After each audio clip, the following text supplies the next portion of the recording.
All right, everybody. Here I am. I don't know why I looked anywhere other than where I know my camera to be. Fair warning, just right off the bat of this, that I am, unfortunately, a little bit sick. And so, I might sniffle a little bit today, and I apologize for that. I've got no tissues, but I have paper towels. Hello, hi, that trans plague doctor, Bowsy, frantic child, changes alone endure, all the different people who are checking in for the stream tonight. So happy to have you here. Apologies on sneezing, cold, allergy, whatever it is, ness. I'm going to try not to make it a big deal, but might be doing some sneezing tonight. Nothing I can do to fix that, unfortunately. But, as you might have been able to tell from the stream, I also mentioned it in my community post, we are doing a bit of a movie night tonight. It's going to be a lot of fun. I asked all of you guys to submit some YouTube internet horror stuff that you'd like to watch me watch, that you'd like to watch together, watch me react to, whatever it is. And obviously you guys sent in some stuff that I expected, Greylock, Vita Carnis, very fun stuff that I've seen before. But I wanted to take tonight to watch some stuff that I haven't seen before. So I've compiled. Here, let me turn on. Is that it? Nope. Hold on. That. Whoa, why is it down here? What's going on? Uh-oh. There we go. There we go. So, I've gathered a couple of things for us to watch tonight. Incredible dude. Wi-Fi went out. You need enrichment. I don't know how you're watching this without Wi-Fi, but happy to help. Random question before we start. If you had to eat a cryptid, what would you eat? I don't know. I don't usually think about it in that in that framework. I don't know. Man, what cryptid would I eat? I don't know. Maybe one of the river monsters. Some good seafood or river, lake food, whatever it is. Maybe not Nessie. I have too much respect for Nessie, but, there could be some good meat on those. Have I seen Sinners yet? Yes, I've seen Sinners twice in theaters. I thought it was really good. Very much enjoyed it. If you are looking for the Discord, Bozzy, the way to get access to our Discord is to become a member of the channel. It really helps me out, and that's how you get that permanent link. Top 3 cryptids. I love Bigfoot. I love Mothman. And the rock slide bolter, or the slide rock bolter. It's one of those. It's the whale that lives in the Colorado mountains. Very fun. Yes, I've seen Sinners. Jersey Devil, probably spicy. Life Happens. Hope you're good. Everything's good. Whole bunch of people here tonight. So, before we get into it, let's just talk about the 5. I think it's 5. Yeah, the 5 things that I've gathered for us to watch tonight. Hopefully, we'll get through it all. Maybe I'll get too sick and not want to keep doing it, unfortunately. But I'm going to try my best to not have that be the case. So, obviously, we've got No Through Road here. We've got the Children Under the House series. There's 13 videos. They're all pretty short, so that should be doable. We've also got Shelter 54, which is a found footage Godzilla movie thing. I might have actually started this one, but I didn't finish it. Got distracted. We've got Beckett Wagner's School Rumors, which I know very little about, and Internet Story by Adam Butcher. The other people these are by Indran Cole, number 3. Indran Cole is I'm pretty sure another cryptid or like urban legend character. I could be misremembering that. Vintage 8 is the person or group behind the Children Under the House. Shelter 54 is by Lost Utopia Films. Beckett Wagner's School Rumors, and of course, Internet Story by Adam Butcher. So I don't know anything about any of these. It's possible that in my time on the internet I've been exposed to them and I just don't know about it yet, but it's also possible I've never seen anything about these. So, there's already a bunch of people here. We could just get into it. Is everybody ready What is everyone talking about? We're talking about cryptids. Jackalope, cop-out answer because it's just a rabbit. Sure. Seen all of these. They're all so good. This looks like it'd be fun. Awesome. Indrid Cold, you mentioned in the Americana video. Yeah. That's what I thought.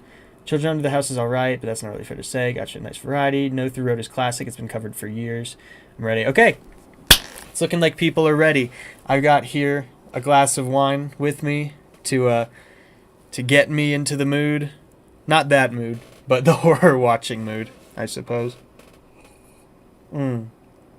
Delicious. It's older wine, so it's actually not as good. But hey, all hoping for some Brian David Gilbert. Look, if we if we get through all of this and we're still itching for some Brian David Gilbert, I could totally throw on some of those because his are pretty quick and they're pretty good. But you know what? Here, I will add a Brian David Gilbert video to the lineup. I was considering doing it earlier, but let's do Jorts by Brian David Gilbert. What's that one called? How to Make Jorts, yeah. So we'll keep that on the queue. And if people are enjoying the Brian David Gilbert stuff, maybe we'll do more of him too, because I love him. Scared the hell out of me when I first watched it, but now that I'm a little older, it's more funny than scary. Also, I apologize. It is hot where I live, and I don't have an air conditioner, so I'm going to be sweating. And if I turn on my fan, which I normally use, it's going to be too loud.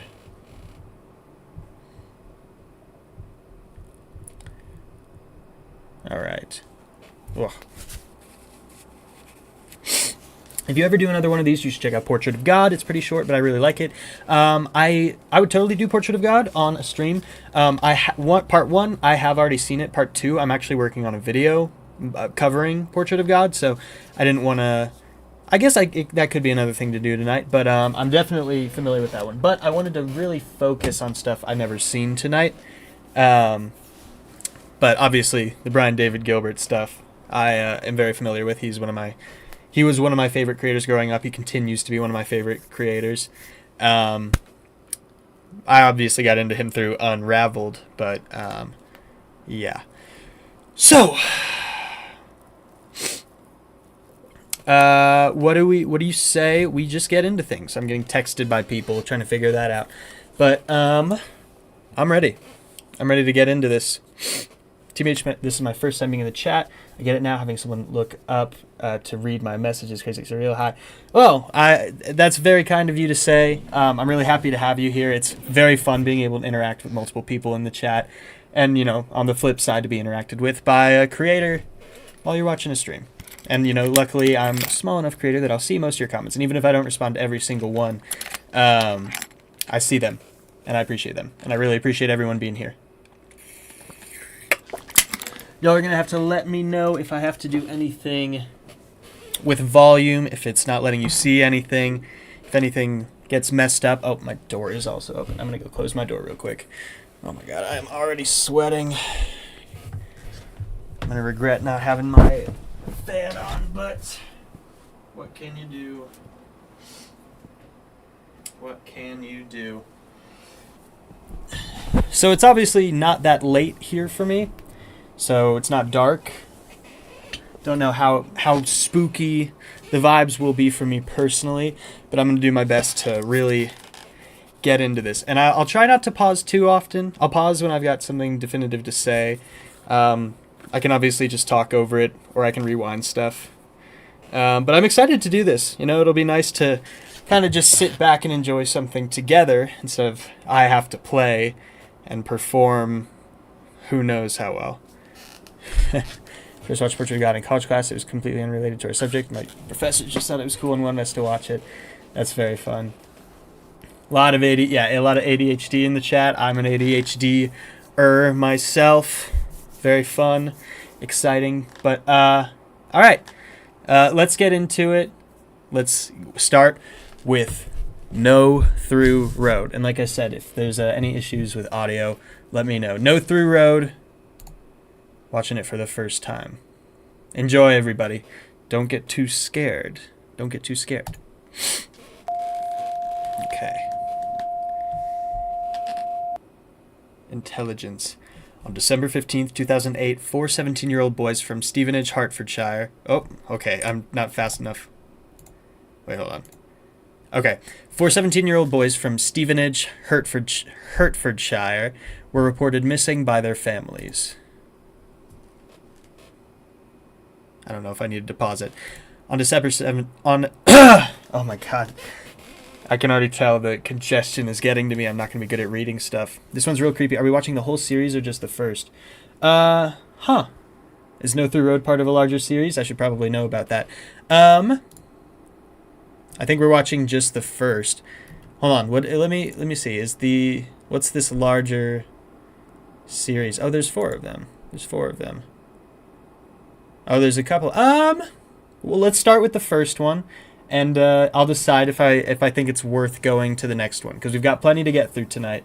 But let's just start with the first one for now, and we'll see where that goes. Okay.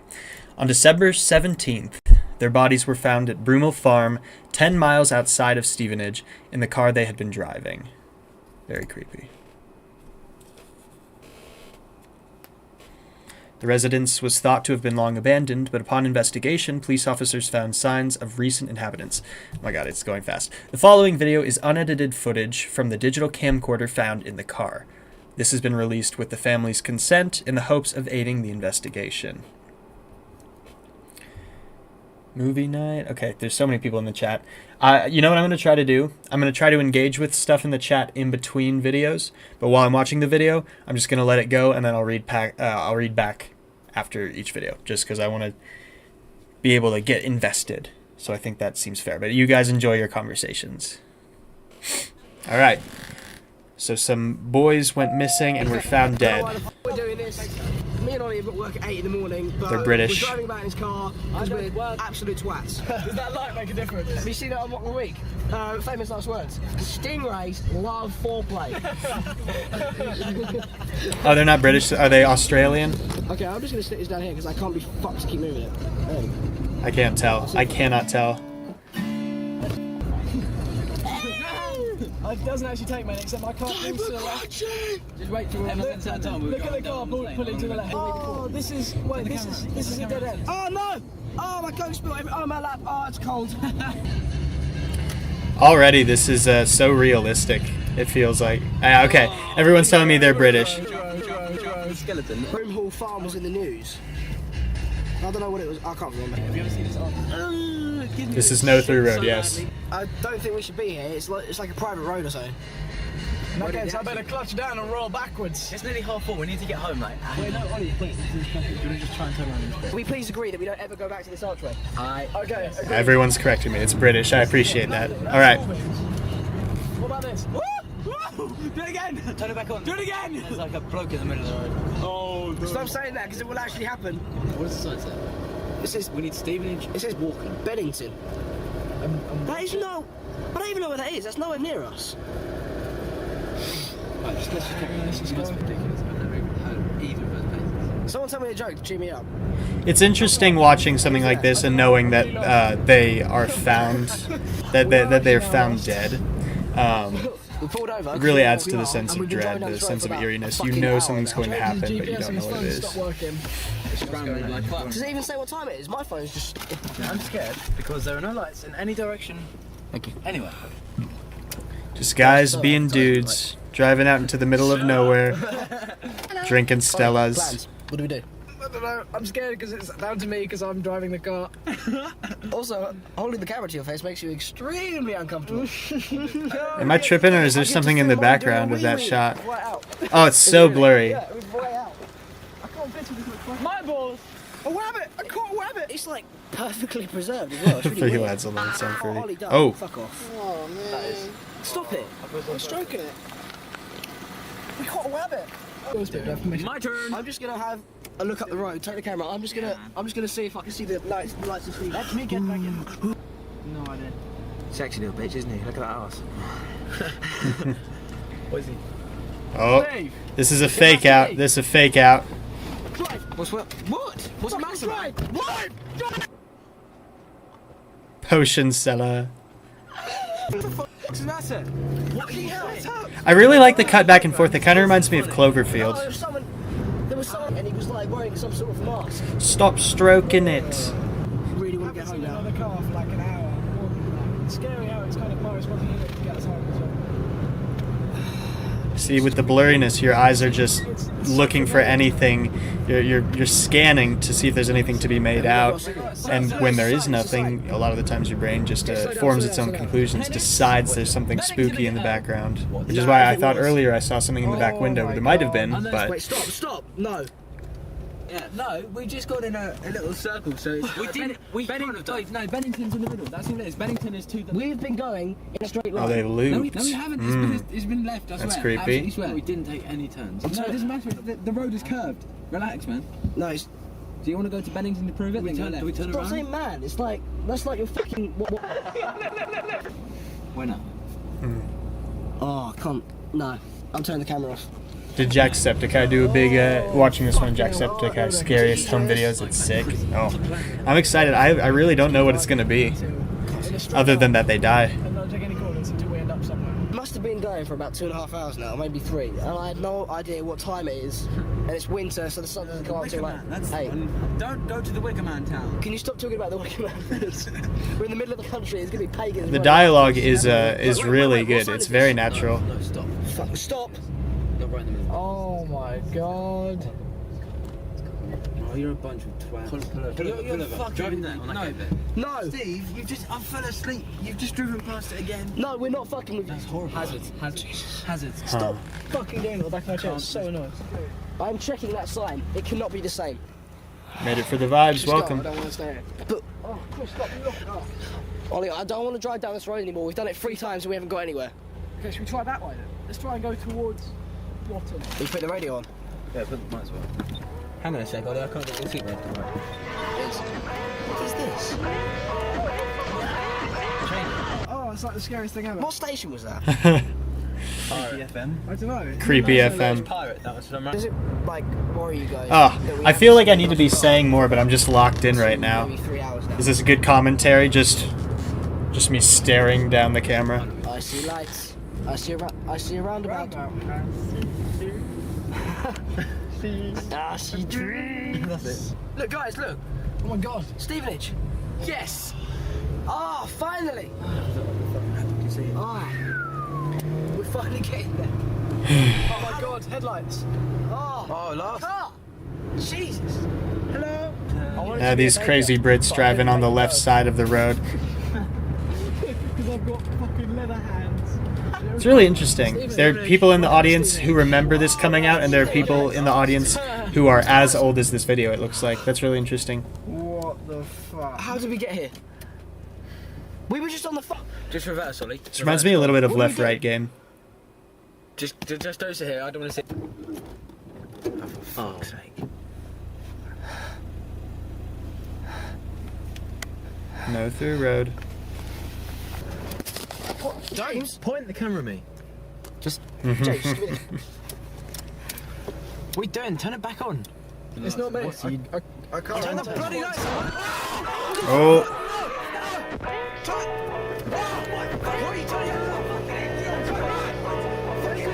he's coming.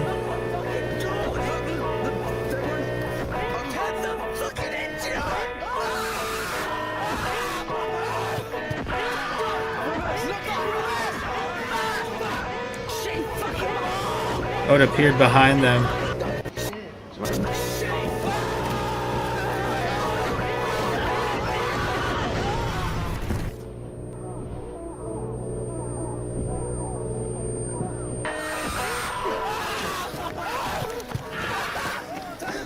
It's unfortunately pretty hard to tell what's happening, but clearly we've left the car. He's running towards the tunnel, it looks like. That seems like a bad plan. I've seen Dawn to Dawn. There's a granny in there. Oh shit! He's gonna get run down.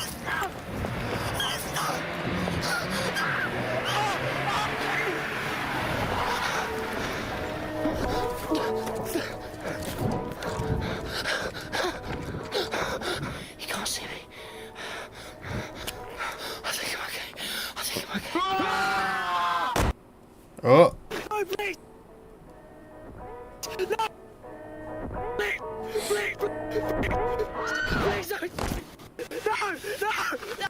Oh, beating him with the camera. Classic.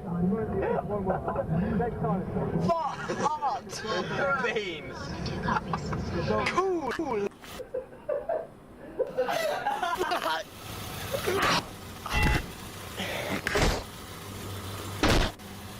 Huh.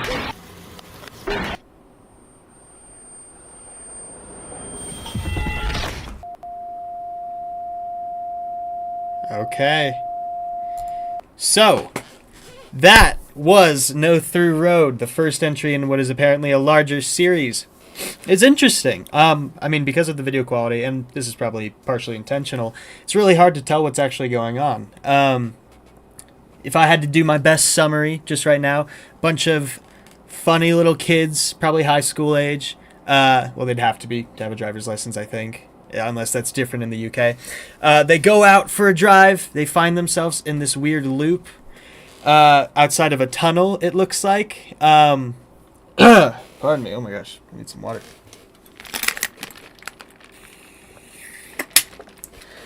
And they're attacked by something, probably supernatural from the way it just kind of appears and seems to be able to move around through some sort of teleportation or whatnot.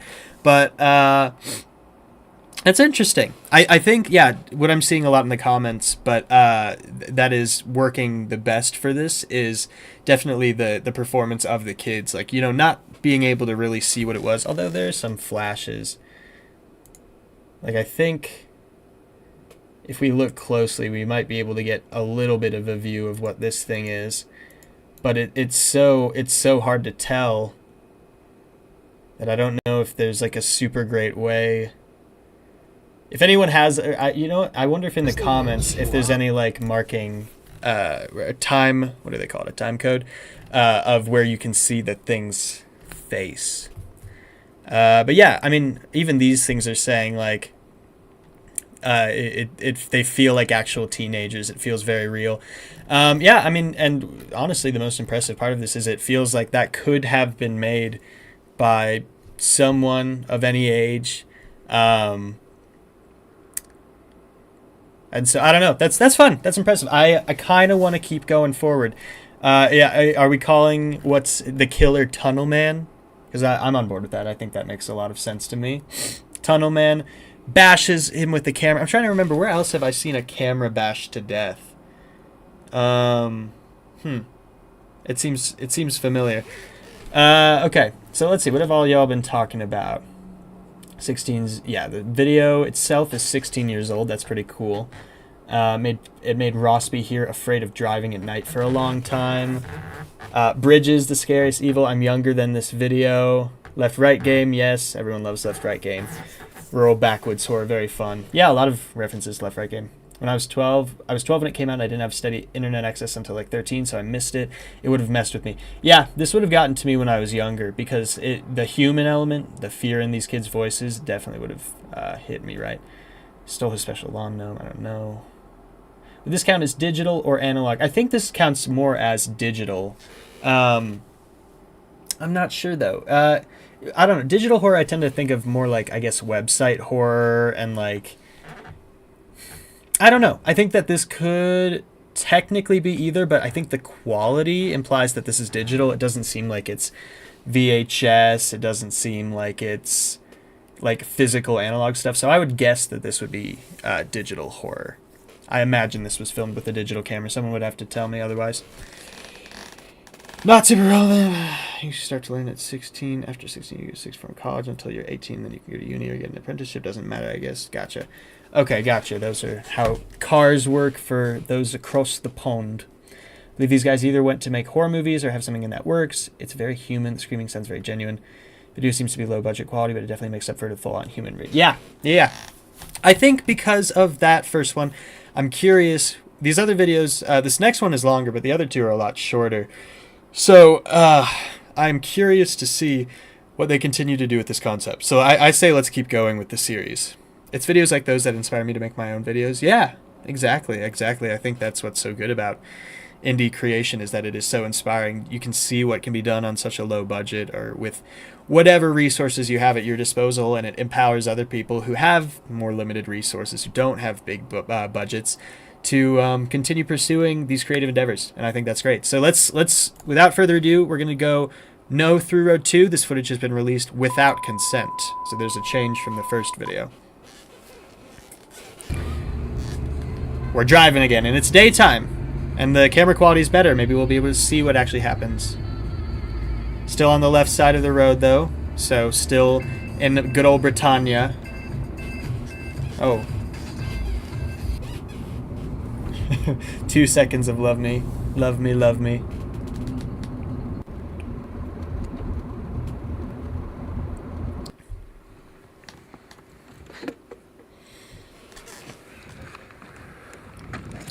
So I wonder if the rest of the series is going to be one specific place that is revisited by different characters, or if this no through road idea will be in different places across the UK, I imagine.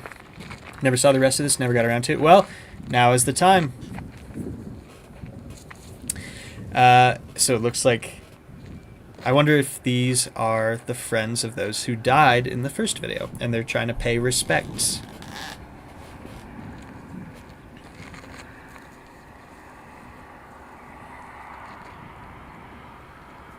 One of the better looks we've gotten at a character so far in this. Don't worry if you're trying to recommend something else and you want to see me watch something else. Just because we're not doing it tonight doesn't mean we won't do another one of these streams at some point. Yeah, I'm okay now. And when you look at the video, you see me get dragged out first, before Stephen. Okay, they're talking about the first video. I don't remember anything. Last thing I remember is flagging down that car and then being in hospital. You never spoken to me about this before. Anyone. After I got questioned at the police station. I didn't speak to anybody, not even my parents. So this was this one of the kids in the video? I don't have the answers. So hard to tell. Because the quality is so much higher in this. First episode of the new series, and it was really clever because there's the Doctor obviously, and there's another woman who also time travels, and because they're meeting each other, Talking about Doctor Who. time zones all the time. They're talking about River Song specifically. That's tight. Each time they meet each other, they're meeting a slightly different version of the. Went back in time to when you got up. Would you see yourself in bed, or would you be waking up again? Well, if you know you've done something, if you know, oh, I walked down that street at that time on that day, and you specifically go back in time to see yourself then you will, yeah. Unless you go back in time and then you are living yourself. Yeah, there's a rabbit. They're talking about time travel a lot, which makes me think, is there a time travel component to what's going on? Who's to say? Yeah.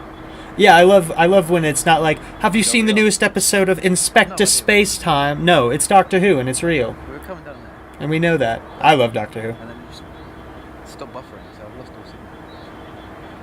Let's check. It very much gives a urban legend, like, you know, oh, if you drive down this road at this time, you accidentally cross over into another plane. It reminds me of a creepypasta I read back in the day. There were a lot of creepypastas that were like a bit more instructional about like how to drive in the realm of death if you follow these steps, and the horror is just through like the minor little tips and details that come throughout that. And I think that I don't know, just this gives me a similar vibe to watching those kinds of videos. Rooting for it to be a time loop, for it being a time loop, that would be fun. They've been killed by like other versions of themselves or whatever. Tumblr Dream Guide. I'm not familiar.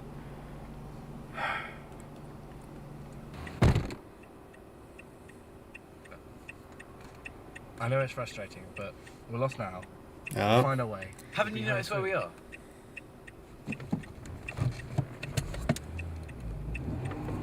James, what are you doing? Oh shit. Well, the sign only has one. It's only pointing in one direction now, though. So That's really fun. Sorry to pause, but like that I can't imagine that that's a sign that they installed and made for this video. So that's like, you imagine, like, you know, walking home from school every day, there's just a random street sign that just was very memorable to you, and you're like, all right, well, that's so memorable to me that I'm going to make that a primary set piece for a horror thing I'm filming. And you just utilize, just like, that is so non-ominous in the real world, but by presenting it in multiple episodes and by having it mean something so strongly and having someone react to it later, having seen the first video that we've seen, it just takes a very innocuous, very regular, you know, natural piece of the environment that you exist in every day, and it gives it so much more meaning. And I think that's really cool.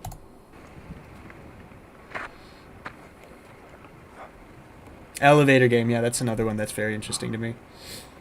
Shit. Right, the first video they said they found. So if this guy is from the first video, then it doesn't make sense that they found all the bodies. So something has changed. Something has been warped.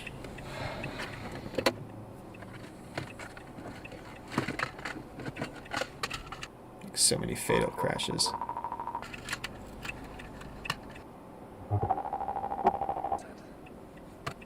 Always keep your eye on the background. Anything hiding back there? No, that's fine. I'm sure we're just going around in one big circle. If we keep heading one direction and we see that sign again, we'll just make a right. Yeah, we can. Camera though. Yeah, but when we get back. I mean, the glitching is such a necessary part of like the atmosphere of these YouTube horror videos. But even this is so old, so it clearly, not so old, but clearly, it's just creepy to see things glitch.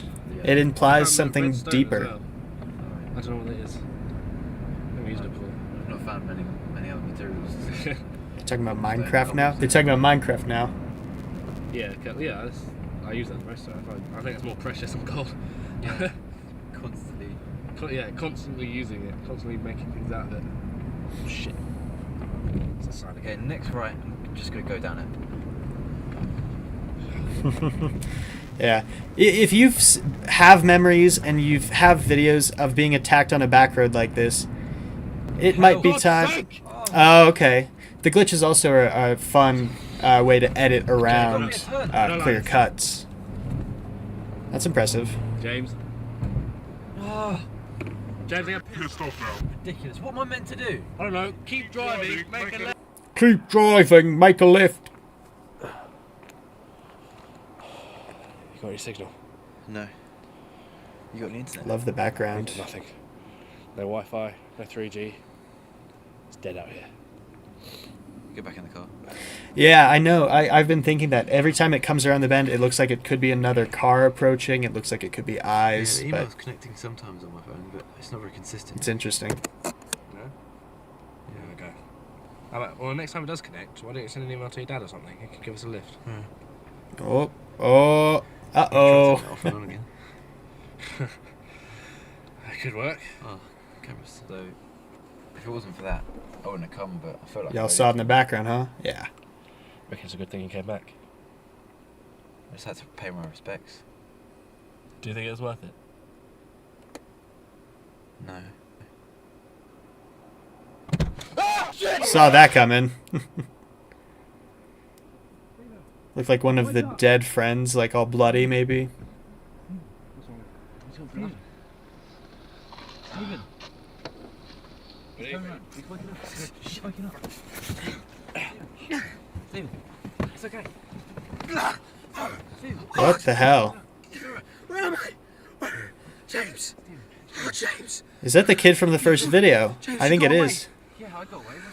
Where have you been? Dave. Hi, Steve. Dave. It's okay, calm down. Where have you been? Alright. Where is Okay, he? don't worry. Where This is is No Through Road Part 2, if you're just joining now. Where have you been? Where was I? I escaped. I went through the bridge. It's okay. He's gone. I went through the bridge and then It's fine. That's gone. It's in the past. It's in the past. Time loop shit. This has got to be time loop shit. Road for like a few hours. Same as last time. No signal, internet. You turn off another road and you just come straight back here. It's gonna be alright.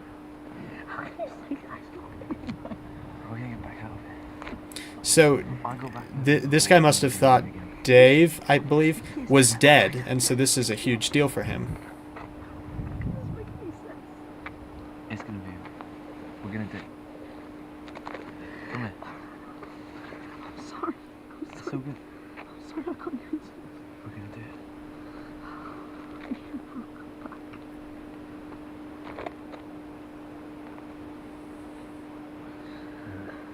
Guys, I think we should go now. Yeah, we should go.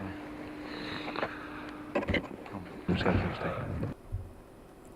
Very interesting. The tape ends here. It was found in a camera case along with the camera. The camera was broken, but another tape was found inside it. While severely damaged, efforts are currently being made to retrieve the data on the tape. And this is the tape from inside the camera. Okay, let's take a second and discuss. So, it seems like a time loop to me. Somehow, I don't know why, but or I don't know, but because if I'm reading this correctly, Dave, who I believe is the guy who showed up all bloody faced and confused, seems to. Well, I thought we saw him get beat to death at the end of the first video, but maybe we just saw him get beat. Maybe he didn't die there. Or maybe I'm getting confused and that was someone else who got beaten. But clearly, something funky is happening for him to arrive, because I think the main character of this second video, the guy in the glasses, thought everyone was dead. He was paying their respects, so it only can mean that something funky is going on with space and time here. So that's very interesting. What have you guys been saying? Paying respects, babes go to their graves or something. I don't know. Sometimes people, roadside memorials are a very real thing, but I understand that. Dreams I've had driving on the back roads at night, in a conversation you overhear halfway through, then something not quite right happens. A left-right game story on No Sleep. We actually mentioned that a little bit earlier. So it's analog. Yeah, oh yeah, no, if it's a tape, then yeah, you're actually right. This probably does classify as analog. What if this is past Dave right before he died, since one of them ran away from the car before getting caught? Yes. Time wrinkle, he said he went under the bridge. Maybe he died and his death reset everything. Or security, probably secretly, he is the tunnel man. I think that all of those could be possible. That what we saw at the end got reset somehow, or that what the version we're seeing of Dave now is from before the ending of that first video. I think that's very possible, but definitely think the bridge is involved. They passed under it, so maybe that's how they enter the loop. I think that's probably 100% correct. I think if not that, I think that it could just be any number of innocuous, like arbitrary steps, like just you can accidentally do some kind of ritual and end up in this loop. Or not only and that's actually interesting, could it be a time loop that is making them end up in the same place over and over? So maybe it's not an actual loop, or maybe they're not being teleported through space, but maybe at a certain point, time is just looping them back to where they already were. They're not like moving in a different direction or moving in that way, but like, I don't know. Could be a different kind of magical loop. It's hard to say, but we've got 2 more videos to help clarify that for us. Isn't there a culture where a bridge signifies crossing between the world of the living and the world of the dead? Almost certainly there are. I couldn't be the one to name which one it was, but yeah, probably use one of the smaller handheld cameras with the little tapes so that could be converted to digital. Probably. Whew. I apologize, I am getting sweaty. But I'm having a lot of fun. I say, let's continue. No Through Road 3. This is the tape that was found inside the camera. Although much footage has been retrieved, there's visual tearing and audio distortion. Obviously. Classic. Oh, right off the bat. Alright. Okay.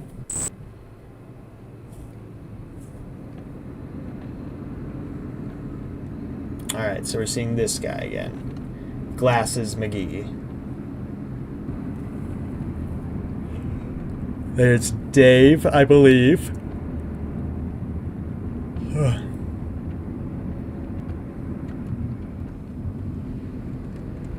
And our unknown, unglassed character holding the camera, our cameraman.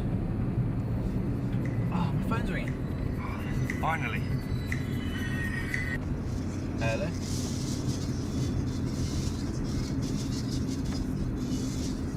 Maybe Dave is the camera guy. Their names are a little hard for me to remember. There's Glasses, Cameraman, and Bloody Face. We'll do with that. I don't know, it was just a withheld number. What did they say? Didn't say anything.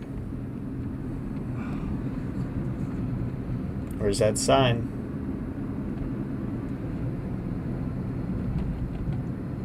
Guys, I'm sorry.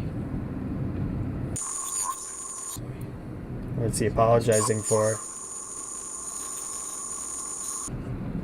Yeah, exactly. There's the sign. Kind of looks like eyes or headlights or any number of things. Right, we're turning right here. Do you actually think that's going to help? Well, I've got to try something, haven't I? Haven't I? It's fine. So we're going to end up at the tunnel, right? Yeah. It's got to be what happens. Glad I walked to the gas station. Nothing we can do. Just looping. Glad I watched the gas station last night. I have a nice snack. Yeah. I would be snacking right now, but that's not good content creation. Not good sound design. Oh, there he is. There's our boy. There's Tunnel Man.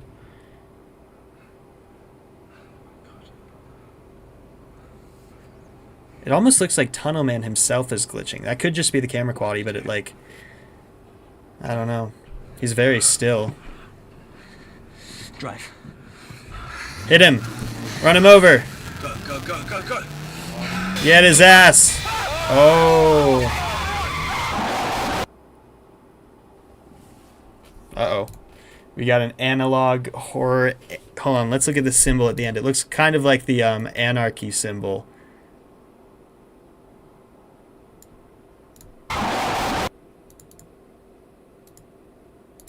Okay, here it is. Here we got it. Yeah. Okay, what could that be?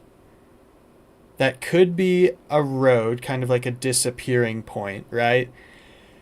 It could be the tunnel entrance. It could be an A for anarchy. We've got some little rebels here. Blair Witch symbol. Yeah, definitely there's some elements of that. I know it's the IRS. Master Man has time manipulation powers. I think that's very likely. He's bloody having a laugh, having a little giggle, says Awkward Yoshi. Thank you for that. Thought that was the sign that got me so bad.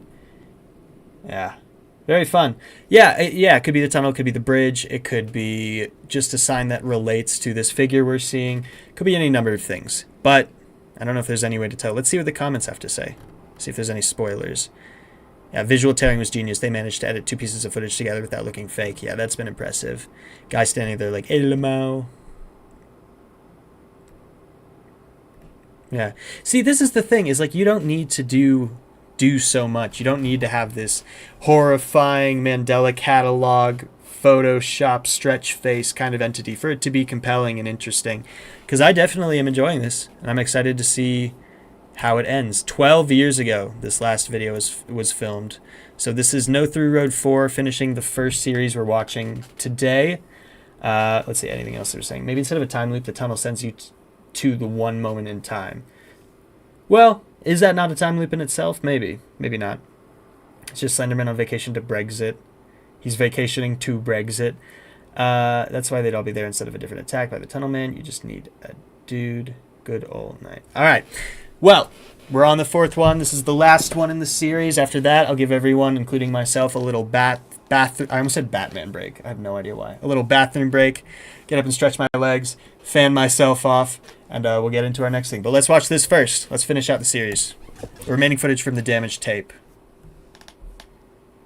Although much of the footage has been retrieved, something distortion. We get it. Oh. Hello, they thespian. Rattle the cages.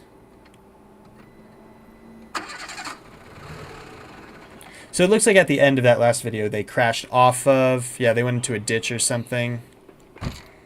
You got a bit of blood on you. It's alright, I don't think it's my blood. I don't know where it came from. You just walk back through the tunnel. It started to glitch out when the other guy was on screen. I wonder what that could mean. If you're not worked out by now, that's not going to help. Ooh.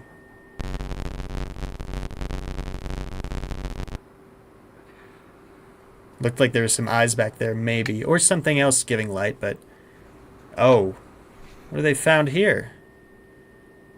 Little church. Looks like maybe it's got that symbol we saw on it.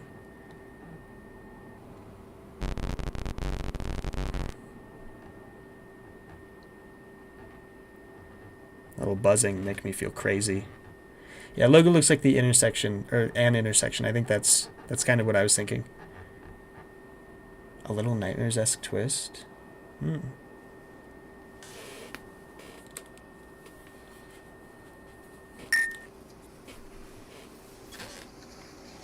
Yeah, I suspect one of them is about to turn on the other one. Oh, they've all got masks.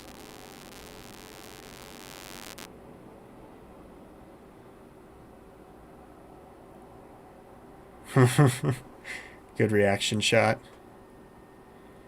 Time for... Something on the door says time for something.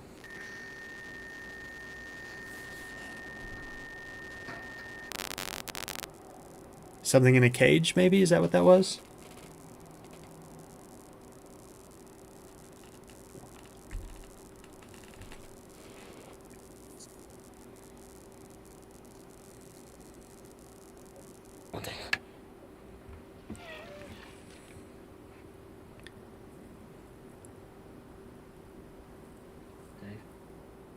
Time for crumpets.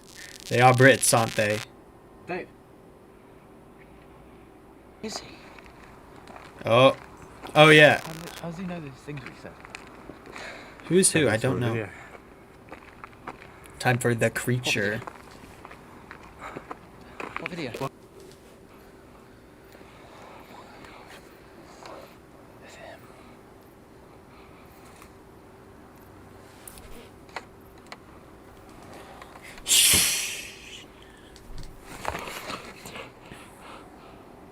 I don't trust this guy at all. I think just staying there. I don't know, but I don't think he's noticed us yet. We have to move. We have to move or we'll see. Someone's coming. Yeah, see, this is time loop shit. This is time loop shit. Guys, what is it? Average Brit. Nothing to do in Britain. Just gotta go out into the fields and get murdered by a time loop. Oh, wait. What is it? Oh, that's so scary.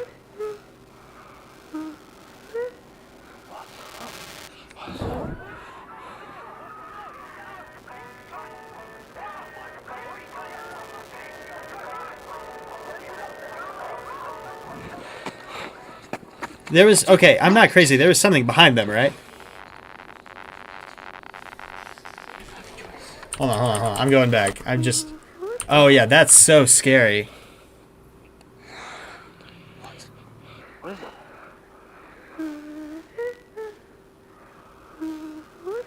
That's some Skinamarink-esque shit. I love that. That's so scary. And this is clearly what we saw in the first video.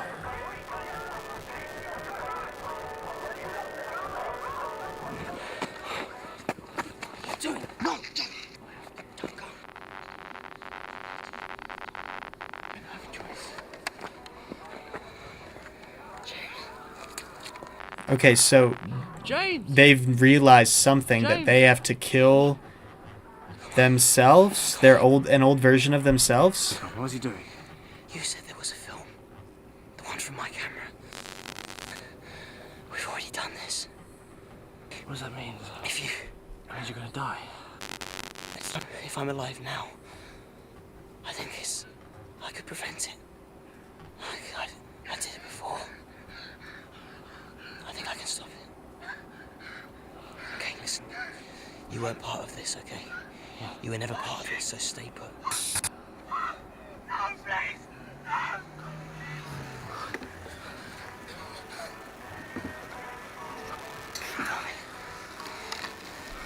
Yeah, it looks like he has to kill himself. I got this from the shack. Why? So he doesn't recognize me. Stephen, what are you doing? Stephen!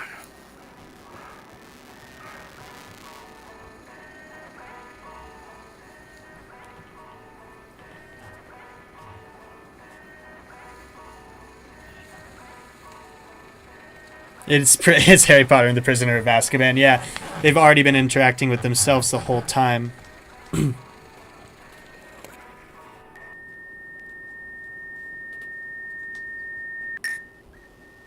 Oh, they got night vision somehow. Okay.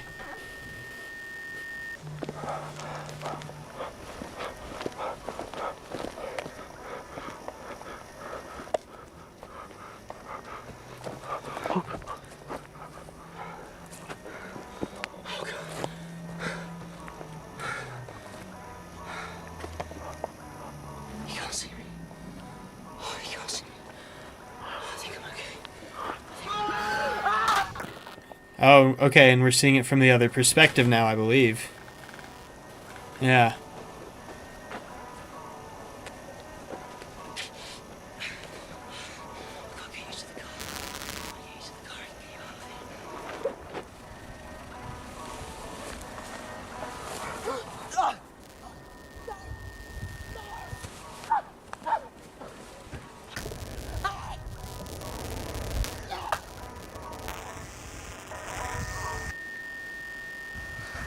There's the murder, there's the death.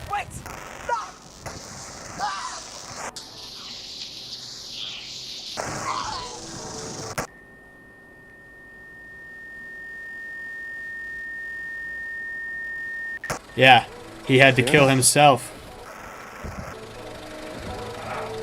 Stephen.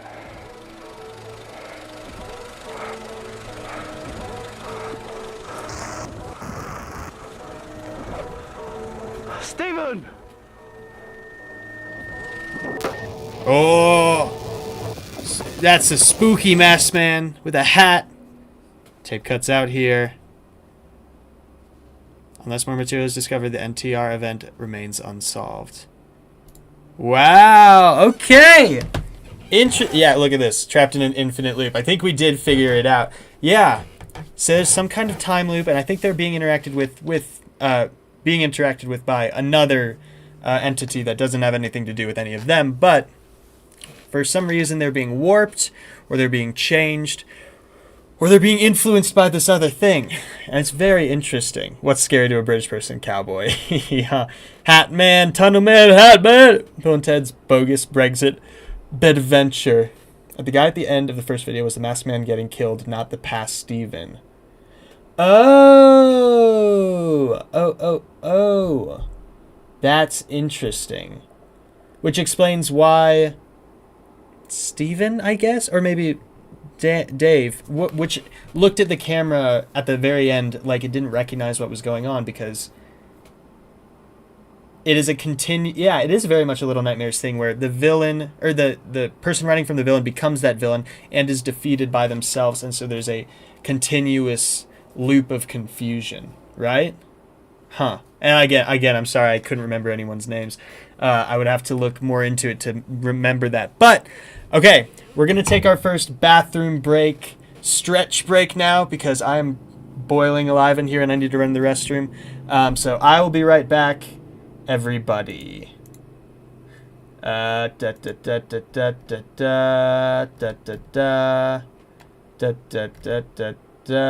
right. I will see y'all in just a second.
Alrighty, we are back. We're back. How's it going? Hope everyone enjoyed that first little film, because I thought it was a good little watch. But now is the time to get into our next series of our movie night. Is everyone enjoying movie night? Oh, it looks like the kitty's here. Are you going to join us, kitty? Or are you just here to take a shit? She might just be here to take a shit. And that's fine. We're so back. What are you doing? You pooping? You peebin'? She peebin'. Yeah, she cleaning it up. Cats, man. Cats. Kitty. She might jump up. Oh, no. She's going to go back to her spot out there, I think. Oh, you going to come here? You want to come watch a movie with me? We'll see. We'll see. She's like, what is this giant green screen you've got up? Yeah, I know. It's weird, huh? You want to nuzzle up against it? Is that what you're going to do? You freak, you little weirdo. Come here. Come here. Alright, well, she'll probably hop up if I stop paying attention to her. So, without further ado, let's start The Children Under the House. Let's not watch the coming soon. Let's just watch part 1 and just go from there. I have seen the Japanese horror movie House. It's a lot of fun. Not very scary, but it's a trip. It's a thrill ride. It's a thrill ride. All right, Children Under the House. This looks like we can get through this rather quickly if we don't stop and talk about it every 2 seconds. So, we all ready for this?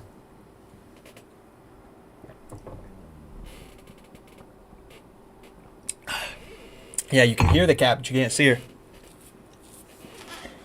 Hey, baby. Come up here. Come on. You can hear her. You can hear her.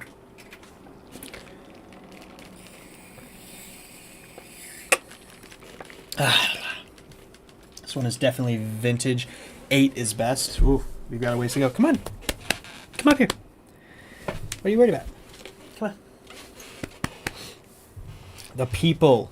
They want to see you. Here. All right. I got it.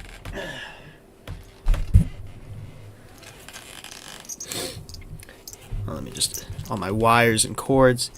Say hello, kitty. Hello. Hello. Meow, meow, meow, meow. Meow, meow, meow.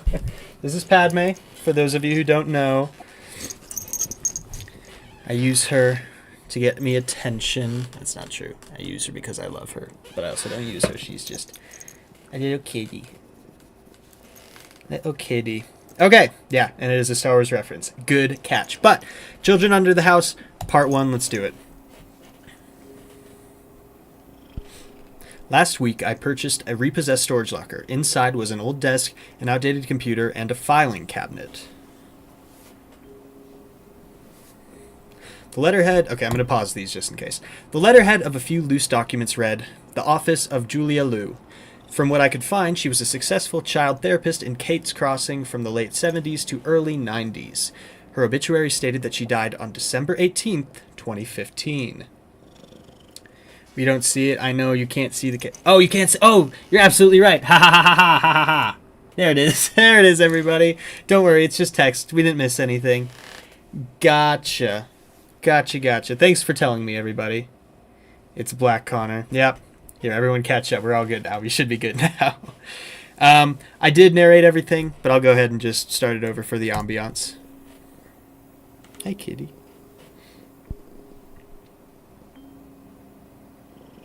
I'm taking a floor nap. Floor nap time.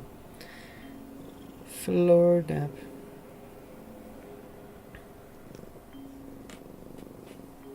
Do we need subtitles? Is that what you're asking? Hi, Gertie. You're so cute. Floor time is a must.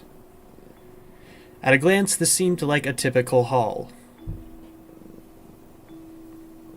Typical, if not, for the collection of VHS tapes hidden in the false bottom of the desk drawer. I imagine these are those tapes. These are their stories.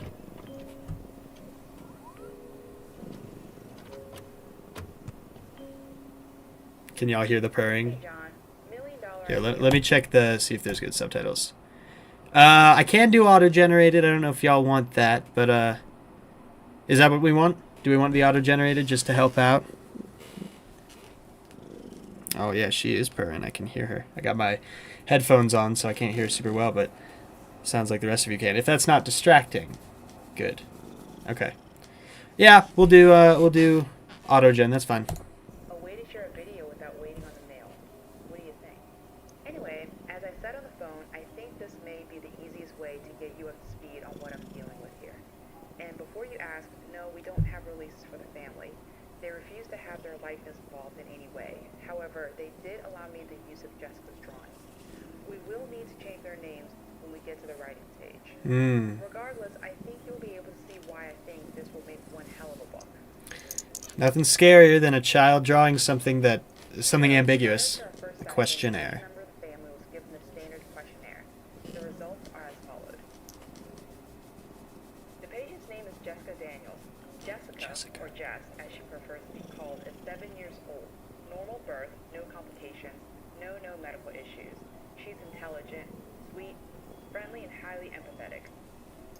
The child was born in Houston, Texas, where she never had issues in school or socializing with peers or adults. The family bought the Clark's house. Beautiful house. I love how it's built up on columns. And I'm sure you remember the Clarks from your time here. Sweet old couple. They own that little dive you used to drag me to for lunch. What was it? Oh yeah, the Burger Shack.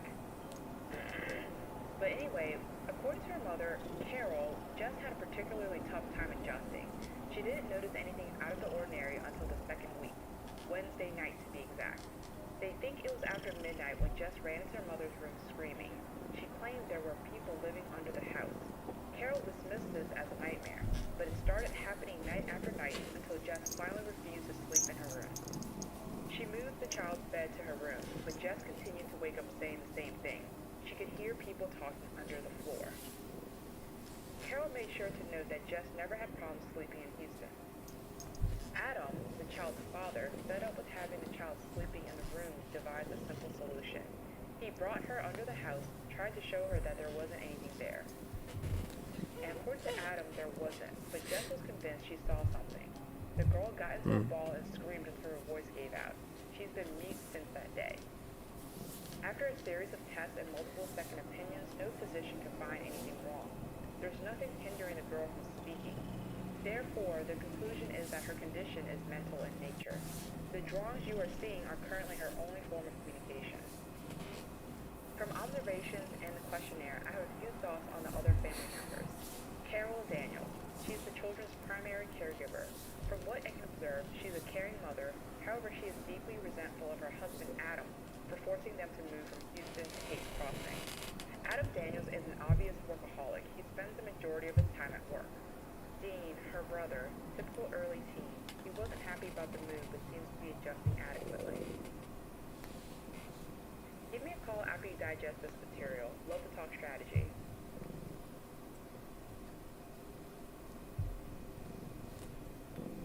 Okay. All right.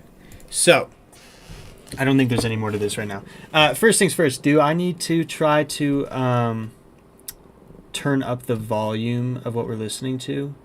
Let me try to, just gonna,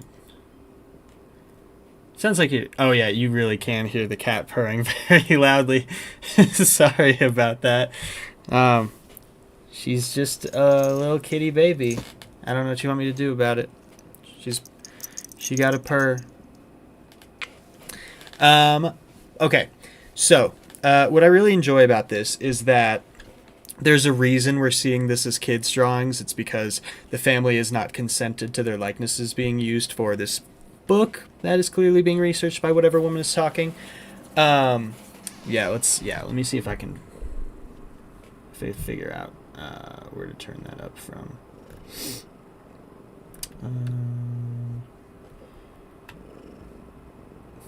Is it just desktop audio? Hold on. Yeah, it would be. Okay.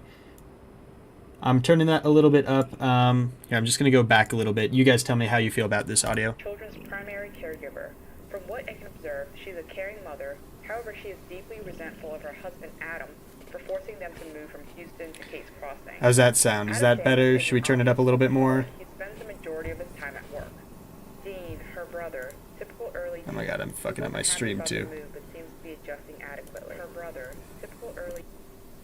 Give me a call after I can turn that up more too. If you guys want it a little bit higher, that's fine. Just let me know, because that doesn't affect the way I hear it. It just affects the way you hear it. And, you know, I'm not the most technically proficient for streams, but as you guys tell me that, other observations that I think are cool.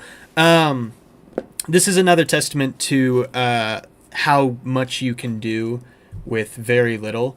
Like, okay, you don't understand Photoshop, you don't have a place you can shoot footage, you don't blah, blah, blah, blah. All you need is the ability to record vocals, good writing, and you can literally just include scanned pictures of children's drawings.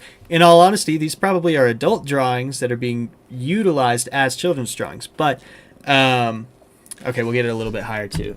Great. Yeah, we'll just do that. That should be good. But yeah, I mean, it's just interesting. Clearly, I don't know if as the series goes on, there's going to be anything more to it. But if it is just these drawings, that's interesting. It'll have to, the writing itself will really have to carry this, because the drawings themselves obviously leave a lot to the imagination, which is great, but you need something to back it up. Maybe sound design, who knows? But so what we know right now is that there's this character who's named Julia, I think, who has gone mute after allegedly seeing something in the basement of her home. Adam is being portrayed as kind of an asshole, maybe a little bit neglectful. It says workaholic also, I think. Dean, is that... Typical early teen. He Oh, wasn't happy teen. about the move, Hold but on. seems What's his he's name? An obvious workaholic. He spends the majority of his time at work. Dean, her brother... Oh, Dean, yeah. Dean the teen. There we go. Jess. Damn it. Jessica. I knew it was something with a J. Okay, it's Jessica. Jessica saw something in the basement, and that has traumatized her to some degree. It's made her mute, and we'll have to follow up and see what that is. Cool. Yeah, very, very much this is just an introduction. We're not getting too much out of it, but I say we just keep moving. Okay. Thank you, everyone, for correcting me a bit, Jess. Crow Mudger made a good video about It's a Good Life. What are we talking about here? The lottery. The lottery is interesting.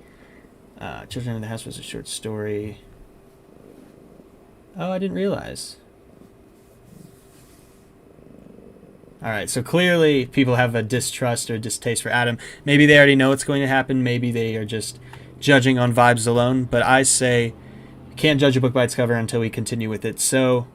Children of the House is the original, but they did make a book. Oh, cool. Adam reminds me of my dad. Not a compliment to dad. Yikes. A Good Life, the original short story, is fantastic. If you like the Twilight Zone episode, you should read it. Oh, okay. Interesting. It's a Good Life from the Twilight Zone. Okay, so I don't know how this is related to this video, but I'm going to have to look up that Twilight Zone episode. Pen Pal is great. Do love Pen Pal. Definitely saw it on... The first time I encountered Pen Pal was actually on Creepcast, which is great. If you don't watch it, obviously I talk about Wendigoon a lot, but Creepcast with Wendigoon and Meat Canyon is such a fun show. It's great if you like horror. It's great if you like comedy. Very fun. And Pen Pal, definitely good. Definitely good. Adam is a chump. I just reread Pen Pal last night, funnily enough. That's great. Yeah. Who Up Creepin' They Cast. My brother got me, I don't have it on hand right now, but my brother got me the Who Up Creepin' They Cast hoodie for my birthday. Just took forever to arrive. And I have that. So maybe I'll wear that during the next stream when it's less hot. But I don't think it's going to get less hot. It's only going to get hotter. Eat 'em like a bug. Spire in the Woods is so peak. Glad that is getting more attention because of them. Very fun. Baraska, obviously a big one on Creepcast. Definitely worth looking into. Left Right Game I actually knew of before Creepcast, but there's a great two-part series on that, or two-part episode. Okay, we're going to go to the next one. Children Under the House, Episode 2.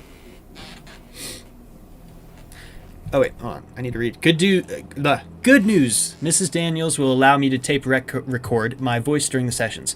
I will splice in Jessica's pictures and give general descriptions and notes when appropriate. Great. So we are getting additions to this. Yo, Kimber! Sorry to anyone who was not expecting me about to yell. Kimber, I know you're fat and all. I know it makes you bloated, but I guess you can have one.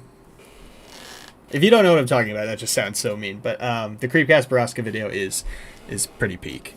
Pretty peak. Black and yellow, black and yellow. Oh yeah, the one with the dog, about Hunter's dog. Man, all right, we got some creep crew, creepcasters here in the chat tonight. That's fun. I love Creepcast. Try to stay caught up. I know that there's a new one that just came out. I will watch that soon. But anyway, back to this. Grandpa crazy for that. Yeah, he was. Sounds like he really was. Oh, the kitty's being wild. She's rolling all over me. Session 1. We're getting some therapy with Jessica. Although Jessica doesn't talk, right? She's mute. Hi, Jess. My name is Miss Julia. How are you today? All right, Miss Julia's purple. So there is a Julia. Okay. I'm okay. Has your mom or dad told you why you're here? To talk. So how about we get to know each other? Would you like that? Okay. I will be narrating Jessica just What's in case. your favorite food? My favorite food is pizza. Spaghetti. Spaghetti. Fries. Sure. What's your favorite color? My favorite color is pink. Her favorite color is I blue. like that one too. Blue is good. Tell me about your family. The static's going crazy.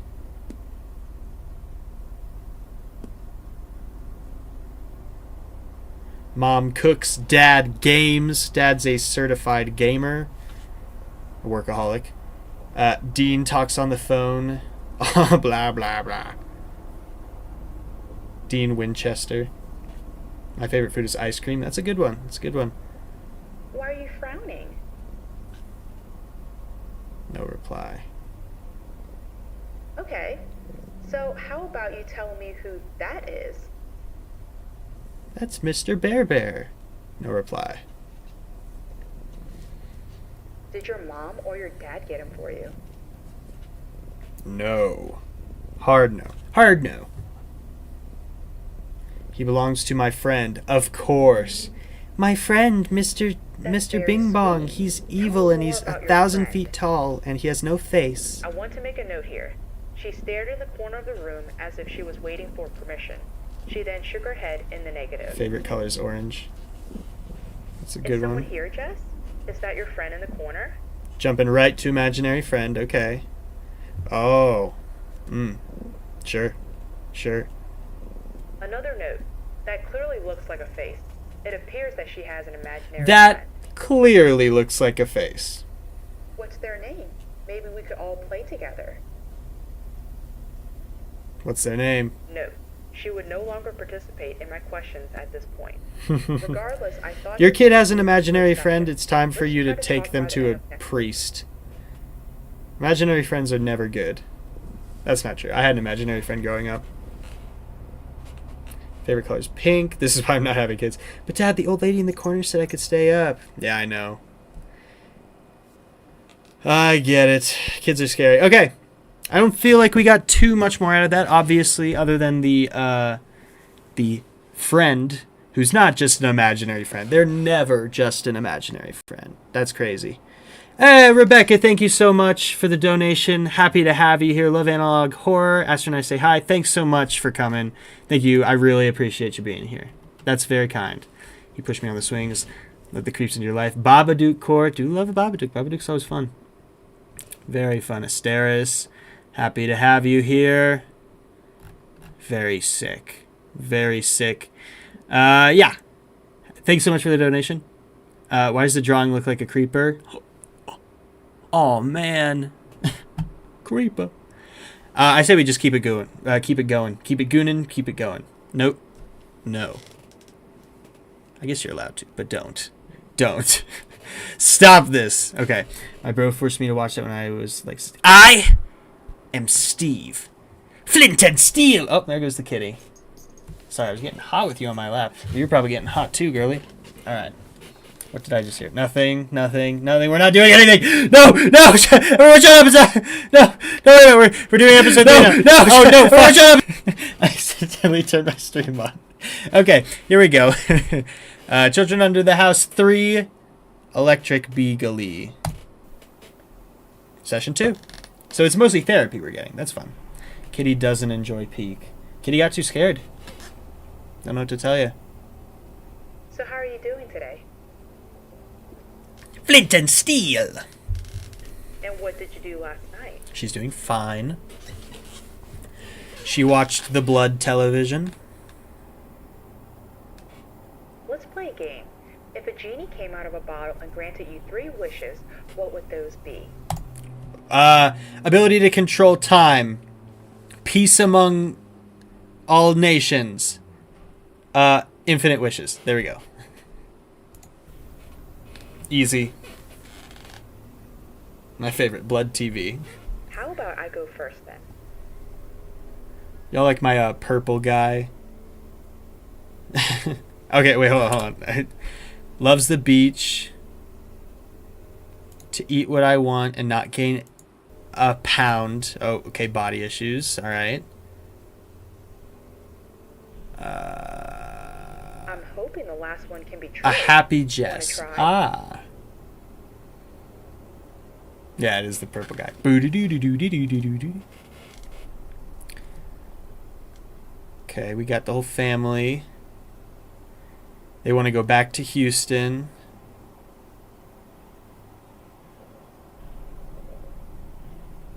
See angels, maybe. Are these angels? Is this who you think lives under your house? Huh. Kinda. So you wish they'd leave? I wish they could. Trapped spirits. I Let's see. talk about your friend, okay? Okay, John. Again, the girl stared into the corner of the room, almost like she Oh, was hey, waiting Dragon for Sheep's in the permission. chat. Happy to have you here, That's Dragon your Sheep. friend. Very cool. What's their name?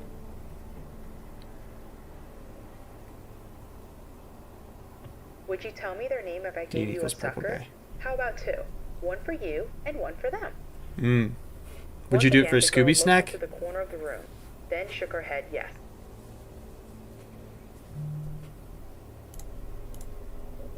Oh no. Oh dear. Oh dear.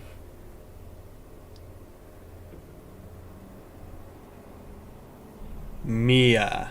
Note, I have to admit, I found that image quite disturbing. However, it isn't the creepiest imaginary friend that I've had drawn for me. Okay. Does your I love that. friend I love how see she's the- like, it's not the scariest imaginary friend drawing I've ever seen, and therefore, it's fine. I guess, you know, she's got a point of reference, but that's how you get killed. You're like, oh, I've seen other drawings. It's probably nothing. It's probably nothing. Resident Evil 7. house? Those look like my childhood drawings. Yes. How many friends live under the house? 10, maybe more. Okay. Why do you think they're there? Did Are you Adam scared of kill a bunch of people and hide them under the house? Who's to say? Would you like them to go away? Oh. Note, a picture frame fell off the wall. It was located in the corner of the room she claimed her friend was standing. Needless to say, it gave us both a good jump. Ha ha. Ha ha. So, 10 imaginary friends. That child has a lot to say, but she's having trouble finding someone to say it to. Most likely the father. For homework, I'm going to try and have Dad ask questions. Mirror what we're doing at home. Alright, John. I look forward to our chat Sunday. Bye. I'm curious if we're going to hear from John himself at some point, the person who these videos are clearly being sent to. All right, what are we talking about here? She's so creative. Resident Evil 7. Gore is less scary than a face. Can be. For sure can be. 11 including me. Oh. You're Under the house, okay. Oh, I've seen worse. It'll be fine. Do my imaginary friends are a bunch of shadow demon things that lived in my basement in storage? Okay. Was Adam the man behind the slaughter? He very well could be. That's honestly where I'm leaning towards right now. Child is haunted. Adam equals purple guy. Lil Aster, are you sure they weren't fake? Yeah, it could have been real. It's been so long. Jerome, thanks for joining. Dean equals Michael. Man behind the slaughter. They were in fact not real. Thank you, though. Screw the imaginary friend. She makes dumb wishes. If you want to fix body issues, at least pick shape-shifting so you get powers too. I hear that. Zam. Adam is bad news, I'm telling you. Yeah, everyone's got a bad read on Adam right now. And I totally agree with that. Oh, there's more. A little late, but I think I have rats. Something has snuck into my office and eaten all the candy. Something's been eating her dang candy. Could that be one of them angels? Who's to say? Hard to say. Unknown. By horror standards, I would have been totally haunted as a kid. Dude, that is the thing. Is kids are so weird and they don't behave rationally that, like, you can be like, oh, this kid's obviously haunted when you're watching a horror movie. But, like, in real life, kids say so many fucked things that you could, like, swing to be terrifying, but you'd rather just be like, no, they're a kid. They're weird. They don't understand how to process reality. And that's how people die. That's how horror movies happen. Don't know what to tell you. This isn't an oopsies, it's a breaking and entering. Drawing his overly long arms. Alright, we're going to continue on. Number 4. Hey John, tomorrow is Hey, Jess's John. appointment, but I had a few thoughts I'd like to share, so forgive me if I start rambling. You and I have seen quite a few disturbing children's drawings. But I must admit, after re-examining this drawing, I feel there is something oddly true about this image. Oddly I feel like true. this drawing is rooted in something the child has seen, perhaps a movie or something on the news. Maybe Dean tried to scare her, or it could be as simple as a scary story. I've even thought that maybe the imaginary children might represent friends she left behind in Houston. So just to note, something I Maybe thought Maya was of her best is that obviously, like, the implication is that this character, this dead, cut in half person, is called Mia. But other little notice, it could also be MIA, missing in action. It's probably not that, but if it turns out that it's that later, I want to have said it now. But just saying. friend. Dean Monument Mythos. Yeah, I love it.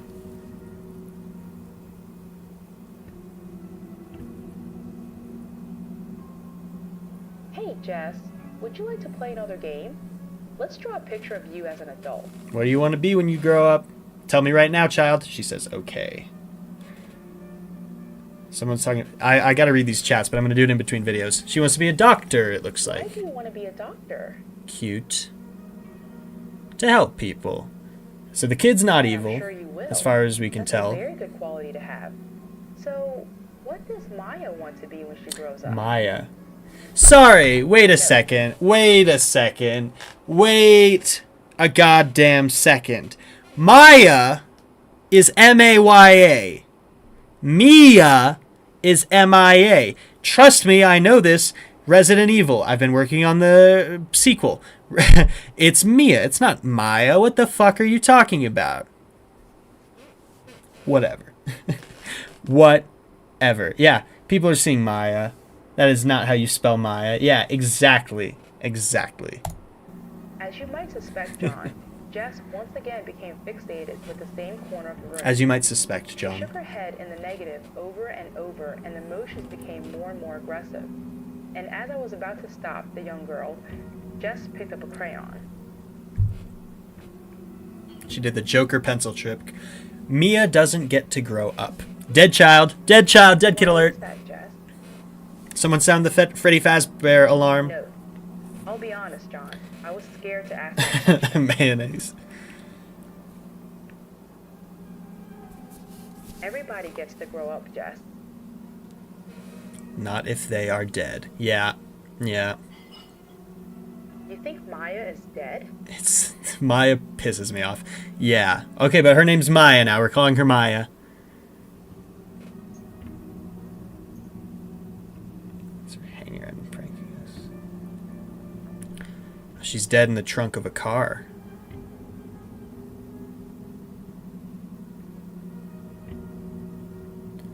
What are we looking at here?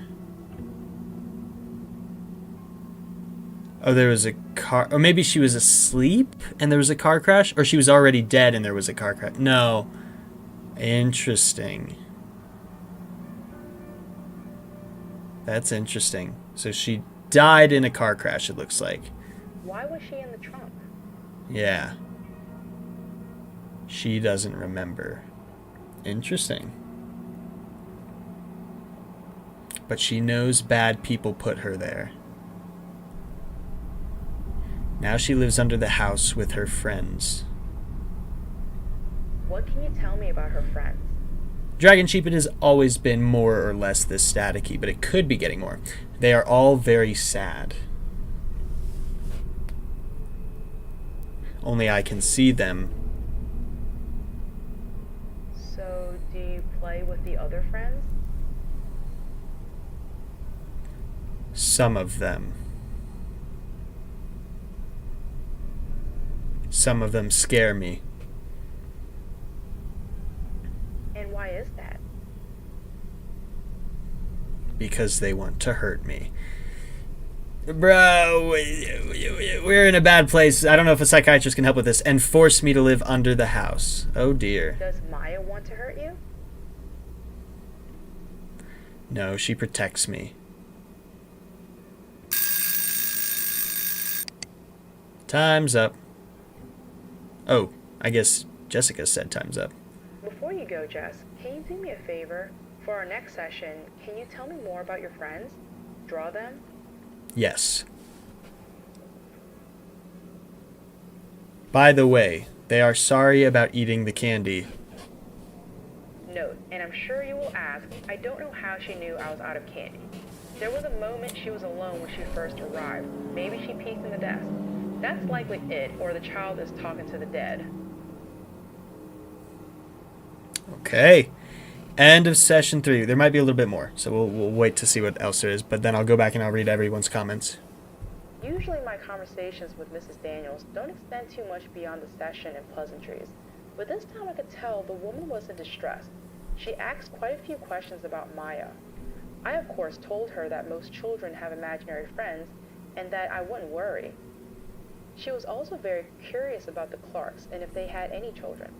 Of course, as far as I know, the Clarks didn't. When I questioned her curiosity, she mentioned that they have found some old toys, such as Jess's bear, a toy truck, and a few other things. Mrs. Daniels also mentioned that Jess has been taking things and hiding them in her room, as well as under the house. I'll have to ask her about this in the next session. I'll send Adam's homework after I've had a chance to go through the material. Adam's homework. I don't expect to be too impressed. Adam haters all around. Okay. So here's what's everyone thinking? Is the film getting more corrupt? I already talked about that. Just hanging out in there. Just about a flesh wound.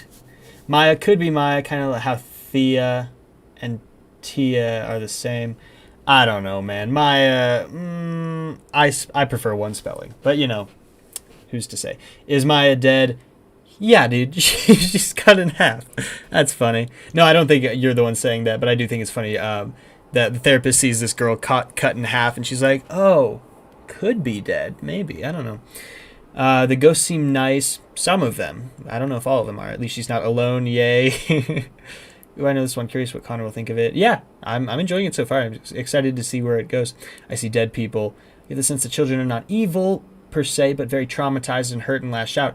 I would probably agree with that. I think that is such a compelling way to do a ghost story. Like, obviously, you know, we're joking about Five Nights at Freddy's, but one of the big things that Five Nights at Freddy's does is it empowers the kids by putting them in these like nightmarish animatronics, but these are just dead kids who are processing their own death and their own sadness and trauma and their new existence at the hands of the man behind the slaughter. But I don't tend to think of them as malevolent characters. They just are lashing out, kind of like what you're talking about here. Physical things, the candles. She had a felon's claw on that. Yes, that's really weird. Imagine Slimer from Ghostbusters eating candy. Should they get like security or something for the Ghostbusters? How do you secure ghosts? Why is Adam catching strays? People don't like Adam. They don't, and I assume some of you have already seen this, but I just think people are getting a bad read on Adam. FNAF mentioned. Also, your Thea, Taya, I don't know what you want from me. It's killing me. But they at the very least can interact with the minds of people. Who's Adam? Connor. After this, you should watch Better the Devil You Know. It's so good. Is that oh, what's the name of the act? Is that Philip Seymour Hoffman? Am I remembering that correctly, or is that just something else entirely? Adam is just his dad. Gotta go real quick. See you later, Dragon Sheep. Hopefully you'll be back soon. Adam Sandler. Yes. Holy crap, Lois. This is worse than the time there were children under the house. Second one was right. So what? Thea? Probably? Yeah. It's a short film on YouTube. Okay. Well, maybe I'll check that out at some point. It probably won't happen tonight because we've already got our lineup. And we've already been filming or streaming for an okay amount of time. But I'll look into that. I'll add that to the list. A felon's claw is when part of the letter goes upside down. It infers frustration in a certain zone. The lower zone usually indicates the ID. That's like eating, sex, and other stuff. So it's weird to see that. Huh. I don't know. Theories on murderer.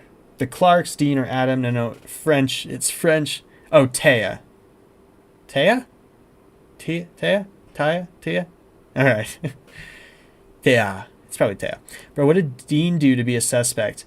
Look, we just haven't heard much about them, but I think we're about to. I want to go back to rewatching Master of Diabolism, but it's a Connor stream, gotta lock in. Yeah, sorry, I know I'm trapping you here. Yes. Okay, French, Taya. Or unless you mean to say, could also be Taya. It's one of them, but luckily there's no characters named Taya or Taya. We've got Maya, spelled M-I-A, missing in action. A-I. Oh, right. No, that's A. Tia. Okay. All right. Yeah, look, I don't know how worldly you think I am, but I'm not. We're on episode 5 now. Let's do it. Homework.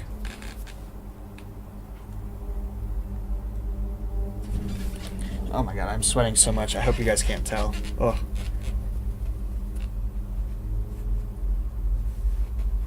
The following... Oh, shit. Hold on. I get too caught up reading a chat. Connor McGrath Live, Ray. Yay. Hey, thank you for joining, Alex. Happy to have you here. Dean is Purple Tuxedo Man. That's how he's a suspect. Glad I cut the live stream. Yeah, glad you could catch it, too. That's awesome. At work right now, so I hope you'll be going in 80 minutes. Lol. We'll see. Maybe, maybe not. I don't know. We'll see. Depends on how long all these things goes. Probably. But you with an accent makes an A sound. Oh, Christ. Yeah. Oh, wait. What? Mia is Maya. Can't even verbally correct you. I'm dying. Yeah, I know, Drew. I'm Canadian High Fellows. Okay, look. You'll have to just work with me here and appreciate that I'm not smart. So, okay. Let's get into this. Too much chatting. Homework.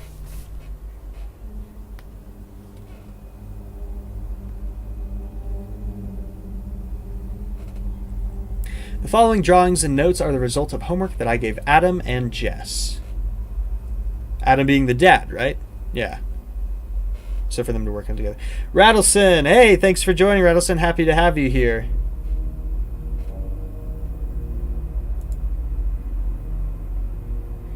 Oh, shoot. I'm getting distracted. Okay. So Adam, they're going to be going back and forth. All right, time to lock in. I'm going to do narrations for these. It's almost 3 a.m. Well, that's a good time to be watching. Welcome to the cult. Yes, Rattleson, welcome to the cult. Happy to have you here. If you don't know, Rattleson and I have a rather personal connection. He may or may not be my brother. Okay. How are you doing, sweetie? Fine, I guess. Yes, we do, sir. How was the thing with Dr. Lou? Right, we're Dr. Lou. Good, we like her. We like her. We? Okay, not an idiot. Maya and me. It would be Maya and I, actually. Right, Maya. I forgot. So, are you looking forward to school? Not really. Me neither. Wee back yet. Alright, thanks for joining, Awkward Yoshi. Happy to have you here. I'm scared kids are going to think I'm weird. Bugaboo, if you need to go to bed, that's fine. Honey, why would you think that? French test on Thursday. I cannot speak French. Because I am. Oh no, she's Jughead. In case you haven't noticed, I can't talk.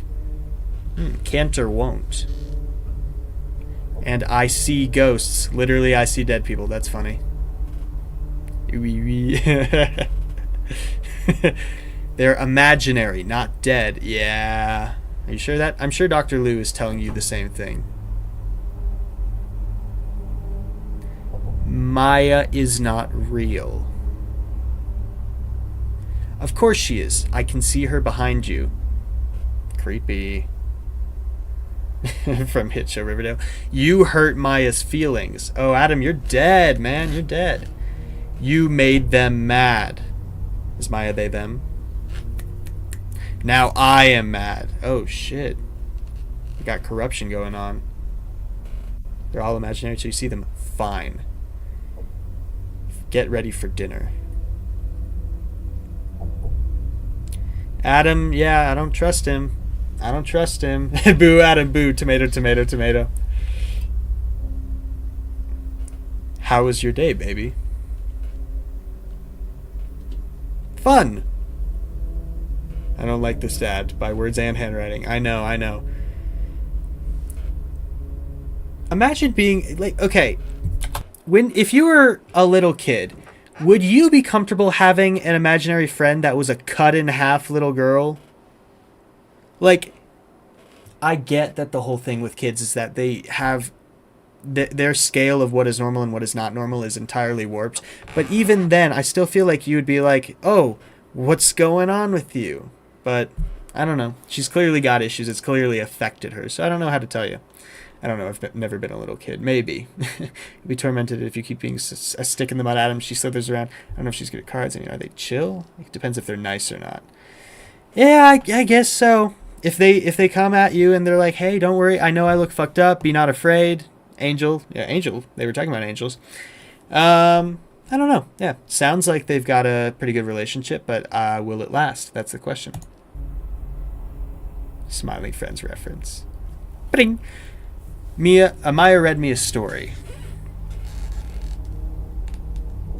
Maya's arms are getting pretty damn long. Not gonna lie.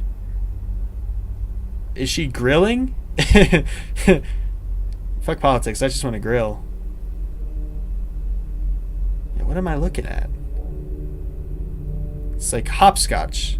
And there's a grill at the end. Or are those her legs? Oh, those are her legs. What's wrong, Dad? You look scared.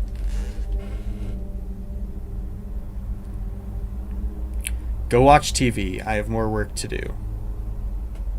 Workaholic. I gotta get back on Minecraft. You don't understand. We'll do the question thing later.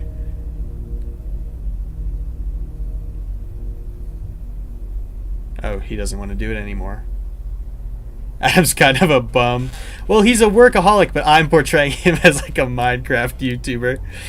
Monday, Carol does the assignment for Adam. Okay, now Adam is a bum. Dad had to work late, so we're going to do the homework, okay?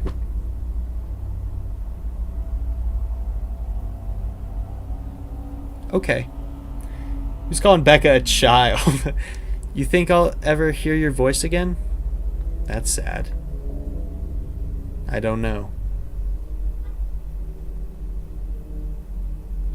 Sometimes I think about taking you and Dean back to Houston. You can't do that! Heavy emphasis on do. They will never let me leave. I don't think they'll let any of us leave. Okay, at this point, Jess, whoever, you've got to pay better attention to Jess. Who? They're like, oh, she's a kid, she's troubled. Dog, this is too real. I know you've seen them. Oh. Interesting. Out of the corner of your eyes, hear things. At the corner of your ears. Notice things aren't where you left them. Okay. Alright. They are always there. Who, baby? This kid has a real ominous streak. Their writing is evocative. The children under the house. Roll credits, right?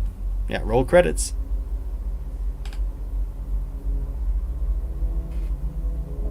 So it's all children under the house. Very interesting. Skeletons, people ripped in half, people maybe electrocuted. It's hard to tell. We're their family now. This kid has got a real grip on grammar, though. Correct we're, correct there, and you can't leave family. Apostrophes in the right place, right? Pretty quality, pretty good. There is a lot to unpack here. At times, I feel as if she was antagonizing Adam with the drawings. Almost like she was trying to push him away just to see if he'd stay. Unfortunately, Adam did just as she expected. Mark of a bad parent if your kids don't have faith in you. Jess probably won't speak until she can finally let this world go and accept that her parents' problems aren't her fault. I don't love the phrasing of let this world go, because that sounds an awful lot Speaking of like which, dying. I probably should recommend a good marriage counselor for Adam and Carol. Alright, John, I'm looking forward to your thoughts as usual.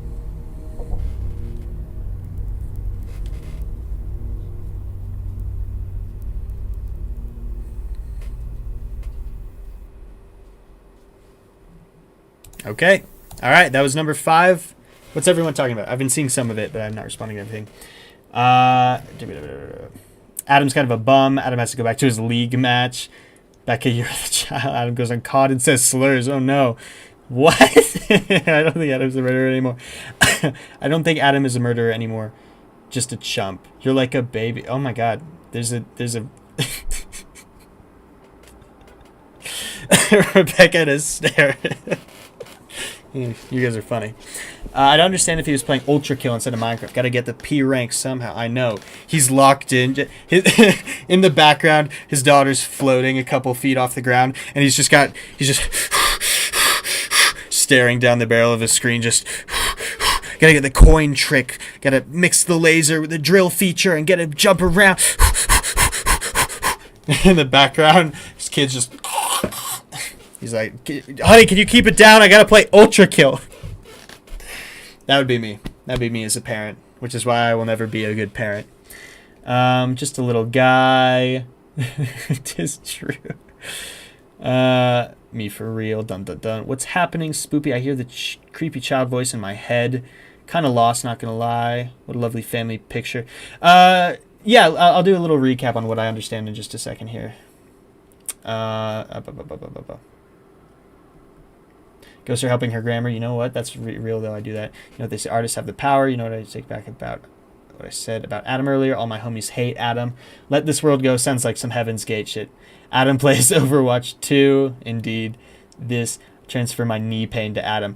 Yeah. Curse of Ra on Adam right now. He's ultra killing me. Punching his shotgun shells on God. Exactly.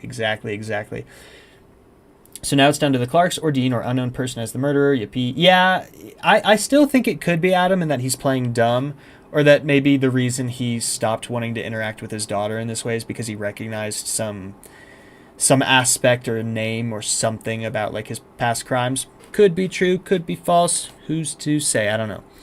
He's on a Discord call and the guy sees a floating kid.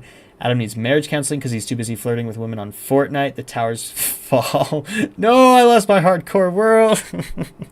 Adam haters officially here. Well, kind of you, Yippee analyst after I joined at the end of the thing. Analysis after I joined at the end of the thing. Now it's just rage. Okay, so what we've got so far is our main... The person that we're spending the most time paying attention to is Jessica, who is a little girl. I don't remember exactly her age. I think I'm thinking 10 to 12, maybe younger. She is in a therapy session with Dr. Liu after going into the basement of her house because she believes someone or someones were living down there. She had a traumatic experience where she started screaming, curled up into a ball, and she hasn't spoken since. Now she can only communicate in drawings and writing. And so the primary thing that we're seeing is both her interactions with her therapist, Dr. Liu, and then interactions with her parents, who I believe are named Adam and Carol, I think. Adam is dismissive and kind of disconnected relationship-wise. He seems like, as a lot of you are saying, kind of a bum. But also, I think that there could be an interpretation that he is guilty of something and he's trying to kind of brush it off and not give credit to something that might be real. But either way, Jessica is clearly seeing dead kids, whether or not they're actually dead. They probably are, but could be in her head, who's to say. The primary of which being Maya, spelled M-I-A, which is Mia, but we're calling her Maya because that's how Dr. Lou says it. And Maya can't be seen by other people, but can clearly be seen by Jessica, and has a tantrum, has a temper, but seems mostly on the side of Jessica and uninterested in hurting her. Whereas other spirits that she's talking about do kind of want to hurt her. I don't know. But that's kind of where we're at now. If you're just joining now and you're confused about what's actually happening. Wilfrith, now we analyze as we go. I give up picking up college girls vibes. Maybe what? Analyze. Dirtbag dad is all Adam is. College thing. She gets that autism phase. Accomplice Adam. Little Cobra. Yeah. I just don't know exactly what's going on. But we're starting to learn about things. That could be true. I'm back on the suspect list. Becca, I don't even like. Half of the things happening in the chat, I actually don't know what we're talking about.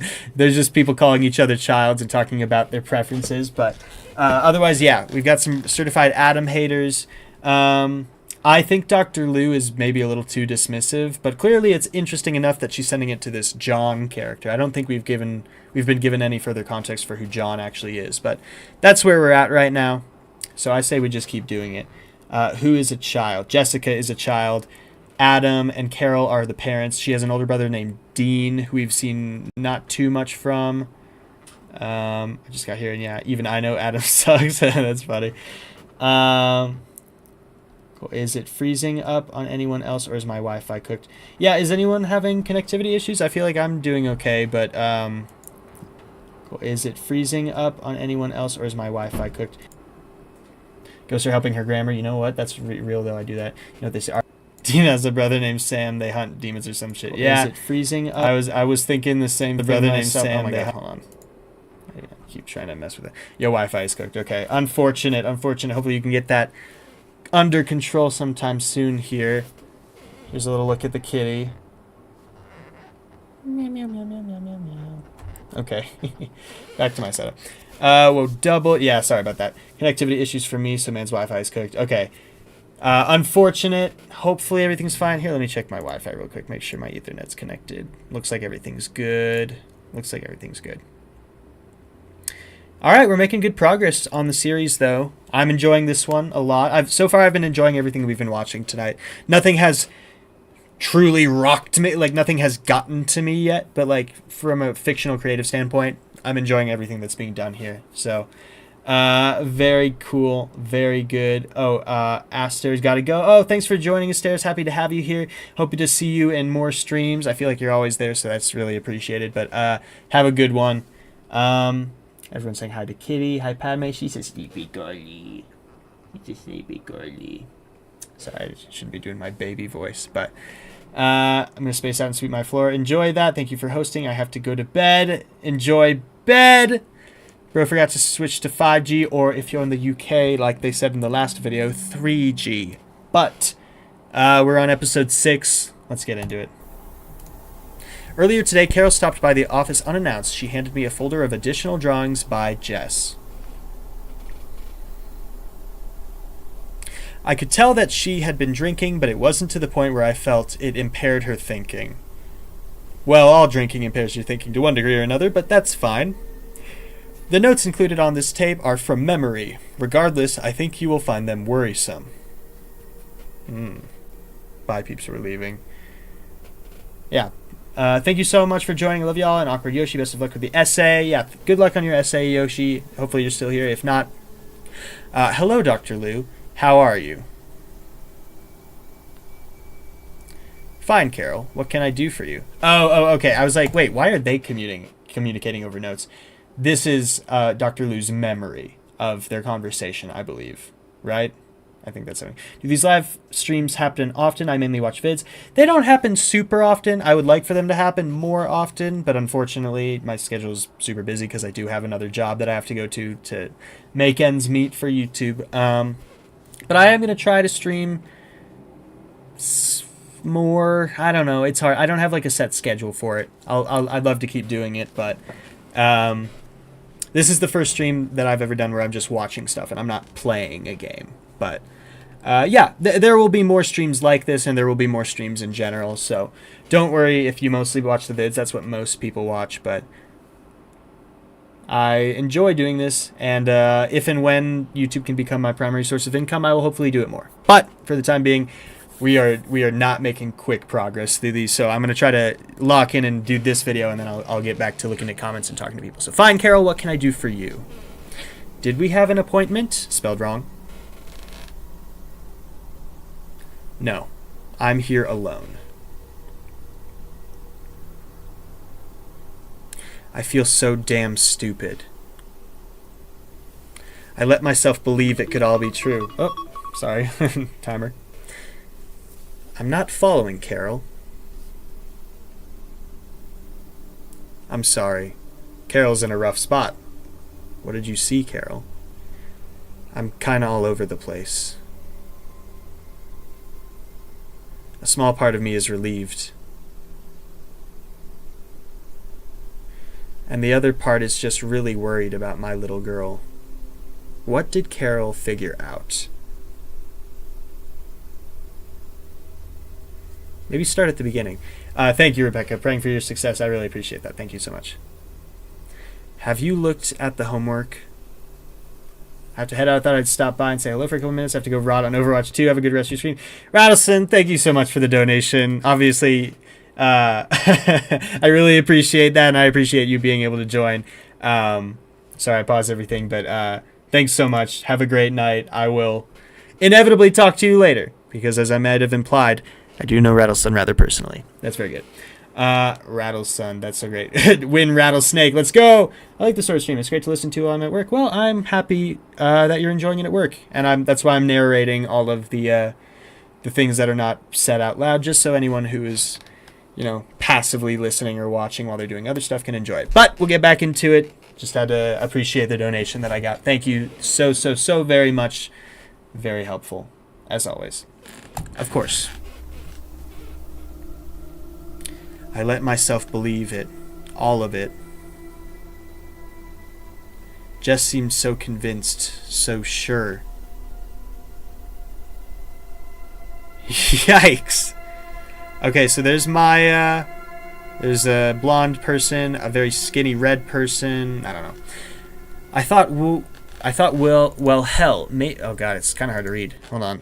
I thought, well, hell, maybe there are dead people living under the house. Okay, so Carol is bought in.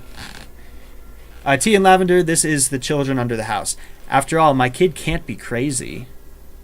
Say hi to all the digital artists listening in the background. Hi, digital artists. Thanks for joining. Shout out to everyone who's listening while they do other stuff. Me, children under the house, children under the house. Yeah, children under the house. Jess is not crazy. She's just a kid dealing with a lot, clearly. I started seeing them too, Dr. Lou. Uh-oh. Can't call that an imaginary friend. Who did you see? Her friends. Someone got to update Trans Plague Doctor on what they've missed. But the mom, most importantly, the mom has started seeing some of the things that Jessica has seen. I believe in an afterlife. It's not that big of a stretch. Right?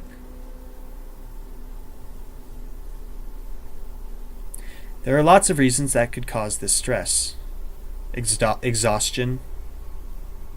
My son has seen things too. Oh, some Dean insight. Almost a digital art, but sewing stuff took priority. Sewing's cool.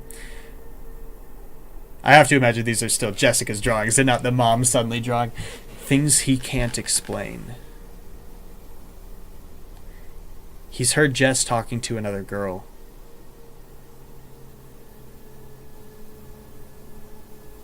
But always finds her alone.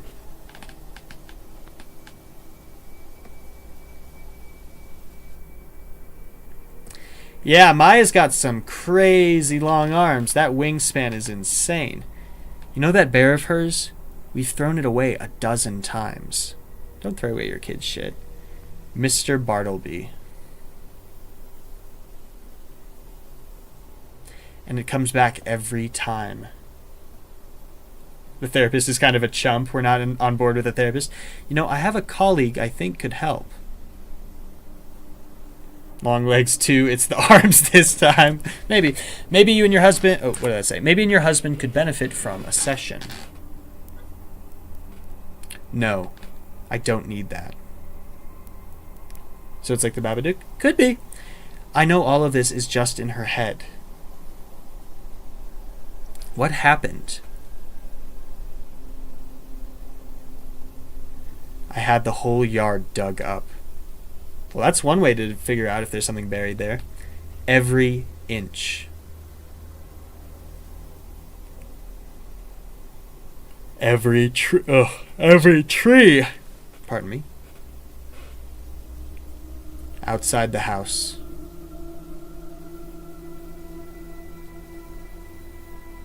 Well, that's all well and good outside the house, but I unfortunately think you gotta maybe focus your attention to the inside of the house. Which is what they say, which is where Jessica thinks all the people. And underneath. Things said by someone who doesn't need therapy. It's all in the head, it's all in their head. Don't worry, it's all in my head, it's all in my head. The trees never did anything. Police even brought dogs. Carol's giving this a lot of validity. You know what we found? Whole bunch of nothing. Whole bunch of nothing, I imagine. The mom understood the ghost assignment. Nothing. Whole lot of nothing. There are no kids under the house. Well, that's interesting. We've got, hopefully, definitive proof. Just a box of toys and a few menus from some old restaurant called the Burger Shack. Is this Five Nights at Freddy's? If this turns out to be Five Nights at Freddy's, I'm going to be pissed. Toys. Whole bunch of nothing. Then Mom's going to get Maya into the Lakers. That's funny. Burger Shack. Opposite title. Thanks for listening. Me when I wrap up a video. Thanks for listening, guys. Adam thinks we've all lost our minds. It's just good to have someone to talk to. Carol, I think you need your own therapist, to be honest. I still need to call the Clarks. Right, we've not heard much about the Clarks recently. See if they want their stuff. Yeah, that is not nothing. It is definitely stuff. We will see you tomorrow. Toys could be haunted. Bye. Or the hamburgers could be haunted. I'm curious about this Burger Shack place. Is there animatronics there? I guess we'll find out. Conversation.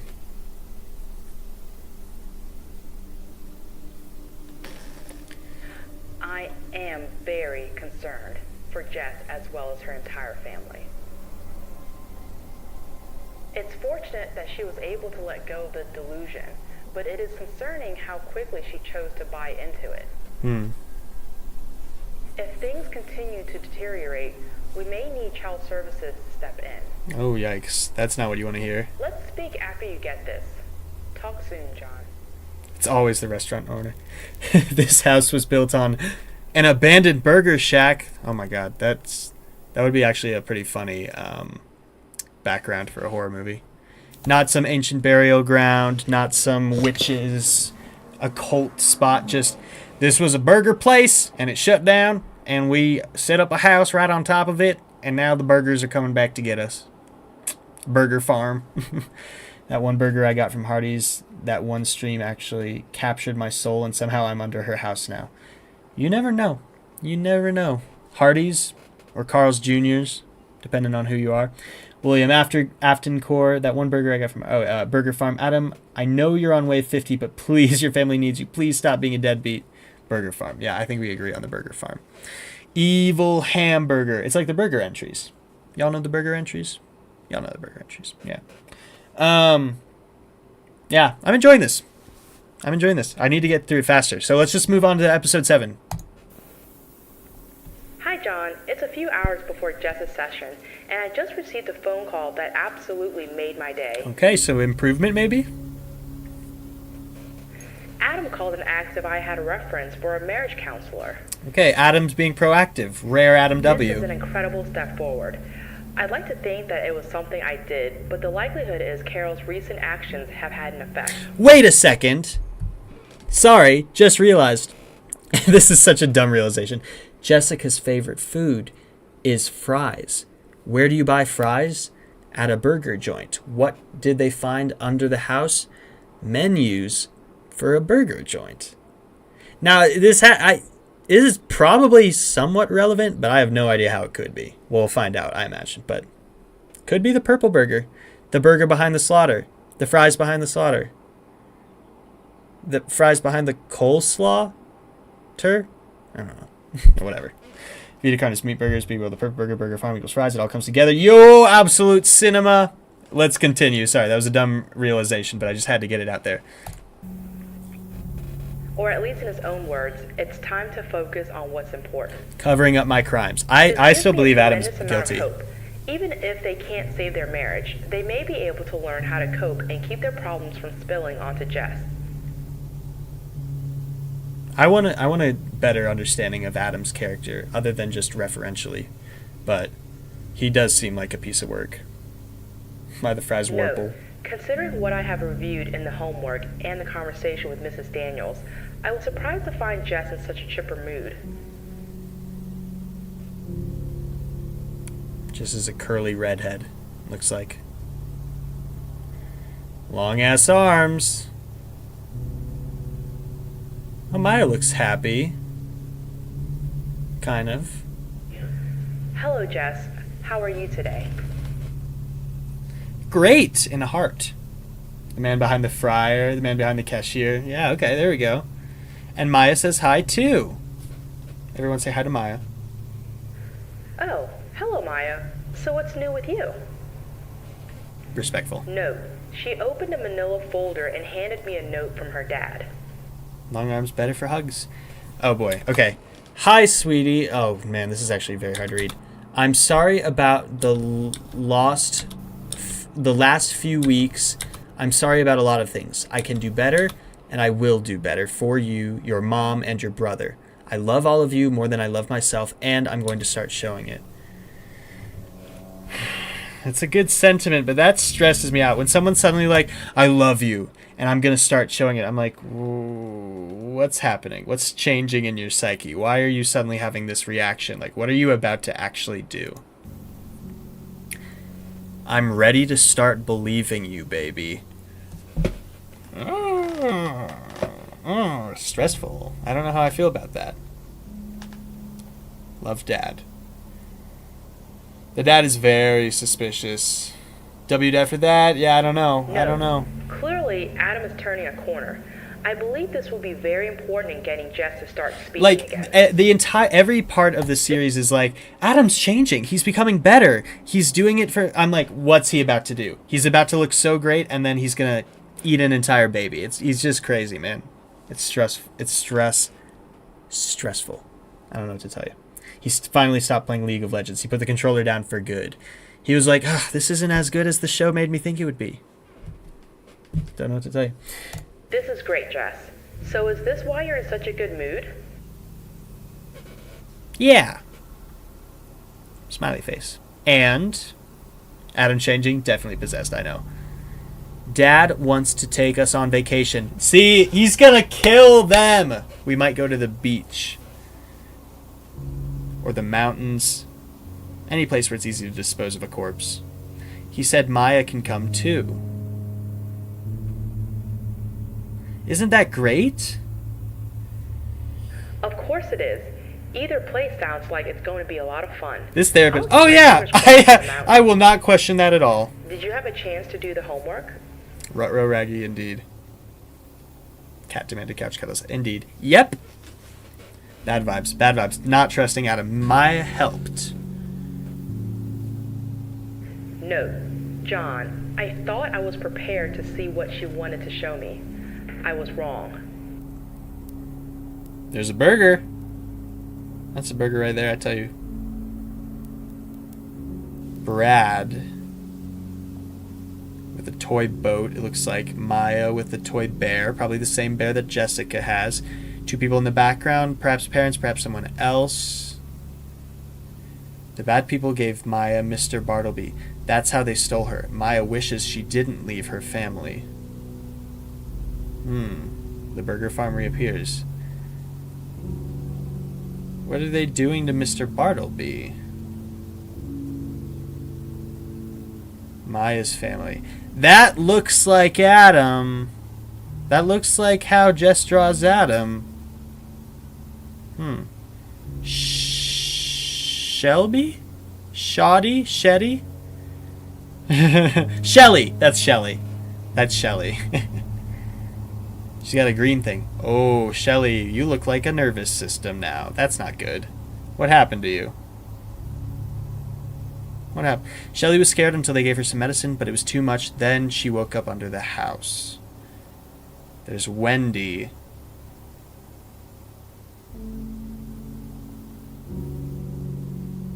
Wendy has a doll of herself, it looks like. Adam was the bird girl all along. Wendy, oh, you look a little not great also. Wendy remembers being dead before she died. 'Cause your neck broke? Being dead was supposed to be freedom. But it was another trap, another prison. Like I said, Jessica, she sure knows how to tell a story.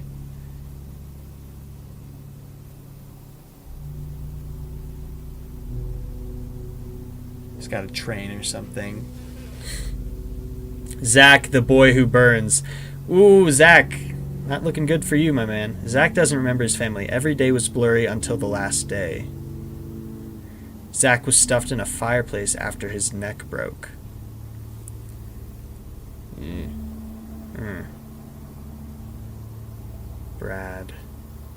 Brad is a skeleton. Let's go! Skeleton representation! Brad is the oldest. He was someplace dark for a long time. They forgot him and he died. He thinks his body is still where they left it. So the dead kids thing is pretty much surefire. That's pretty much exactly... We know that's what's happening. There's Markiplier. Oh no. Is that kind of fire? Oh man. What happened to you? What happened to you, buddy? Brad is a Connor reference. Mark remembers running, but he didn't get far.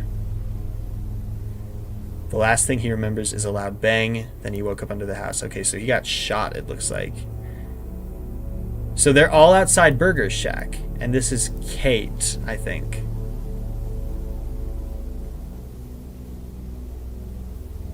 Kate is the scariest one under the house. Ooh. Was that the bite of 87? She has a hand for every hand that hurt her. Yikes. Lots of hands. Long arms. No, these images are coming from somewhere. I can't Yeah, someone's in the believe all of windows, this exactly. is a product of her imagination. A young girl shouldn't be able to recall some of these details. So who are these people? Oh yeah, the people in the background we've been seeing. Rebecca's in the windows. Not everyone under the house wanted to talk. Oh, the extras. Most can't remember anything but ... They are mad because they want to remember. I would be too. Well, thank you for doing this. Will it be okay with you and Maya if I keep these? Sure. Very interesting. Thank you. So, Jess, why do you think you stopped speaking? I traded my voice for eyes. Okay, so the ability to see the spirits has somehow restricted her ability to speak. Okay, they needed me to see, so I needed to give something to get something. Okay.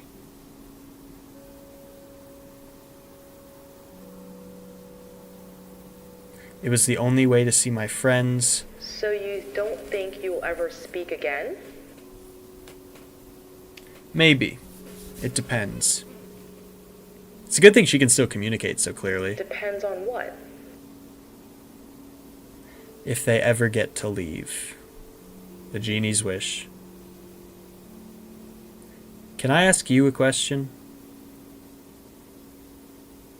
Absolutely. You can ask me anything. Maya says you talk to an imaginary friend too. Oh shit! It's like she knew we could trust you. Wait, is John not real? Who is John? Oh, shit, wait. That's actually sick. Is that... John, I've never mentioned your name to Jess or her parents. They know I'm interested in writing about Jess's case. Okay, so but they don't John is know that I'm real. collaborating with another therapist. I need to think about this a little more. I'll get back to you. That's interesting.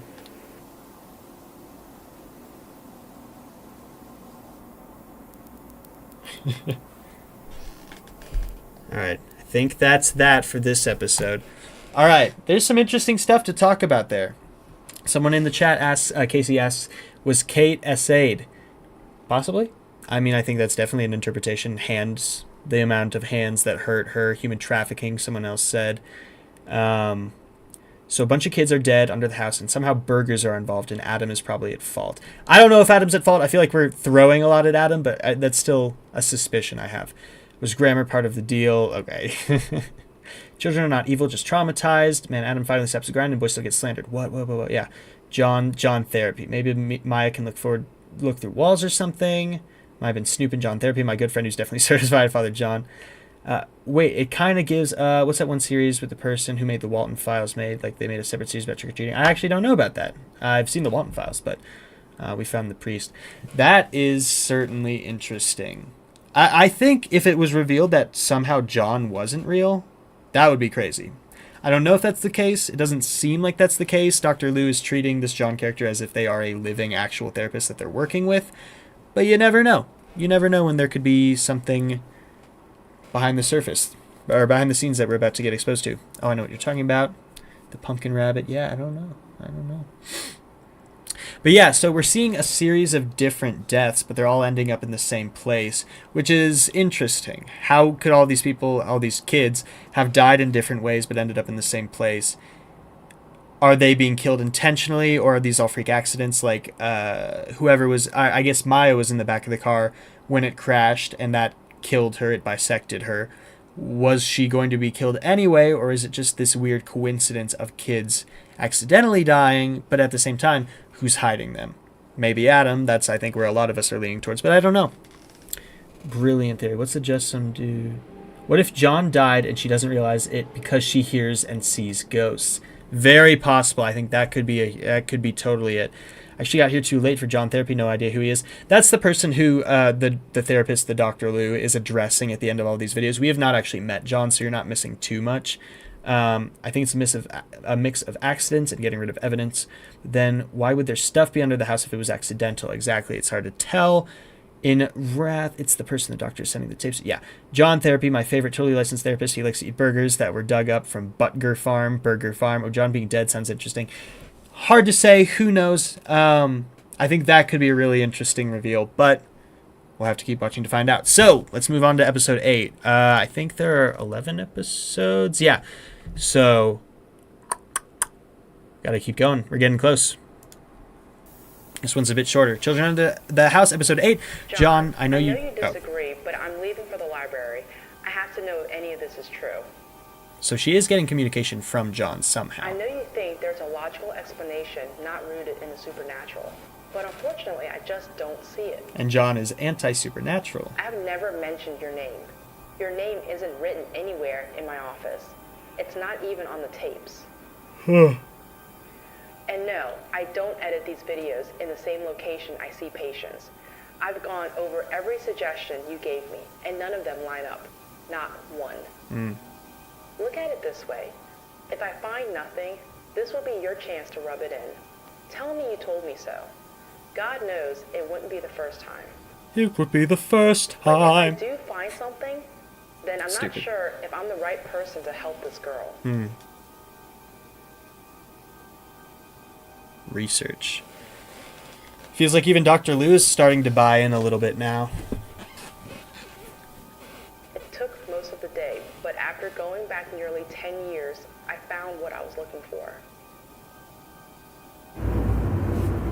Oh. Brad Landry. Police continue to search for Brad Landry 8. And he's the skeleton. Have you seen this child? Zach Hardy, 9. Police are looking. Went to get a glass of water and he was gone. In the front yard alone. Huh. 1984 is when he went missing around.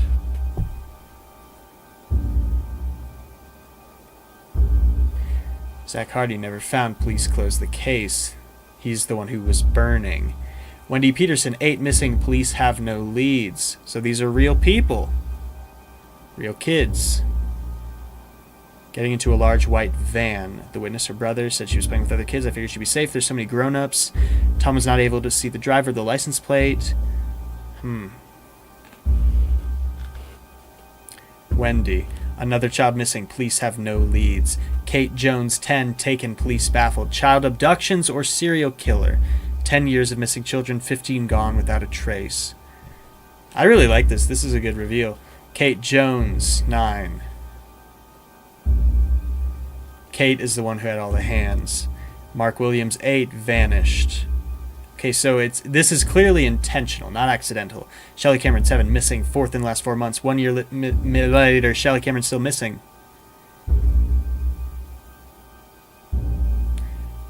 Dozen of children missing across 4.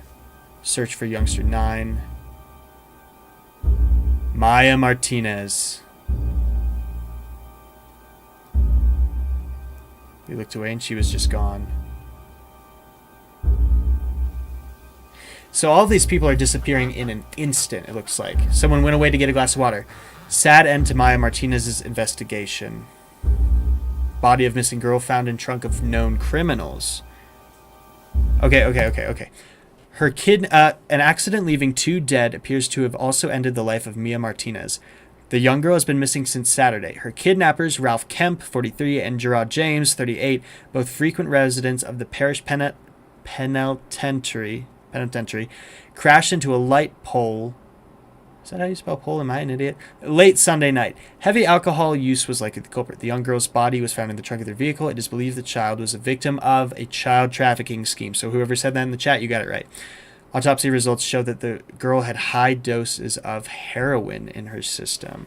So she had been heavily drugged. That is crazy.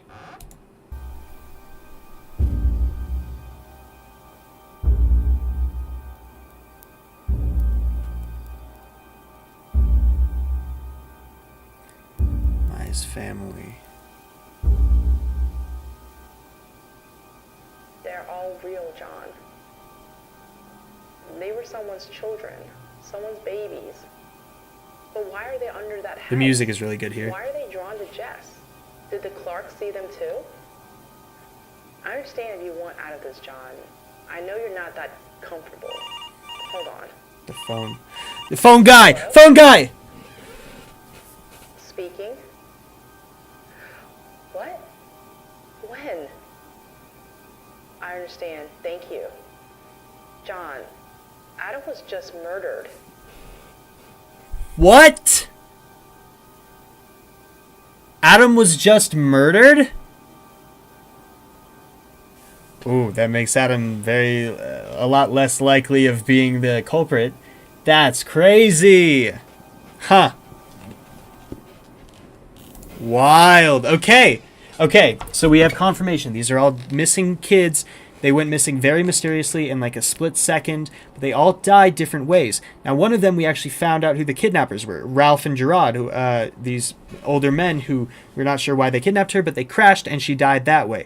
The burger joint, as someone in the chat said, is relevant somehow, but we still don't know exactly how. Maybe it was a front for a trafficking organization, but that doesn't explain necessarily why all of the deaths were different. And still, we don't know if these deaths were intentional. Maya's certainly doesn't seem intentional, but it's possible that these kidnappers were not necessarily the final culprit. They might have still been acting on someone or some thing's behalf, and there could be some supernatural presence that is causing these deaths to occur. Why are they ending up underneath the house? I don't know. What does the burger joint have to do with it? I don't know. But there's clearly some kind of connection here. Adam being murdered is very strange. I'm not sure why that's the case. All right, what's everyone saying in the chat? Rip to a mediocre dude. Hated him to death. Am I B Adam? Bad dude makes a good turn and dies. Oh, that's why he started getting better. So it would feel worse when he died. I've seen this before, so I was dying laughing at the Adam hate. They ate heroin burgers. Agreed here. Maybe they're like an agreed upon. Here come get some kids place. Oh, yeah, that could be the front place. Oh my gosh. Look at the kitty. She's all stretched out right now. You can't even tell. She's all stretched out. But yeah, I do think the burger place could be like a front for this human trafficking operation, which I think there's a lot of information that's pointing in that direction. Profoundly live. Good night. Oh yeah, Hell's Why, thanks for joining. Happy to have you here. Have a great rest of your night. Watch this. Watches the burgers have nothing to do with this. Adam goes to haunt me, kitty, baby located, and Letardis from Doctor Who. Yes, obviously I was talking about Doctor Who earlier. I do love it. That's my curtains essentially. Oh, she's being so cute. She's being so cute right now. She's probably also hot. Luckily, if she needs to go spend time in the other room, she can. Oh, what are you doing? Okay. Yeah. Making good progress. We've got 3 more episodes left. 9, 10, and 11. Yeah. This one's a bit of a longer one. So strap in, everybody. We're making progress. I hope we can get through all of the other videos. I'm really enjoying this one. I'm enjoying all of them, but yeah, let's just keep moving forward. Adam's funeral. Sorry, I'm going to look at these last. What's the temperature where you are? It's 75-ish. I'm wondering, but I also live in a place that just has really bad like insulation and like the air doesn't move super well through it, so it just gets stagnant very easily. 69, nice where I am, nice. I'm wondering if the ghosts form are less their death, but more how the body was disposed of. That's possible. It's possible. Also, while I'm here, I adore your video essays, and you're one of my writing inspirations. Horror isn't nor ever will be my thing, but I consider your essays quality enough to adore them regardless. Thank you so much, Tia and Lavender. That's very kind of you to say. I really appreciate that my writing helps you with yours, and keep up with that. You don't have to be a horror fan, but any writing that comes from the heart, that comes from a place of information and passion is good in my book. So good luck with that, and thanks for joining. I guess the burger joint being a front, but the kids being trafficked to different places could explain the different deaths. But then going back onto the house, I'm strapped in blanket, snacks, plushies ready to go. Good theory. All right. Yeah, we got to keep watching. We got to figure out what's going on here. Adam's funeral went like you might imagine. I didn't expect a big turnout, though. A lot of people there, huh? Apparently, Adam was more popular than I thought. Even the Clarks came to pay their respects. Something about the Clarks isn't... They're bad. But I suppose Kate's Crossing has always been a friendly place.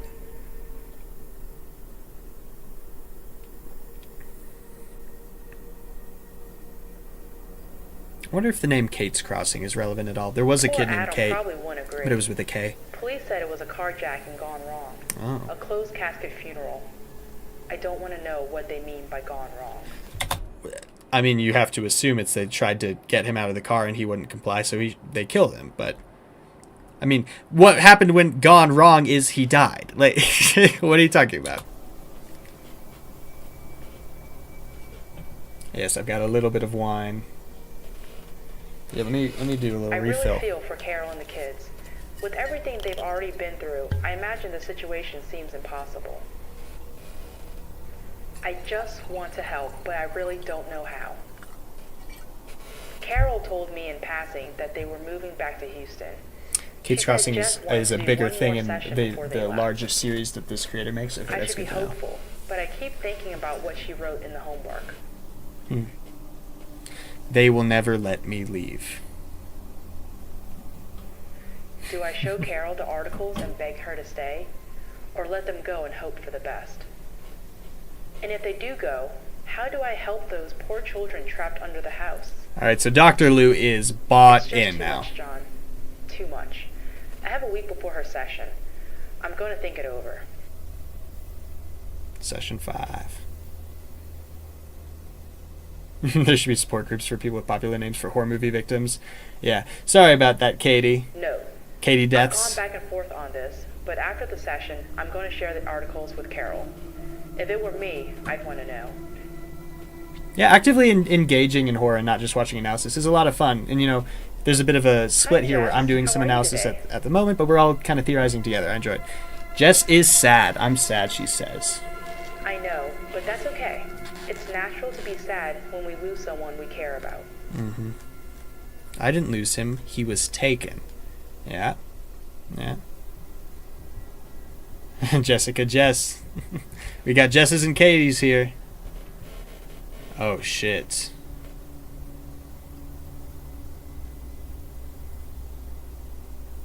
Well, that's a man with a gun, for sure. Oh my god, Jess. I'm so sorry. You shouldn't be seeing something like this.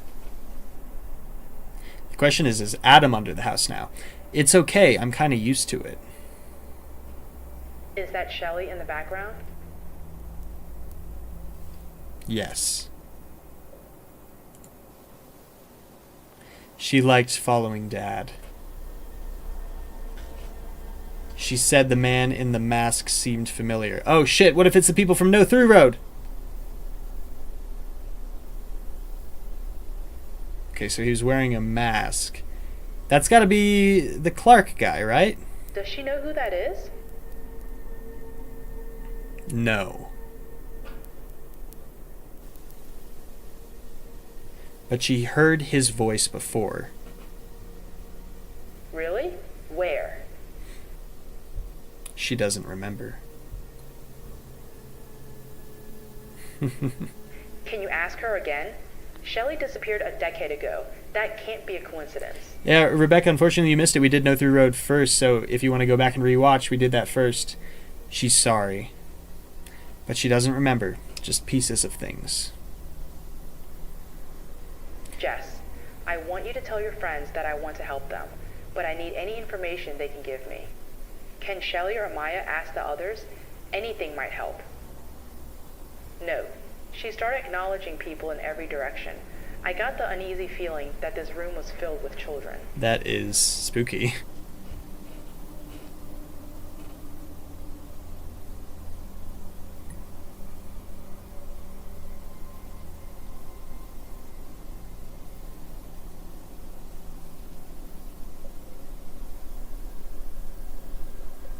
Just different eyes in the darkness. No. For once, the young girl looked in charge. She placed her finger on her lips to silence whoever was speaking. Finally, she pointed across the room, then started writing. Tunnel before the slaughter, slaughter before the tunnel. Food. They remember hearing people talking. Food, like burgers. It was loud, but the medicine kept it quiet. Heroin, potentially. It was dark. All of them remember the dark.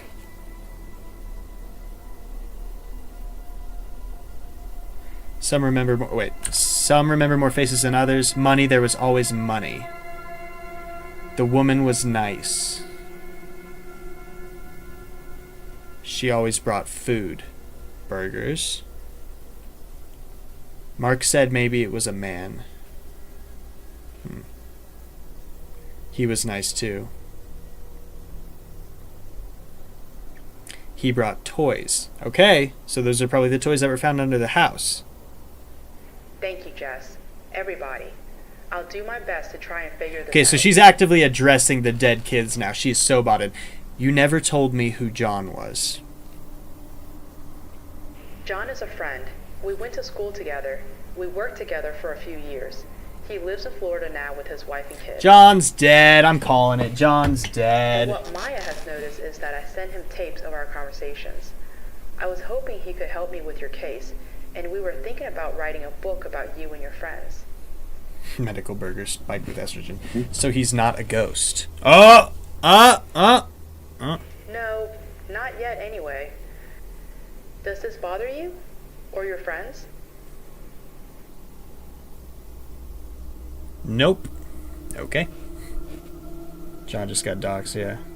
All these ghost kids are going to show up at his place. Maya was hoping to meet a new ghost. Alright, we're just calling them ghosts. John therapy. Someone that could help them move on or something. You know this is goodbye, right? Oh shit, why? Yes, your mom told me that you were going back to Houston. Not yet. Everyone's commenting not yet. I'm not going back to Houston. So maybe the mom's the killer. Shit. Why not? Because I'm going to live under the house. Yeah, obviously. The ones that don't remember will never let me leave. I'm going to try and talk to your mom, okay? Thanks, but she's not going to listen. The therapy behind the slaughter. Come visit me, if you can. So Jess, like, knows she's gonna die, it sounds like.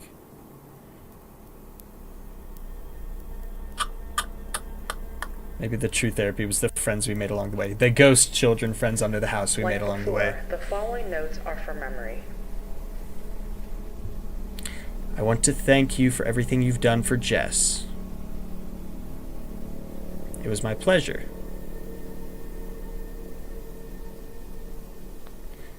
Look, I want to talk to you about Jess's friends. I was having a bad day. Hell, a bad month. I let my imagination get away from me. Mrs. Daniels, they're real, and I have proof. Uh-oh. That can't be true. We dug up the entire yard. We didn't find anything. But did you dig up under the basement? That's because you weren't looking in the right place. Under the house! That's what Jess has been saying! Every name she gave me, I was able to find in the paper. She even knew how Maya perished.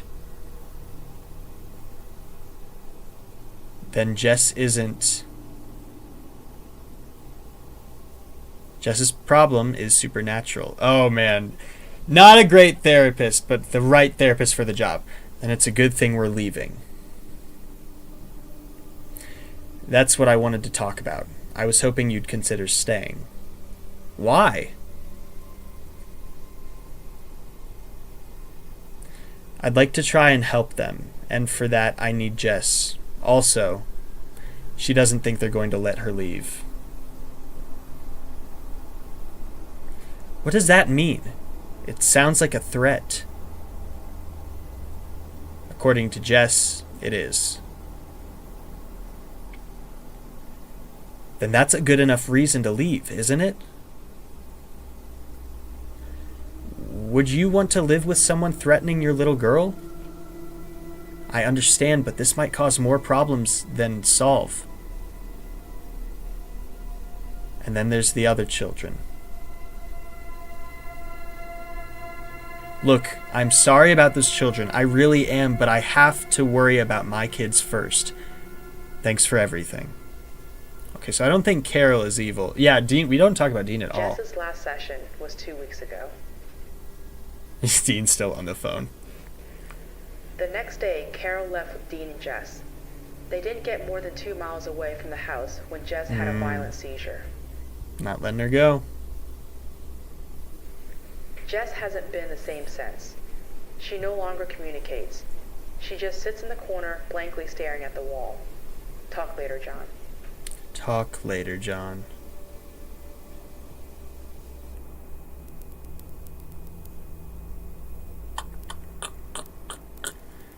She's all wrapped up in arms. Okay. What's everyone saying? People talking about burger pills, therapy burgers, why the ghost killing her, a great follow-up after trauma burgers. Like Scoob, I just killed all those kids and stuffed them into suits, dude. Maybe the real friends were the burgers we made along the way. Zoink, Scoob! Like, those burgers were definitely spiked, Scoob. Okay, seriously though, I worked in a pharmacy, and let me just say, why isn't a pharmaceutical company ever made an antidepressant tablet shaped like a burger? You'd know better than I would. I can't tell you. I eat too many at once. It's my fault we don't have burger pills. Sorry. It would work on me selling meds to an American like... wait, I lost it. It worked on me selling meds to an American like... Imagine a burger. There are tablets that look like hearts, but why not tablets that look like burgers? You probably want to hear... Not something you want to hear from your doc. Your problem is supernatural. I know. What is Dean doing right now? Yeah, I feel like we have to get some more out of Dean. Like, they introduced him, but he's been barely relevant to the story. Dean is a middle child. He's got that energy. I think he might just be the older brother, but I don't know. He's always on the dang phone. Dean is the older child, but he has the status of a middle child. Exactly. Oof, mom is going to die. Mother taking the kid, going to get her got. Why does that look like a Wendy's mascot girl? Wendy's. Burger Shack could be just a Wendy's. Who's to say? Doctor, you need a priest for this. Sorry, me. What the actual fuck do you mean priest? That plot line was in The Exorcist. Love The Exorcist. Trauma burgers, therapy burgers, Zoink Scoop. Oh hell yeah, spooky video scream. Like Zoink Scoop. We need to find more burgers. So dumb. Okay, 2 more in the series. Feel like we're coming to a head. Jess had a seizure and is now even less communicative. The ghosts, the kids, they've got her. All right, another long one. Episode 10. Here we go. Review. Excuse me. I'm afraid we're going to lose Jess. Yesterday, she had her 4th seizure. Ah, man. The poor child seems weaker by the day. Every time the phone rings, I'm afraid it's Carol calling me with the worst. Surgery burgers, heroin fries, and trauma burgers. Fast food is a real killer, I'll tell you what. Is that Reagan on the bed? Nah, it's Jess. See, I know The Exorcist. I know character names. I like the spinning. The good news is that Jess still communicates. Each morning I find several of her drawings waiting for me in the office. Are we sure they're her At drawings? least, I hope that it's her leaving me drawings. No more burgers. Oh shit! Her arms are also getting long!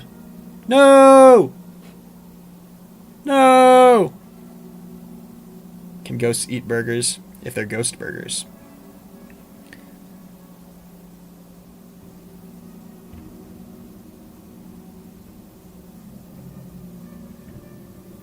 It's scary where I am. Okay, so Jess, it's like another world here. It's dark and cold.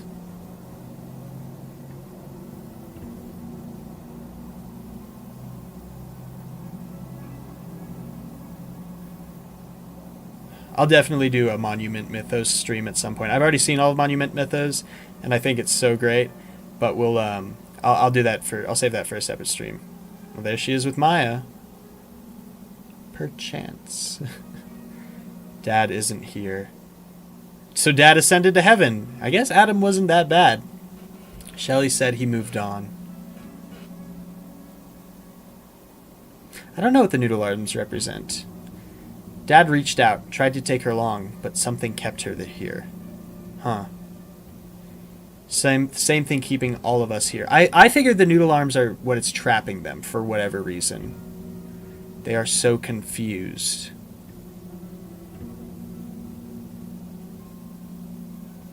They try to remember but can't. They are stuck in a loop that makes no sense. Oh shit, this is No Through Road!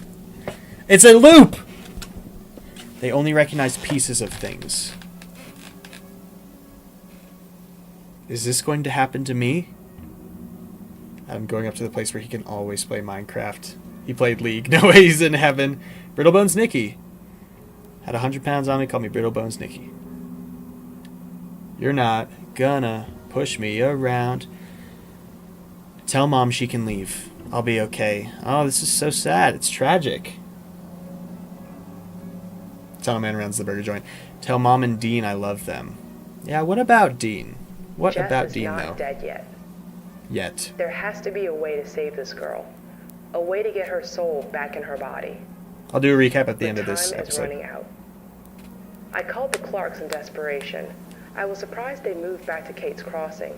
Apparently, RV life didn't suit them. Mrs. Clark probably thought I was crazy. I can't imagine too many people who expect to get a call asking if they've seen ghost children in their home. This is like Insidious. Yeah, that's kind of what I was thinking earlier. I love Insidious. It's like the upside down spot. I gave her Maya's name. Brad, Shelley, Wendy, Mark, all of them. She was clueless. Or playing She clueless. couldn't recall anything weird ever happening in that house. I must have sounded hopeless. She asked me several times to come by their place. Said we could talk over lemonade. I, of course, declined. I just don't have the time. Jess doesn't have the time. This is outside my realm of expertise. I probably should call a priest, but Mrs. I've Clark, always I been think, more is who was comfortable behind a clueless. stack of books than kneeling on a pew. The following are the notes I accumulated over 3 days of continuous research. I never would have imagined that there were so many books dedicated to spirits, ghosts, demons, and the afterlife.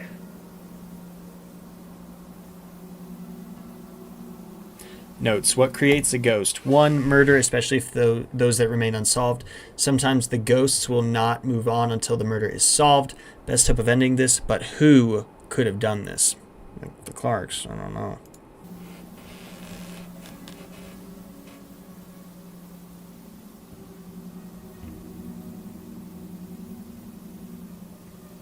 I'm reading all your comments. They're interesting, but I need to go back to it. 2. Lack of a proper burial. Possible. Most of the children have never been found. 3. Time loops. Ghosts might be stuck in their last moments. Why don't they remember their last moments? Well, because they were drugged, weren't they? Older ghosts may remember less and less of their former lives. But what if they already... What if they already what? But what if they already don't remember? What's left? Is anything left? Emotions? Anger.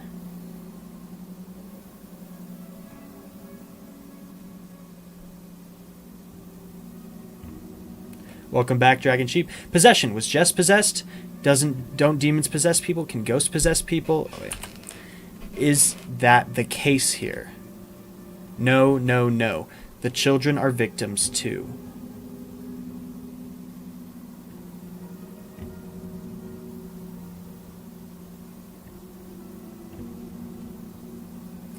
What the hell am I missing? I've been racking my head for days. What am I not seeing? Too many questions. Who could have done this? What is their motive? Connection between the kids?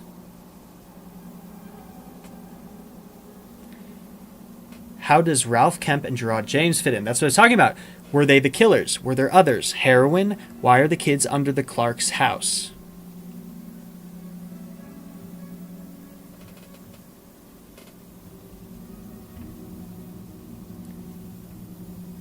Is it the location or Jess? Why was Adam killed? What was the motive?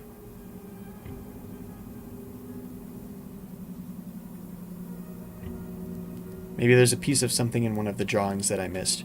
Or maybe in one of the newspapers. Therapist isn't talking anymore. Why not? Body of missing girl found in the trunk of known criminals. Heroin in her system. I was right. We mentioned that. The heroin is important. They're being drugged for whatever reason. Drugs and drug use. Effects of heroin can cause a dreamlike state. Is that why the children don't remember?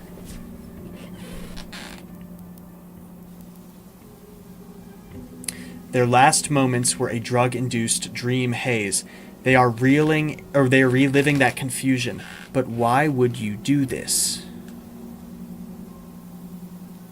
They weren't murdered. The children were being trafficked. Okay. So some people called that correctly in the chat. Credit to y'all. Oh, I can't even tell what I'm looking at here. These are all the different kids, obviously.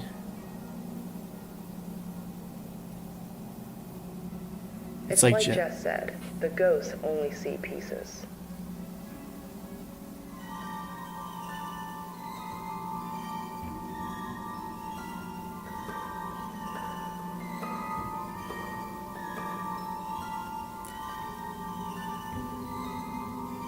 Okay, they were all together.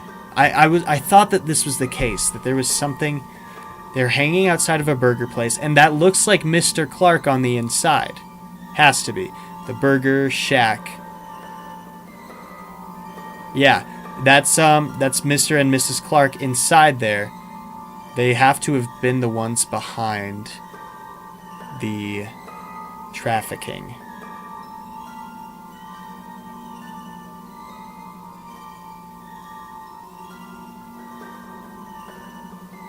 They were at the Burger Shack, John. They were at the Burger Shack, John. The Clarks are just lying. Those poor kids. And who do these drawings look like? Yeah. Yeah. The Clarks.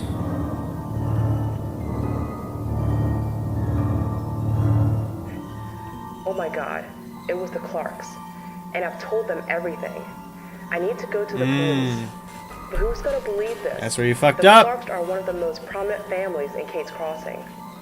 Burger Shack foot lettuce. And I can't believe that a child's drawings will hold up in a court of law. I need to get Carol and those kids out of that house. And I shudder to think what would have happened if I took Mrs. Clark's offer for lemonade. I'd probably be under that house too. Someone also noted that in the chat as well. Hello? Really? That's incredible news. Yes, I'll be right over. And Mrs. Daniels, I have a lot to tell you. I don't think we can trust the Clarks, but we'll talk more when I get there. John, Jess woke up, but I'm sure you'll hear about this before you get the tape. I'm dropping this in the mail and Yeah, for the Daniels. yeah. If I or any of us disappear, it was the Clarks. Okay, I'm dropping this in the mail before I leave, so she could totally be dead right now. All right. So we're about to do our conclusion, but I need to see what everyone's been saying because that is some really interesting stuff. Okay. Not me forgetting to watch the stream instead of just having fun in the chat. Whoops. Dragon Sheep got some dinner. That's very good. A lot of people are saying the therapist might die. They hope she doesn't die. You want a time-lip cookie. John, therapy has some burgers for sale. Watch and analyze Yap TV next. It's completely normal on the surface, but there's a lot of terrifying lore hidden underneath. Vibes are immaculate. Kind of late on that realization. What video series channel is this? Just for anyone who's not sure, this is The Children Under the House. I'll do a quick recap just before we do this final episode so anyone who missed the lead up can understand what's happening. What are you watching? What have you watched? Children Under the House, short analog horror series. Music change. Can I get a heroin burger with a side of Shaggy's weed fries, a time-lip cookie, a man behind the coleslaughter, and a murder lemonade? At someone's birthday party, combi meal of therapy burgers, heroin fries, and depression lemonade, all for $10.99 at John Therapy's Burger Joint. Would that be good merch? John Therapy's Burger Murder Joint? Burger Joint. I know nothing about that. Anyway, want some lemonade? Number 15. Oh, I'd like to order the birthday shit. Yeah, people are just making orders for a fictional restaurant in my chat. That's very fun. Therapist might die. Might die. Gotta be real. Connor React stream. Hello, welcome. Welcome, Pepe. I genuinely love amateur voice acting. There's something so lovely and genuine about it. It's very fun, yeah. She is now the burger meat. As much as this therapist broke the trusted confidentiality between doc and patient, she doesn't deserve to be hurt. Yeah, I guess she did. But at the same time, this is not like an average case, so I don't know how much like hate I want to throw to her. Whatever. Yes, I'd invest. I would. Were that okay? So we do want some Burger Shack merch. Might look into that. That'd be fun. But I don't know. Chuck, can I get a number 15? 2 number 9s, number 6 with extra dip. Okay. Before we do this final episode in the series, let's do a recap of everything we can know and remember off the top of our head. So, the primary people we're paying attention to is this family, the Daniels, I believe they're called. It's Jessica, her older brother Dean, who we've barely seen anything from, her father Adam, who everyone didn't really like, but then he got murdered, and I don't think he was responsible for anything, so he just was an unlikable character who died. And the mom, who is... Oh, I don't remember her name. Colleen? No, I don't think it's that. Then there's the mom, also. At a certain point in her childhood, they moved into a house that I think used to be owned by a couple named the Clarks. I think that's the case. The Clarks moved away, or moved somewhere else in Kate's Crossing, which is where this takes place. And at some point, Jessica started hearing or believing that there were people living underneath the house, kids specifically. And one time she went down and saw something terrifying that no one else saw that caused her to go completely mute, and now she communicates only through drawings. She implied later in the series that the reason she went mute is because she gave up her voice for her eyes. So basically, the way I read that as her ability to see into the spirit realm, to see and communicate with these kids. She primarily communicates with a spirit who is called Maya. Maya was kidnapped by two people named Gerard and Ralph, I think it was. I believe so. And she had heroin in her system, and they got into a car crash, and that killed her. We believe that the reason she had heroin in her system and that the reason that all these other kids have died are because there was some kind of human trafficking shit going on in a place called the Burger Shack, which probably existed in history, probably in the place where the house currently stands, but maybe somewhere else, but I think it's where the house currently stands. The Clarks were most likely the ones who were responsible for running this Burger Shack, and probably the ones who were behind the human trafficking. Now, I don't know exactly why all these kids died in the way that they did. Maybe there were so many kids that these just happened to be the ones who died, and it's an even crazier and deeper problem than it already was. But that's what that is. Right now, or rather, Jessica has been talking to a therapist named Dr. Lou, who has been trying to figure out what's going on with her muteness, what's going on with her, perception of there being children under the house, and has been communicating with this other character who we've never met named John. Now, some people think John could be dead. I think there's a likelihood that he could be dead, but he could also just be another therapist who is alive and reading this on the outside. Adam was killed. Not sure why, not sure how that relates to everything, but he was killed.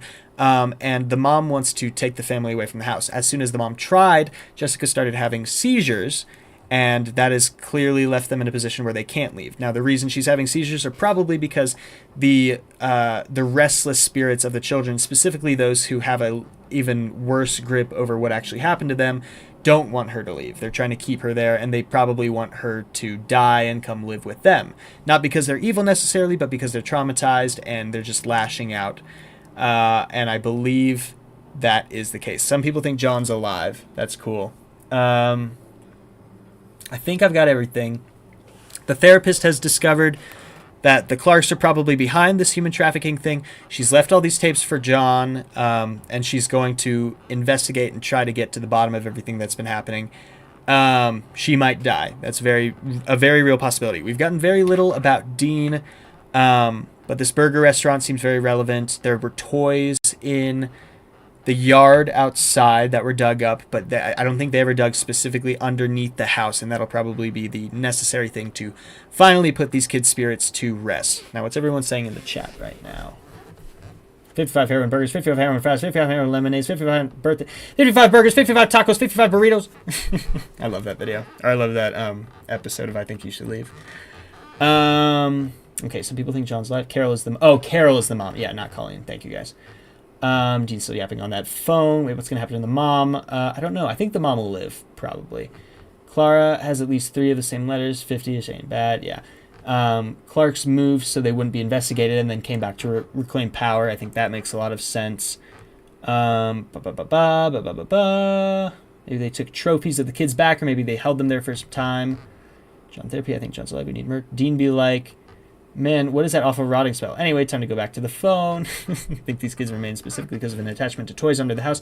So that's interesting, that they could be remaining not necessarily because they want to, but because of their own connection and not because of the violence of their murder or their unsolved mystery or anything like that. That could be interesting. Dean, average screenager. Dean is a Gen Alpha iPad kid born too early. Casey agreeing with a point made by Izzy. What is that point? John might be the one to solve everything once the therapist dies. It's possible. That's definitely possible. Love how Jess was like, hey, they're under the house. And Mom was like, man, I couldn't find anything in the yard. Yeah, I know. I totally agree with that. Wait, have you watched Ted's Caving Adventures? I think it's called that. Ted the Caver. I have not watched that specifically, but I know very much everything about Ted the Caver. I watched the Creepcast episode. I think I read it years and years ago.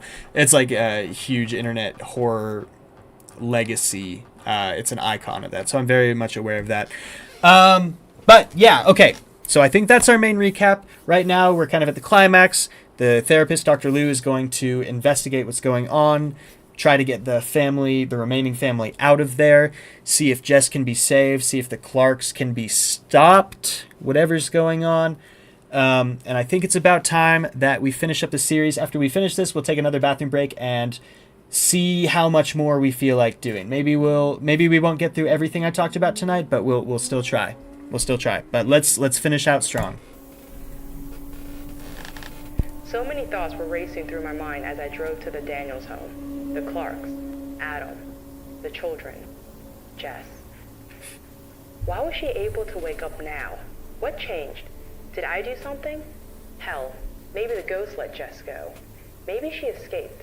Why does this feel too easy? If it feels too easy, it probably is. And why is it when you have somewhere to Too be, you easy. hit every red light? It was like something was telling me to stay away.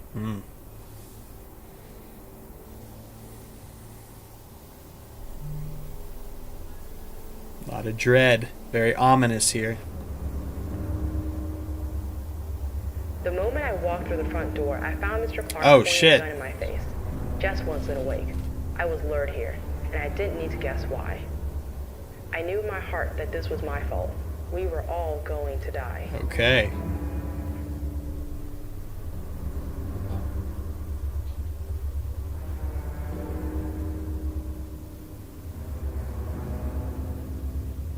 John, I know you've heard me tell this story a dozen times now, but the following drawings are Jess's account of the event.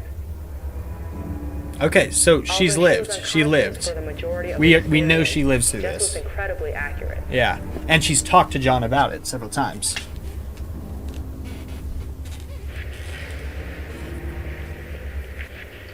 The Clark's plan was simple. They were going to shoot us and then burn the place down.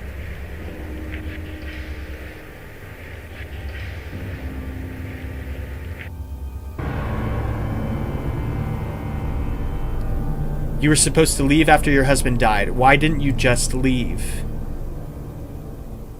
There's Maya in the background, it looks like. We tried, but just got sick.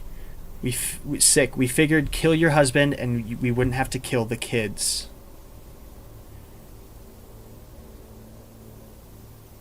Huh. Now our hands are tied. The arms are like they're speech bubbles. That's crazy. Jess, I hope you can hear me because we need your help. I don't think the mom was in on it. I don't think that's what we're getting. Is that what we're getting? I think she's also being held up. We can't leave. Please don't hurt my babies. Yeah, I don't think she was in on it. The arms were for dialogue framing the whole time. How silly of me. Yeah, it doesn't matter. This is on you.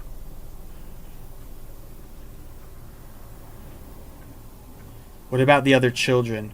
Were your hands tied when you kidnapped them? Hurt them?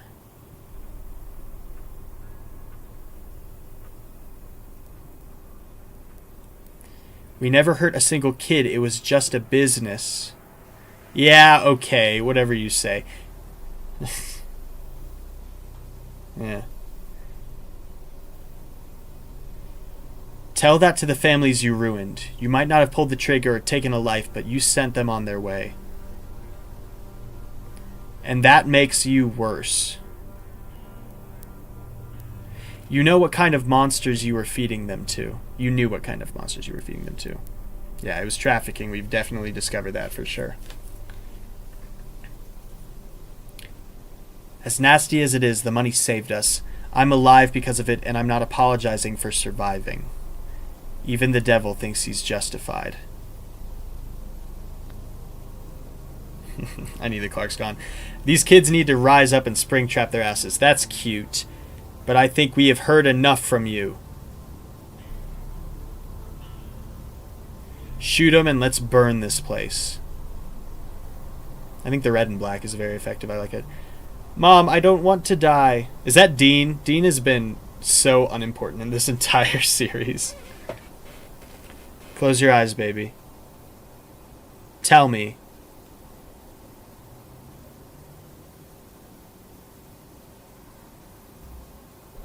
Do you even remember their names? John, I knew I only had one shot to survive this. I needed the children to remember. The children were in this house with the Clarks for years, and they never made contact. I needed the Clarks to confess, admit to the crime. And if my time being a therapist has taught me anything, people want to validate their actions. No, Dean finally got You off the just phone. need to know how to ask. I remember all of their names and faces. You don't forget that.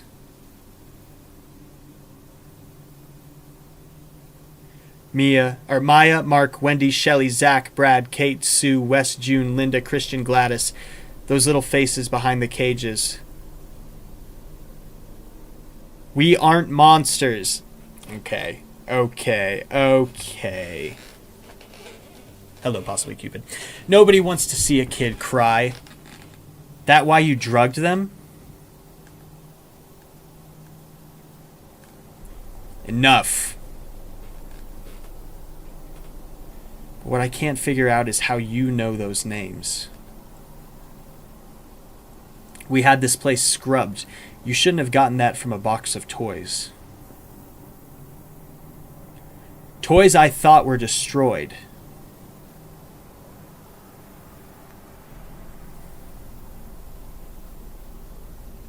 Simple.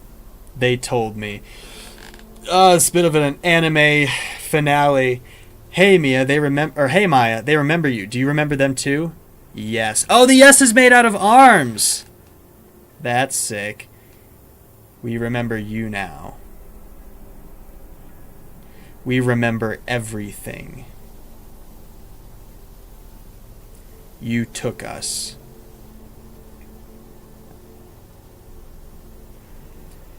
Now we take you.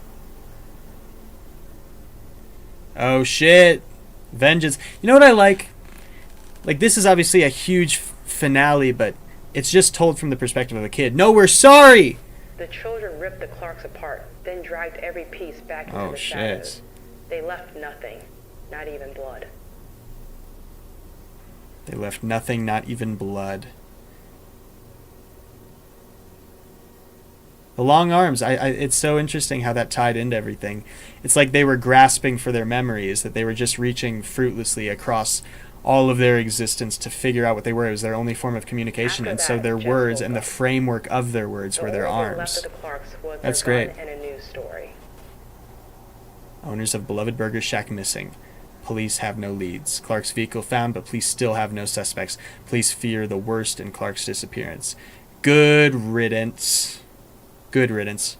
No one will ever know what they did except us, and they will probably always be remembered as the kindly couple who owned the Burger Shack. But according to Jess, they got what they deserved.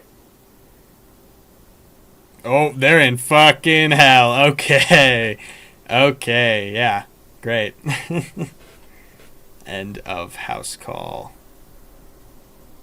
Still a little bit more here.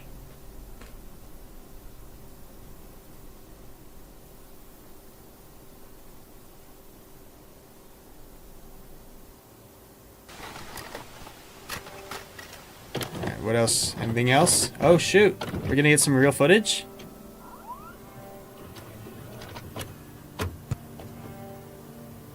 Okay, final session, maybe not. Christianity canonized. Yeah, it's funny. It's true. It's been 2 weeks since Jess woke up. Carol said things felt different in the home, brighter. She said it felt like a different house. All right.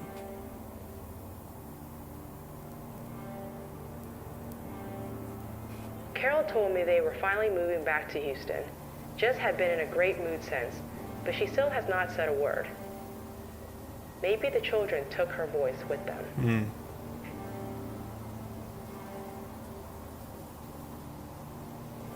So how are you today? Great. Are you looking forward to moving back to Houston? Yes, I miss my friends. I wish Dad was coming, but I know he's somewhere watching over us. Playing League with the legends. Your mom said you still aren't speaking. Have you given it a try? No. Jess just shrugged and smiled. Looks like I got my wish. I got a happy Jess after all. Yay! A happy Jess.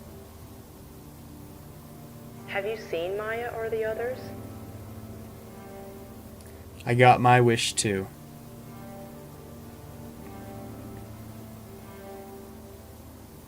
They're all free. They're all free.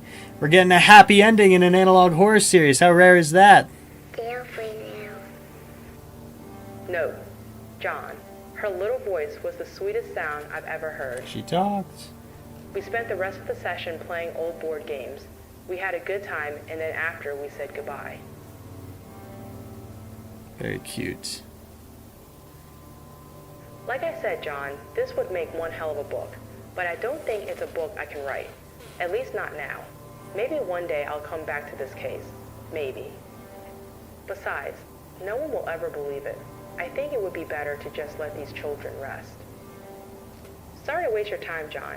We can talk it over when I come down for Thanksgiving.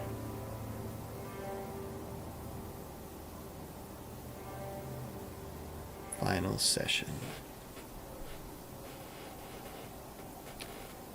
Alright, is there anything else?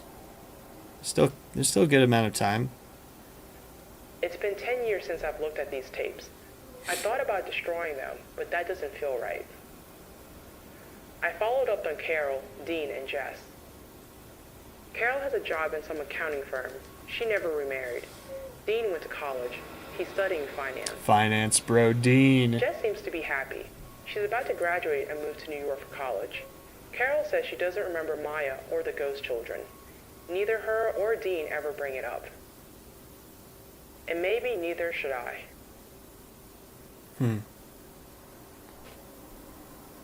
That was it! The children under the house!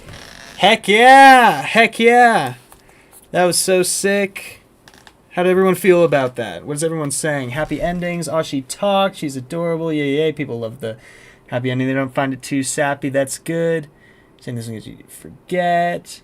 Analyze Yap TV. Yeah, that'd be fun. See you later, Will. Will heading out. Glad you waited more. Thanks for joining. Sorry, I'm just trying to catch up on everyone. Yeah, love being right. 10 out of 10 recap. No notes. Recap Plague Doctor. Oh, here's the recap. Everything's connected. John Therapy is... Everything's connected. Lemon Demon. John Therapy is running a burger joint that sells therapy burgers and heroin lemonade. Tunnelman is an Uber Eats driver, and we need merch of all of this. That would be fun-ass merch. So Christianity is canon to Vintage 8. So people are talking about Vintage 8. There must be other stories as a part of it. I will have to look into that, because this was a really interesting story. Sadly, I got to go, but it was fun even if I joined midway. Yeah, thanks so much for coming. Very happy to have you here. You ever seen Dog Nightmares? I've not seen that. I'll have to add that to the list. I wonder if Adam found out about this stuff and that's why he was killed, and also that's why he made the suspicious note. I think that's possible. I think his murder, the way I read it, was purely as motivation to try to get the family to leave and leave the mystery alone. But it's possible that he also was finding stuff out, which is why he was killed. That makes a lot of sense. Dog Nightmares was great. Dog Nightmares gave me nightmares. Maybe I got to check that out. Yeah, Happy Child. Still writing, but I decided to unmute. It looks like we're coming up to the end. Yeah, we just finished Children Under the House. How's the paper? Yeah, how's the paper going? Oh, she talked. If I had a nickel for every time a horror series had a happy ending, I'd have 2 nickels, which isn't a lot, but it's weird that it happened twice. Tangivirus, or Boy Scout Deeper was the second one with a happy ending. I think Tangivirus. Good choice. See you later. What drama was about?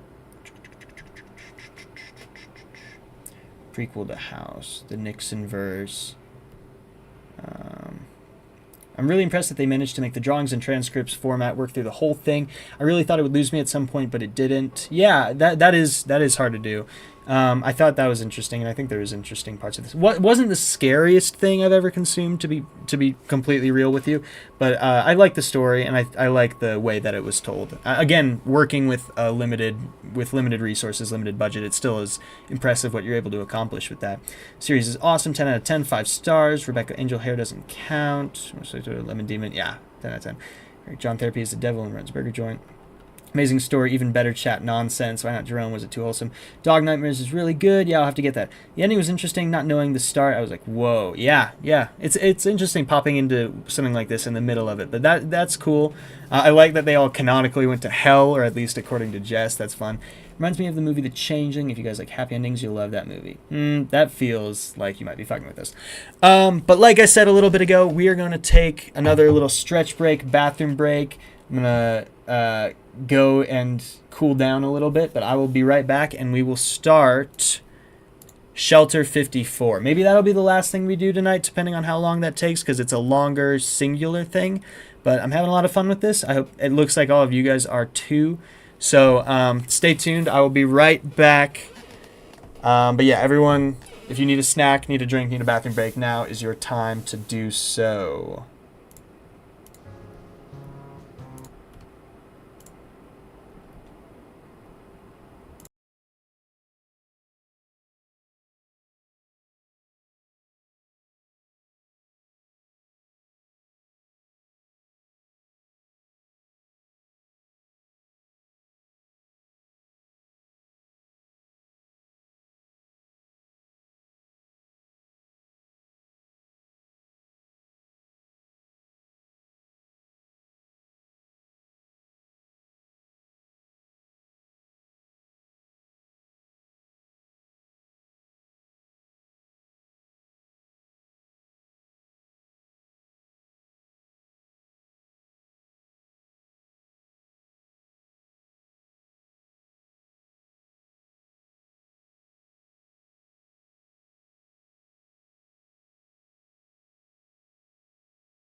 Guess who's back? Back again. Shady's back. Tell a friend. Guess who's back? Guess who's back? Guess who's back? Guess who's back? Guess who's back? Guess who's back? Guess who's back?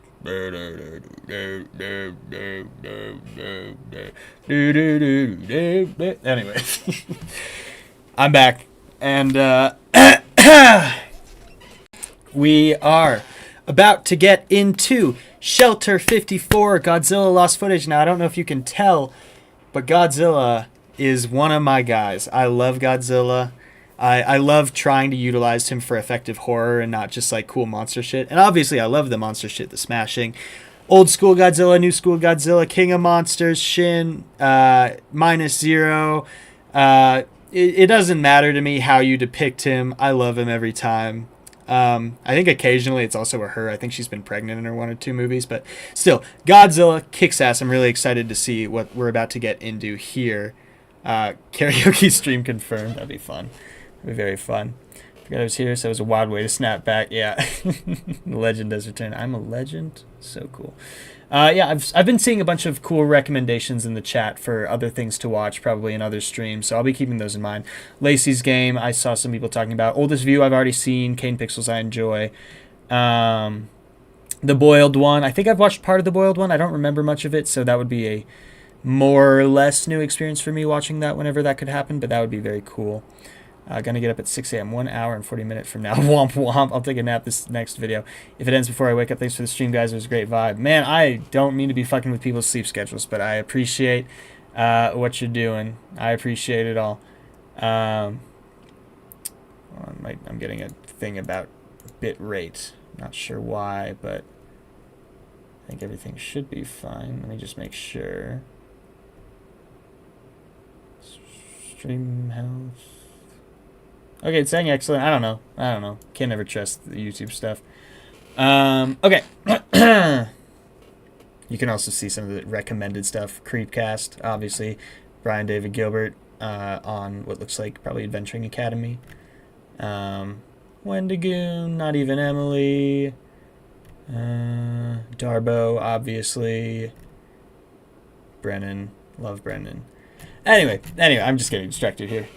Oh, Rebecca, thank you so much. I think I'm gonna head out now. Have a great stream, Rebecca. I appreciate you. I think you've donated before, and that means so much to me. Really does. Thank you so much for that. Thanks for joining, and have a great rest of your night.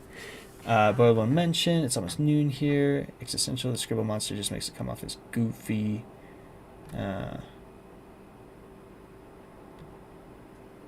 Supposed to be scary. What are they meant for? Godzilla is a legend forever. Absolutely, Godzilla is a legend forever. I'm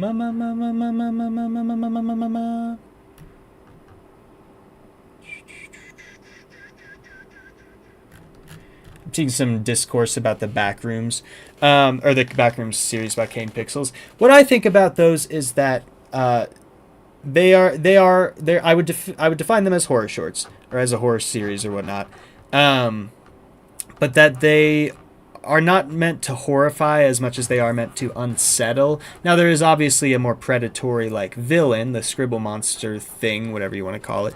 But I think what has always been so compelling about the Backrooms is their, liminal nature, their human and yet alien quality, the way that you get lost within them, and how the repetitive pattern just becomes like a mind-numbing, all-consuming kind of thing. So I don't think, like, I enjoy Kane Pixels, the Backrooms.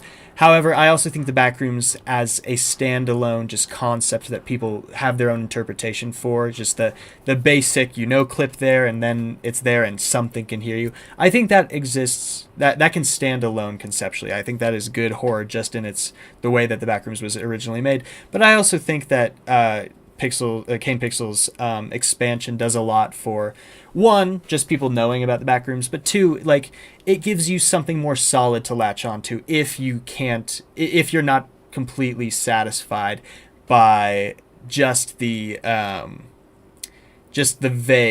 vagueness of the original post. I don't know. Finally out of work, Yahoo! Incredible Ebola granola. Happy for you. Holy crap, Lois, this is worse than the time I met Godzilla. This will happen every time we watch another series. I haven't seen the Backrooms, but I really like The Longest View. Yeah, Longest View is also good. I think Backrooms I actually probably like more. I know a lot of people are probably flipped and prefer Longest View. But I do think Longest View is definitely good. He's playing on two different settings. The Backrooms are so alien, but the Abandoned Mall is a bit more grounded and human, and I think that's probably why people respond to it better. But I think they're both good. They're both quality. What's everyone's favorite dessert? I love brownie sundaes. Chocolate fudge. I love fudge. I really do. Cheesecake is the best dessert. Also good. Sadly, can't eat most desserts. Oh, unfortunate. Sorry, Ross. Red velvet cake. Delicious. What's the topic? My favorite dessert is ice cream, but I also like cake. I thought we were just hanging out. Cheesecake is also really good. The Backrooms are life. I love the Backrooms with all my life. I love liminal space. Okay, bye now. Yeah. Oh, it's still Rebecca. Yeah. Cool. One last little comment about the backrooms. I love the backrooms, all versions of it. Had to speak for the hyperfixation. Topic is YouTube horror. Chocolate ice cream cake. The topic can be whatever. You know, it's totally fine. But I appreciate the moderation, though. I need someone keeping me on topic. I have not started this Godzilla video, but I do like, you know, having the opportunity to discuss these things. This is another version of Connor unscripted, I suppose. Liminal spaces are amazing. I think the backrooms is such a malleable idea, and the original creepypasta is so short that it can be anything. It's like the modern version of the old icon creepypastas from the late thousands and tens. Yeah, that's fine. Uh-oh. All right. Let's keep the vibe chilling here. Everything's good. I appreciate it. Y'all are allowed to talk about whatever you want in the chat. Unfortunately, it brings out a lot of elitism in people I've seen. I do think that's interesting. Like, people who are, like, hard stance. Like, if you like this version of the Backrooms, you're ruining it. Or if you talk critically about this version of the Backrooms, you're being too cynical or too elite. Like, yeah, it can definitely... It's caused some arguments I've definitely seen. I love both the Backrooms and the Oldest View. People act like two legends can't coexist peacefully. Oh, yeah, of course. Desserts, I love all desserts. What the hell is this chat? This is stream chat, you know? It's stream chat is the most ADHD, you know, say it when you can, because it's impossible to hold a conversation with just one person when we've got enough people. It's oh man. Opinions on horror books, I'll say in a second, just so we can get back to the concept at hand, the video at hand. But I love horror books. I think that, I mean, that should not surprise anyone, but I think there are a lot of ways that horror books, you know, you have to be creative to get around not being able to, you know, show your audience or make your audience hear the horror. But at the same time, you know, I'm very much a believer in the power of the imagination as it comes to horror. And so horror books do a really great job with that, because they can even describe, you know, they can describe a creature perfectly. And also the written medium allows you to, you know, you don't have to follow the laws of physics. You don't have to try to figure out how to set up a shot. You don't have to worry about what your budget is, because really, if you can describe it accurately, you know, that's as effective as anything else is going to be. So, but it's also like, you can describe something 100% in one way, and still a person might even warp that description and change things about it so that it is the scariest version of it to them. It's, I don't know, but yeah, I mean, I think horror books are great. I think there are plenty that don't hit the mark, or that were written for a different audience than myself, but you know, there are many good ones out there. I've spoken about it before, and I can talk about it in depth more later, but I do think we should start this soon. Oh, sorry, baby, I didn't mean to cough loud and make you flinch. I list most versions of Backrooms. I'm just going to read these last couple comments and take a drink, and then I'm going to start the video.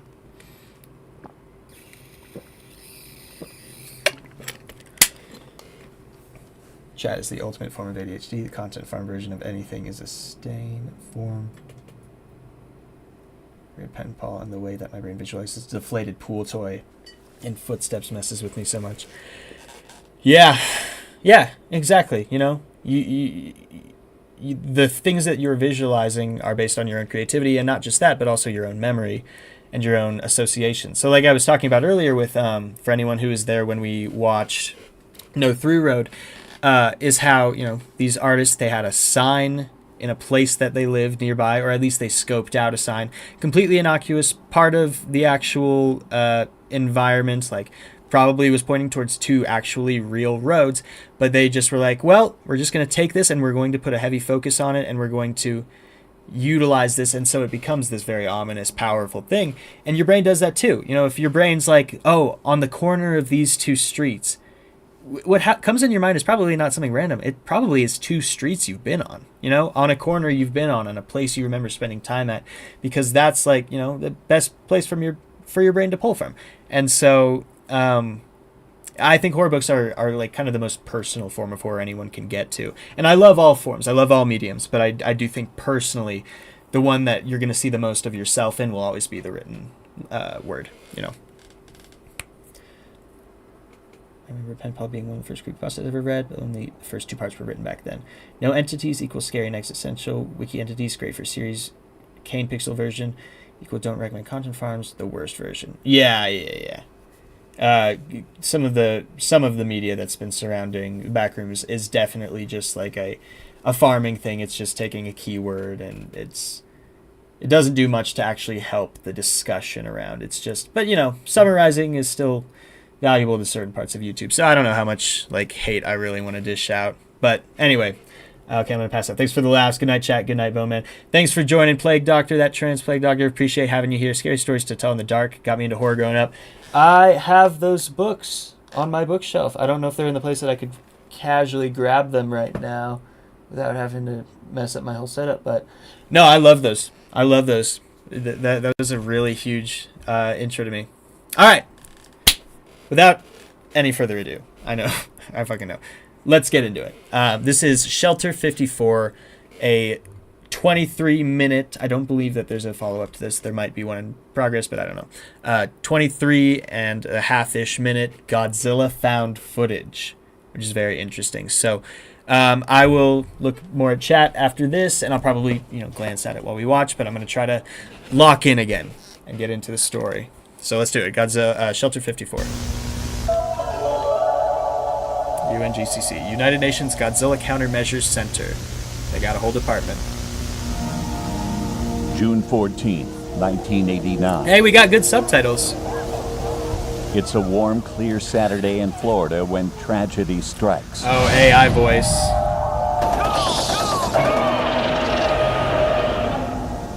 A shelter is flooded by highly radioactive material. Over the course of a year, poor management and negligence leads to thousands of deaths and the creation of a monster unlike anything our world has known. Okay.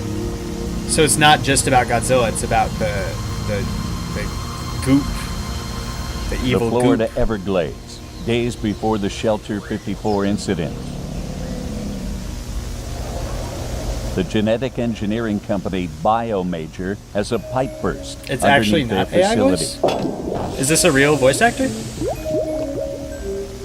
The contamination reaches parts of the Everglades and causes a mutation in the sounds- small mosquito population, causing them to grow sounds to artificial, but whatever. extraordinary size. Mosquitoes got big. Dr. Nico Tatopoulos first observed the mosquitoes while monitoring the activity of Subject 17 in Mexico.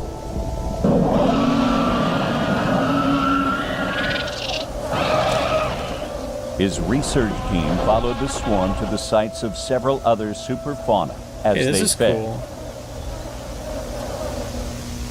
They named the invasive species of mosquito Skeetera. Skeetera.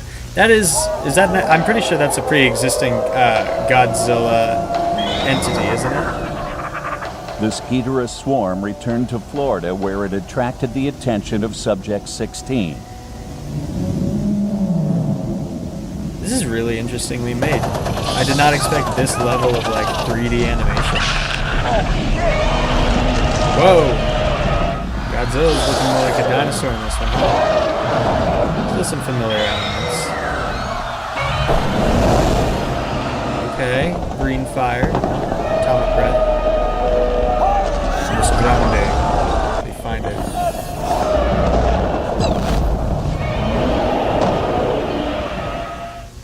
This is when the Shelter 54 incident began. All right. Shelter 54 was a Class C anti-superfauna shelter developed in the late 1960s. Like most coastal Now, there's a lot shelters, more it featured visually an to underground engage with in this hydroponic than, system in case the of first extended two series stay. we've watched. So like I'm getting a lot more sucked in. I'm like, oh, this Being is a a Class documentary. C shelter, its contamination protocols required manual operation. Civilians were taking cover in Shelter 54 when Subject 16 landed agree a with fatal that, blow Boa on the Granola. large female There's Skeetera. effort into making the format feel accurate, and it's not just like static filter, compressed voice. Like there's more to it. I think that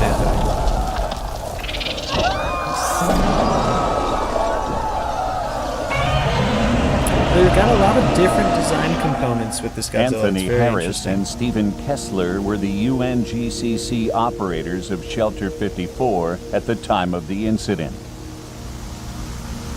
Stephen Kessler was speaking to a group in the shelter common room. Anthony Harris was at the main entrance helping the remaining civilians enter. After Skidero was crushed, I will say her there are internal definitely different organs and elements of collected 3D blood animation in this. rushed And like this is down a into kind Shelter of probably 54. stupid observation, but it's interesting how The they like seem to be entrance was going out of flooded their with way over to make 200,000 these animations gallons that of are meant to appear radioactive as fluid. animations.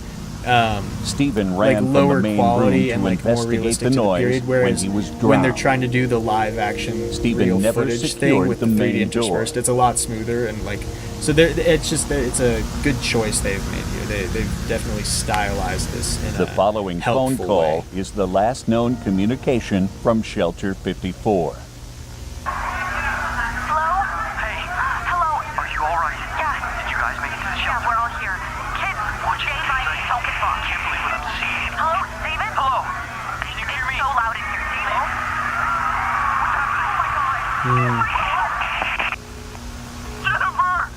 That's scary. I actually love that. I love when any Due analog to the horror intense uses like actual radioactivity, phone Shelter conversations. 54 And, like, wasn't properly it doesn't have to be the best explored voice acting in until the world, 5 but there is days something later. that I've always found so chilling It was about considered hearing, a like, complete loss of 911 life. calls when someone was like, or someone got murdered or was about to be murdered, even if they did survive. Like, it's really jarring to hear someone in the depths of their own The panic. shelter corridor It's is completely flooded with it's organic effective. tissue.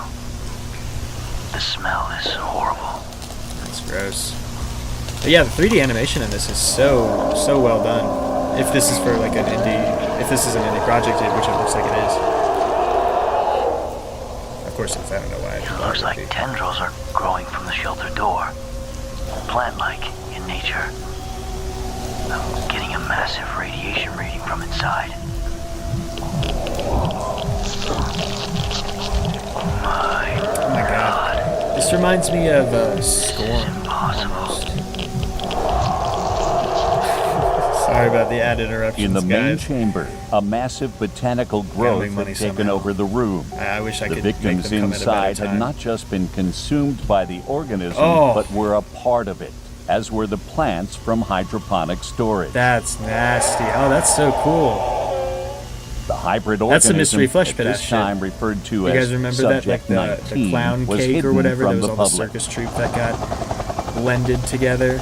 After being Yikes. extracted, Subject 19 was transported to a UNGCC lab near Yokohama, Japan. Sorry. I'll try to remember to pause whenever I talk over it now, because it's probably a little distracting or jarring. Research on the organism was led by Dr. Akira Shiragami, whose superfood research was slowly helping regrow the world after the smog attacks of the 1970s. Smog attacks. Subject 19 was contained in a water tank with artificial sunlight. Dr. Shiragami estimated as many as 15 victims were being kept alive within the deep tissue of the mass. Medical extraction was ruled out when it was discovered the victims had been anatomically rearranged and conjoined together. Yeah, maybe this voice actor is The an only AI. victim that scientists pretty were good. able to make contact with was 17-year-old Erica Johnson, who had not yet been fully murdered. Oh, Using infrared machines that function based on eye and muscle movements, Dr. Shiragami was able to communicate with her. Dead This Space. is initial communication test with Subject 19. Hello. Can you hear me? Am I speaking with Erica? Yeah. Good. This is My name horrifying. is Dr. Shiragami. This is I'm a really scientist interesting. here to help you with your condition. Can you see your surroundings? Smell? Feel? Anything? I see life. Are you in pain, Erica? This is how you effectively Yeah. utilize an AI voice We all heard. to accentuate You're able to feel the others? the errors of communication. It doesn't like don't use it just because it sounds scary, but it's scary because it's such a clinical take on very emotional words that are being delivered here. I'm in pain. I can feel everything. This is, so you're clearly so cognizant of what's actually going on, but you can't express it verbally, and so that is what makes the artificial nature of that voice so effective. That's why you should use it in ways, not just to be like, I am a demon from hell. I didn't pause like I said I was going to. I apologize. Sorry about that. But, yeah. Body horror is the kind that really gets me, and this specific brand is the worst. Haha, this is fun. Body horror really does get to me too, but honestly, I would... Well, you know what? That's for a larger video essay. I don't need to get into that now. Now that's an AI voice, yeah. A text-to-speech thing. It might be. Mandela Catalog shade. Hey, look, I'm gonna be 100% honest. I do love the Mandela Catalog. It was like one of the first ones that like I remember really getting into.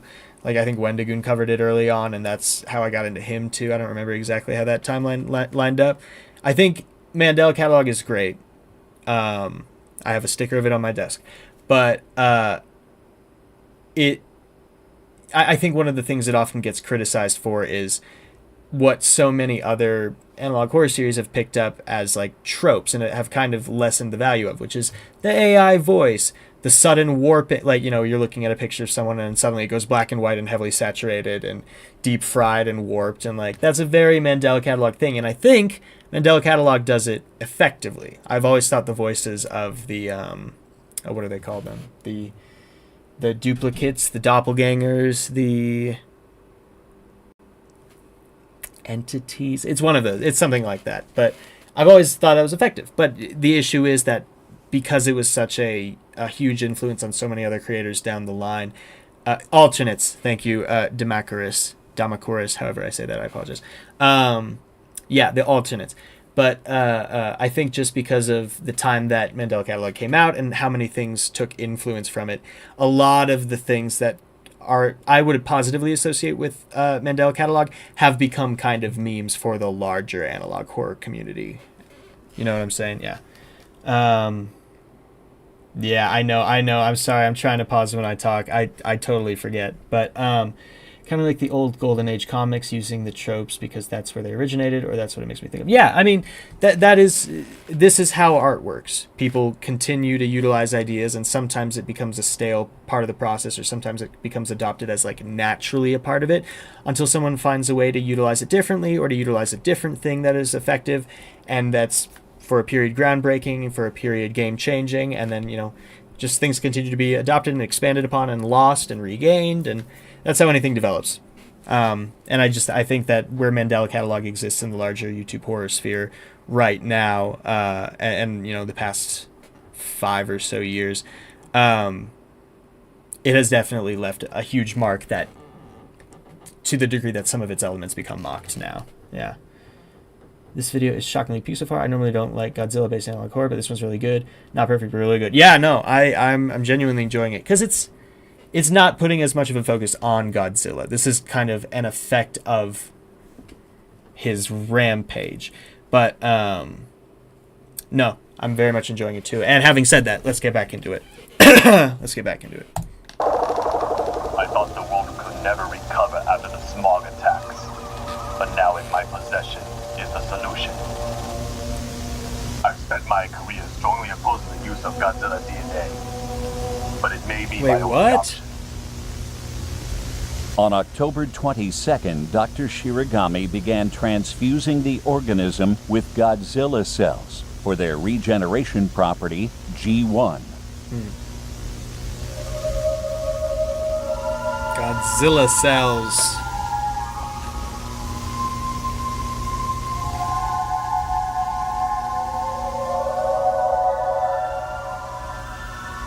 Subject 19 This had is taken on the produced form of so a rose interestingly. and grew beyond expectations. Erica, are you there? Yes. I've noticed you've begun responding less and less. Is something wrong? Something bad beside. Please. One, please. I'm sorry, Erica.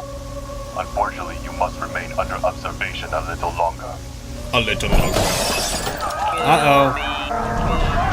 Uh-oh. This is like Biolant or Biollante, right?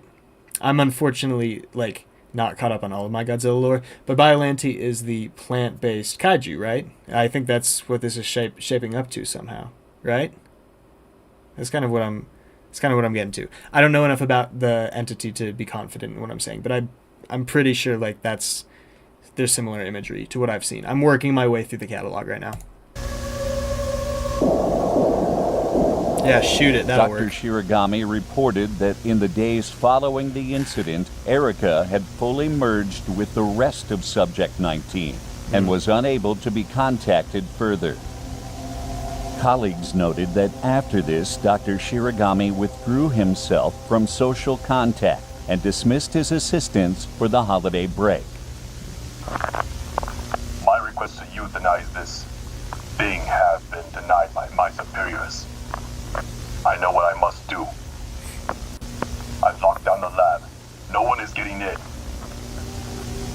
On the night of November 29th, Dr. Shiragami tampered with the container controls to electrocute Subject 19.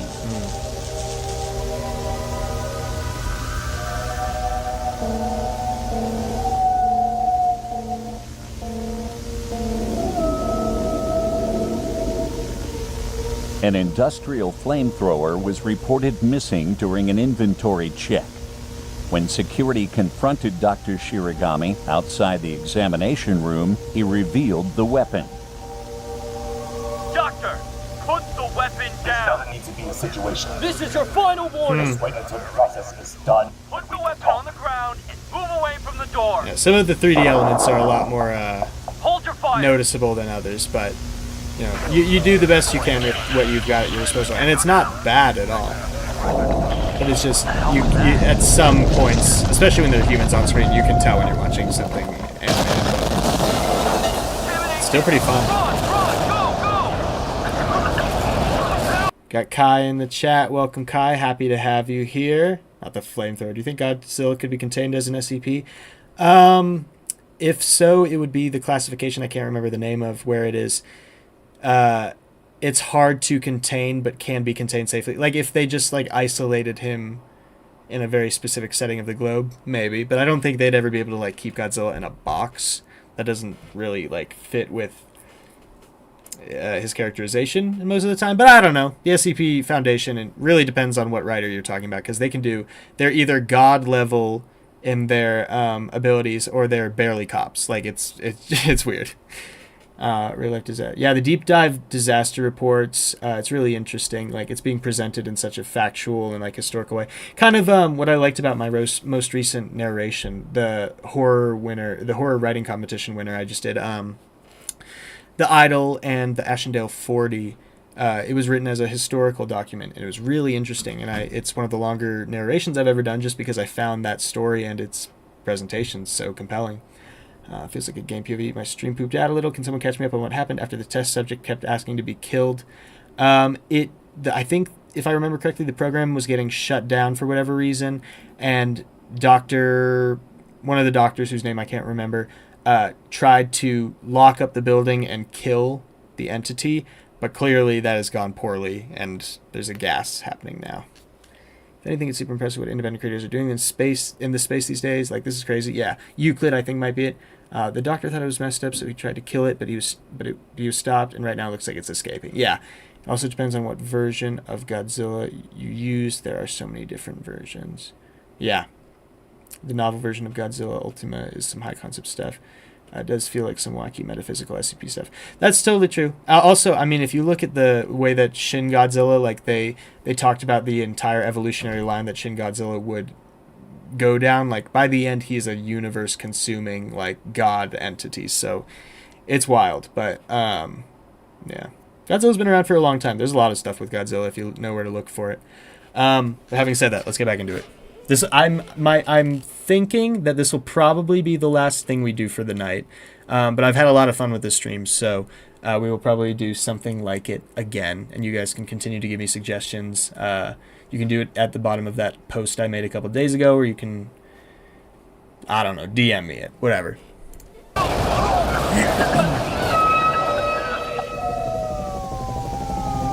Subject 19 had begun growing exponentially and escaped underground, taking the facility with it and killing 112 in the process. Ah! Who called it? it. Citizens of Yokohama awoke the next morning to the startling sight of Subject 19's new form. Oh, cool.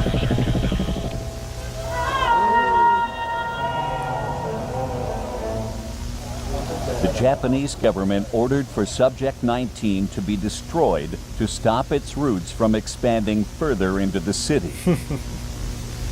This is sick. This is genuinely so good. Scientists that previously had worked on Subject 19 hand poking out a Biollante, eye in the create a mouth. plan of attack. This is the Death Star. Tell me this isn't Star Wars A New Hope, and they're planning on trying to shoot the Death Star through its exhaust port right into the core. This is Star Wars. It is. It is Star Wars. Okay.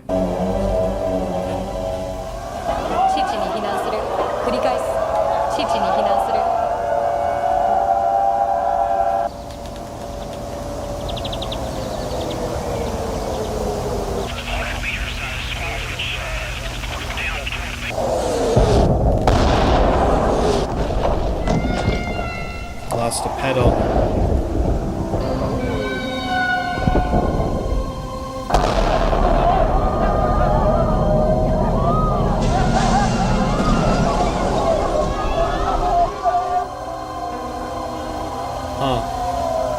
After the flower's collapse, aerial photography revealed that not only was Subject 19 still alive, but mutating.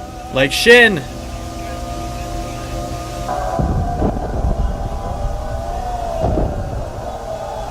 Yeah, it is kind of sad. It's tragic. Oh, that's Shin. That's like Shin Godzilla right there. Yeah, that's him.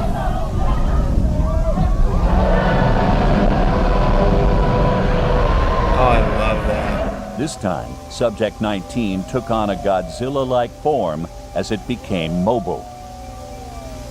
So, The it looks like UNGCC debuted. it looks like they might be utilizing footage from actual movies and just like retexturing it on, because if that is an actual original 3D animation, that's incredible. But and it might be, I can't tell, but love Shin Godzilla. Truly, I can't that is the best Godzilla movie I have ever seen. I truly love that movie. The destruction of Japan, they just do it so right.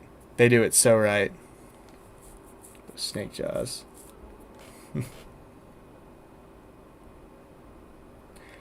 I think Frankie's upset that I'm not doing Yap TV or the boiled one. I'm sorry, that'll probably be a later stream down the line. When I binge all the Godzilla films, it's got as far as the first film, but I'll do it eventually. It takes time, man, but it's fun. They're all fun. Even the worst of them are fun. Like, it's a good time. Literally just the best Godzilla. Yeah. Oh, Jerome say, yeah, it's the best Godzilla. Got the snake jaws. Didn't expect an analog horror. That's Godzilla versus Godzilla. I'm pretty sure that's entirely original. If that's the case, that's very impressive. Because it really does capture the energy of Shin very well. The MBT-92 Maser Cannon, the newest arsenal in fighting super fauna threats.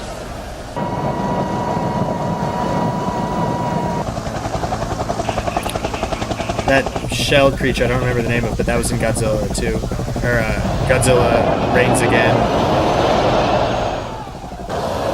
Godzilla... whatever it's called. Oh, that is original. Wow.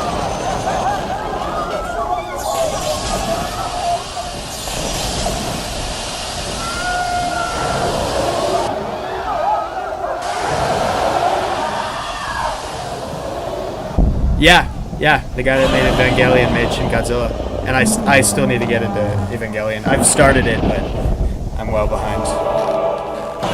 And that's MonsterVerse Godzilla. Okay, so it's just Shin and MonsterVerse. Or King of the Monsters, how do they classify it? Godzilla's immediate reaction was curiosity instead of aggression.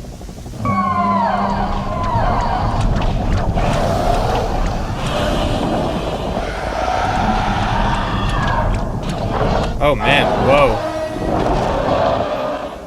With Godzilla trapped, Subject 19 began absorbing G cells to further mutate itself. Jerome says place your bets on who's going to win. If it's not Shin Godzilla, I'm an idiot. But Shin Godzilla. This is crazy.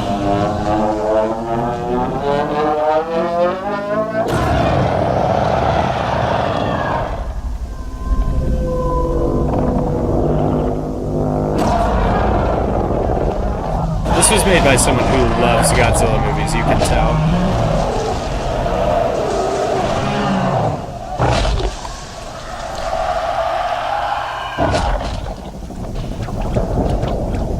Oh.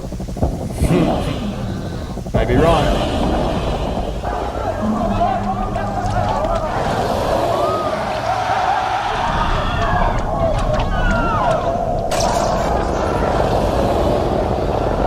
Godzilla body horror.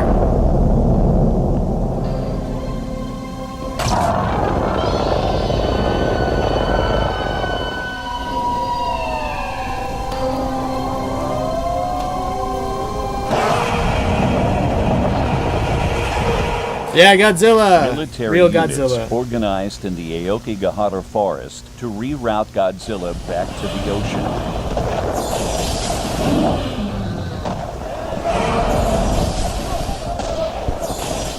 Radar showed a large mass moving in on his location. Oh, did radars just show that?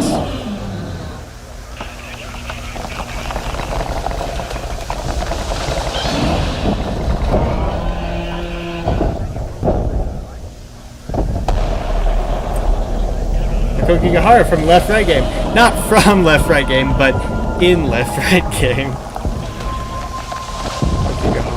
I remember hearing Wendigoon fail to pronounce it correctly.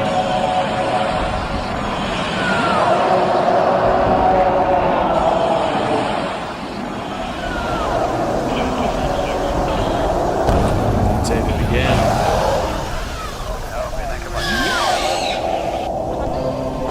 I can't believe they made Japan real. This is pretty cool.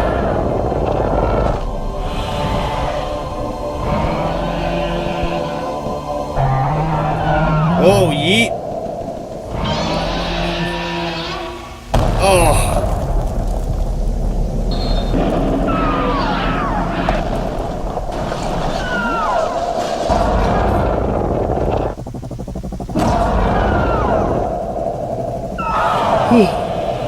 It's interesting seeing this as found footage.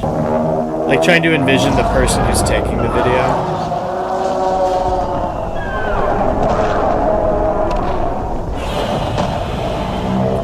It's not just a highly cinematic fight, it's a human angle on it. I think that's cool.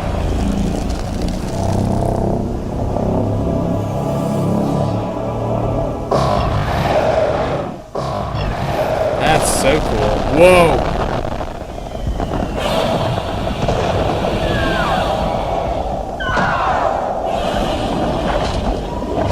Getting fucked up.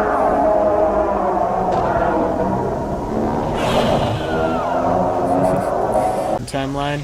I don't know. I don't know about that. I think it's possible. But Cloverfield kind of works best on its not seeing everything super well. But cameraman plot armor, I'll tell you what, that is real. Godzilla going pink mode? Lightning mode? The toxic blast released by Subject 19 seemed to have a paralyzing effect on Godzilla. Oh shit, he's paralyzed and cannot move. He's just resting. He was unconscious for 4 days before returning to the sea.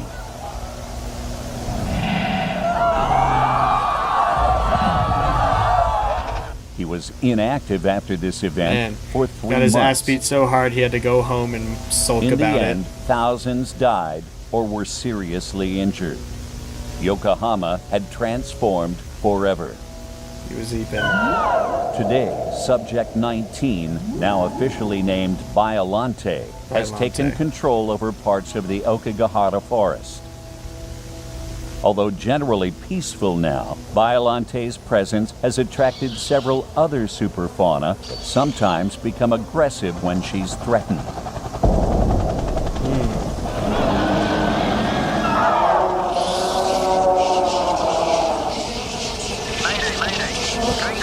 Oh man, both those helicopters Due to just this went down, no incident, problem. The use of G-cells has been made illegal in all experimental research.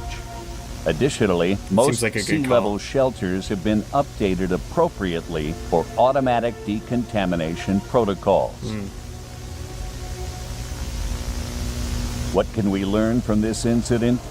Simple mistakes can have deadly consequences. You're fucked if you Whether live in you're Godzilla's operating world. a shelter during a crisis or notice a colleague not doing well, always refer to the safety protocols provided by the UNGCC and speak with a supervisor.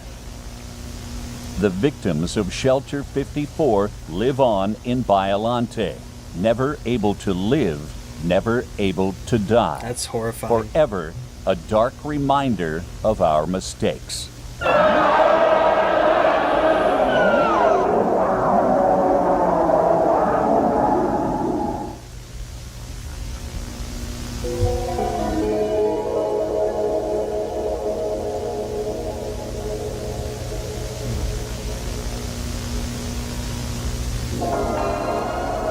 Narrated by Maxwell Schaefer, so like a real person. Huh.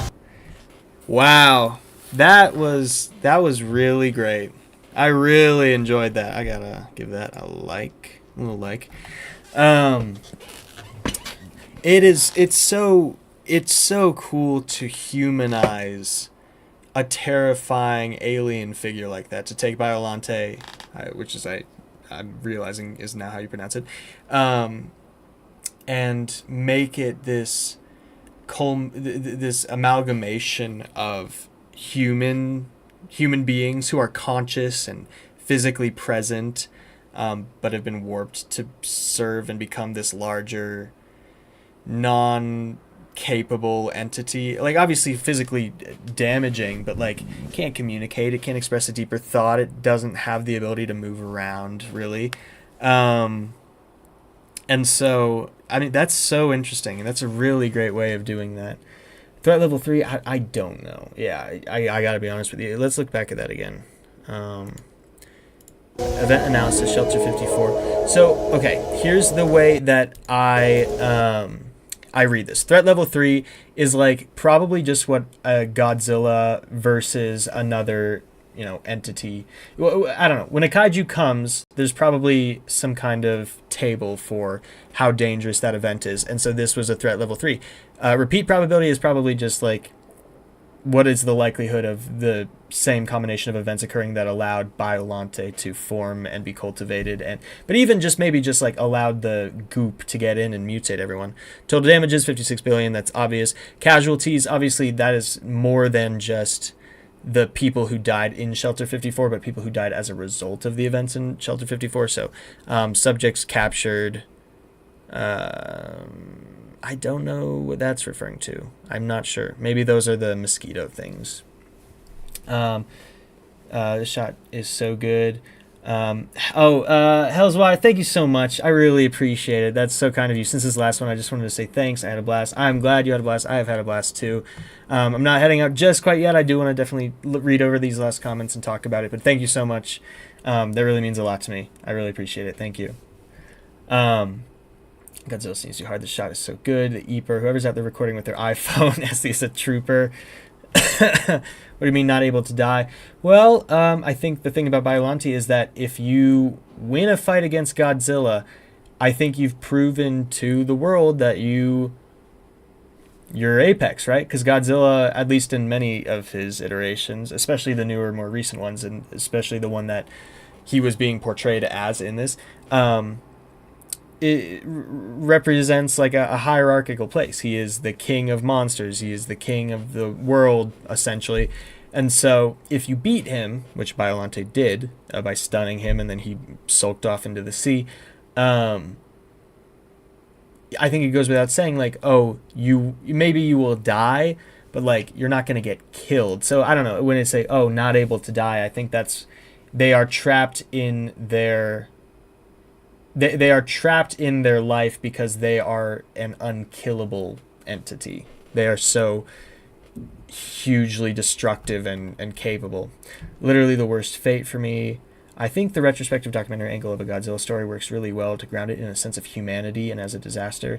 Yeah, totally. It reminds me of the novel World War Z, because that is also, it treats the zombie apocalypse as an event that came and passed and that like had obvious long-reaching consequences, but like, you know, the meat of it, the actual primary traumatic events are no longer you know, happening. And so yeah, that's another, I totally agree, and I think that's another thing that kind of captures that well. I actually like that it only says threat level 3 because we have no idea what the upper tier is. Lots of room to imagine. Yeah, I mean, it could be anything. What happened to the subjects? I believe there's still I don't know. I also wonder if 90s Godzilla being there is in the beginning, and MonsterVerse Godzilla being there now implies like a mutating Godzilla that's been through all of the different versions. I think that's also possible. Yeah, I you know, I hadn't even realized pieced those together, but whether Godzilla is like the name of a species that has evolved over time, or if it is one entity, the Godzilla, that is going through all of its iterations, I think both of those are definitely interesting. And I think that that concept could definitely be expanded upon further. You know, obviously they looked into it a lot with Shin.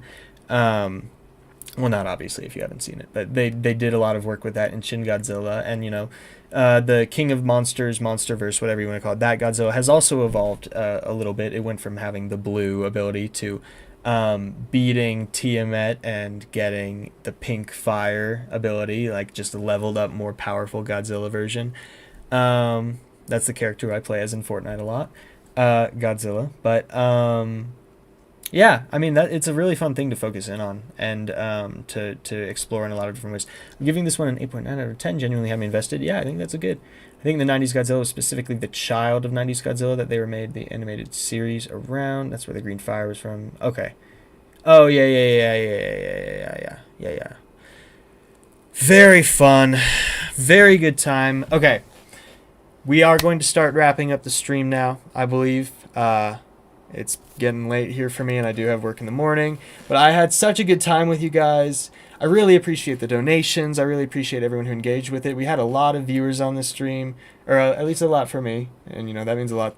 And so thank you so much for joining. If you only made it for part of it, if you're watching it after the fact, but of course if you stayed since the very beginning, I really appreciate you being here. I'm glad that we were able to watch some of these things together. I got exposed to some really cool stuff that I'm glad I watched.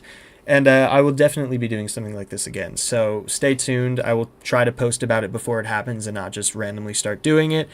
And obviously, if you have something that you want me to watch, you can leave it in the comments for this video. That'll be the best place for me to see it. But you can also go into the post I made a couple days ago where I was asking for suggestions about stuff to watch. We still do have to look at School Rumors.